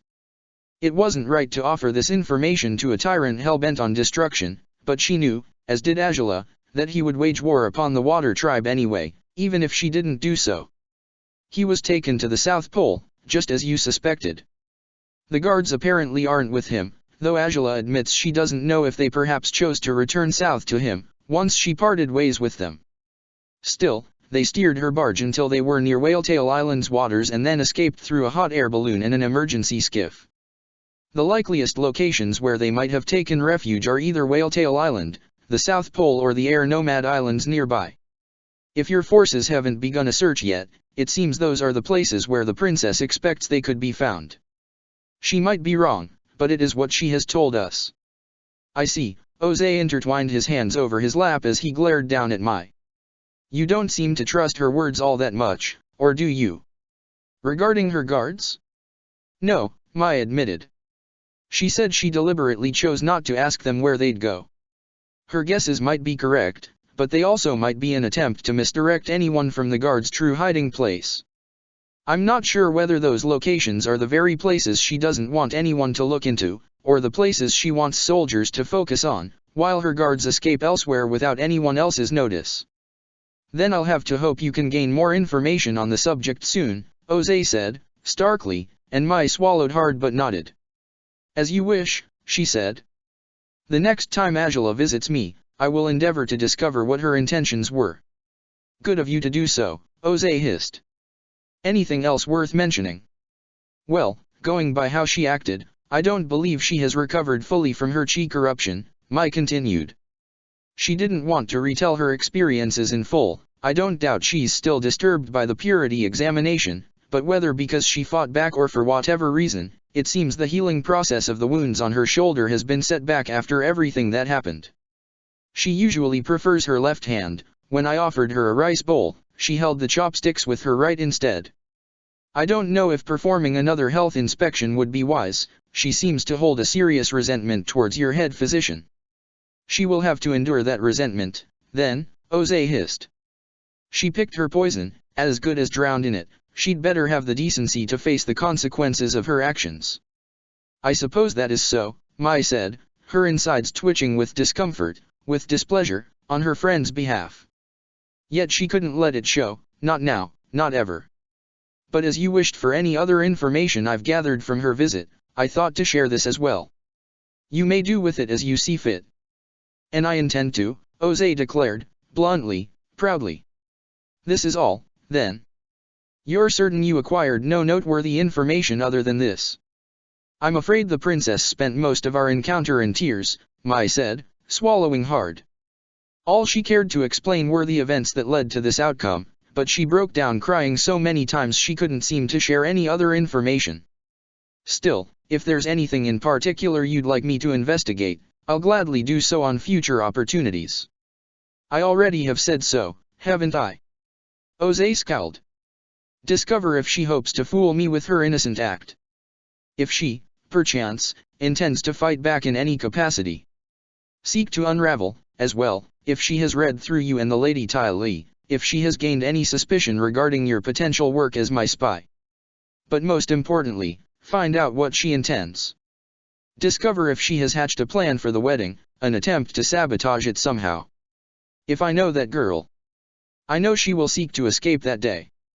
She gave away no such intentions, but you may be correct, my lord. I'd expect her to do that too, Mai said, nodding.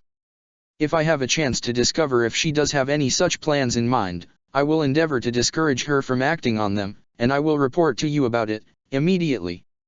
Good. See to it, then, Jose hissed. He had no intentions of sending Angela on more home visits, however. If she did have any wicked plans in mind, the best way to prevent them would be by keeping her isolated, away from anyone who might give her a hand in any attempts to run right back to the man who had caused this catastrophe. Just the thought of him seemed to heat Jose's blood to a boiling point, startling Mai as the fire in the throne room abated his impulsive fury, stirred up over no apparent reason. You are dismissed, Jose declared, simply.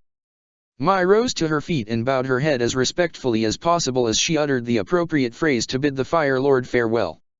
She hoped she had properly disguised her utmost disgust over countless words she'd had to utter to keep her life safe, as well as her family's and Tai Li's. It was information she had agreed to give Jose, information Angela herself had told her to offer her father before returning to the palace, once her visit was ending. It would be a way to pretend she was a helpful, useful spy. Mai hoped that the princess wouldn't have underestimated Jose this time, after having done so in the past. She had kept the most delicate, important of truths to herself. She would have to hope Angela would succeed at keeping her body in check, so her biggest secret wouldn't be discovered other than on her terms. Everything she had revealed so far, however, had been dreadfully damning already, regardless of her remorse over giving away so much information to the Fire Lord. Jose might mount a stronger offensive, a barrage of attacks against Sokka's homeland. It was something they knew the Fire Lord was bound to command sooner than later. Would he be satisfied with Sokka's death alone, or would he be set on annihilating yet another culture, much as his forefathers intended to? As much as he seemed more collected today than when he had made his orders and demands known for the first time, Mai couldn't help but suspect his wrath was nowhere near sated, that perhaps he had grown so used to feeling the fires of rage dwelling inside his heart that he simply had learned to live with the overpowering madness within him. Perhaps he wasn't any less dangerous now than he had been when he had burned Zuko's face. Perhaps he was even worse at this point in time than before, since the cruelty he had inflicted upon Zuko had been cold, done over impulse and disdain. With Angela, however, when it came to her, he was a brutal, wild inferno, consuming everything in his path. He was no different from the bloodlust spear, seeking to destroy what it touched, and to leave nothing but death and damage wherever it went. All Mai could do, at this point, was hope Angela's plans would pay off, otherwise, the war might do away with yet another civilization, all because of a Fire Lord who would go to any ends to amend his wounded pride. Isolation wouldn't help Angela in the least, but Mai hoped, regardless, that the Fire Lord wouldn't order the princess to visit her friends again anytime soon. She had no idea what else she could do to prove herself in the Fire Lord's eyes until he was satisfied. She certainly had no intentions of giving away the truth about Angela's child to the man who would settle for nothing but the absolute annihilation of everything the princess held dear, every remnant of her loyalty and love for the man she had chosen long ago. Rumors said Jose might have killed his own father. Would he truly be above slaying his newborn grandchild, if it happened to resemble the man he most despised in this world? Angela's wedding would take place within a few days. Hopefully by then, the Fire Lord would wrongfully assume his daughter wouldn't rebel against him ever again, and Mai would no longer need to play the role of his chosen spy. As she crossed the curtains, Mai glanced back at the fire to find the Fire Lord's attention lingered on her. Knowing better than to show herself apprehensive, Mai bowed once more, turning away and slipping through the throne room's curtains, hoping, despite knowing fate couldn't possibly be so kind, that her first report to the Fire Lord might also be the only one she ever had to offer him. Check the description for the links to the author.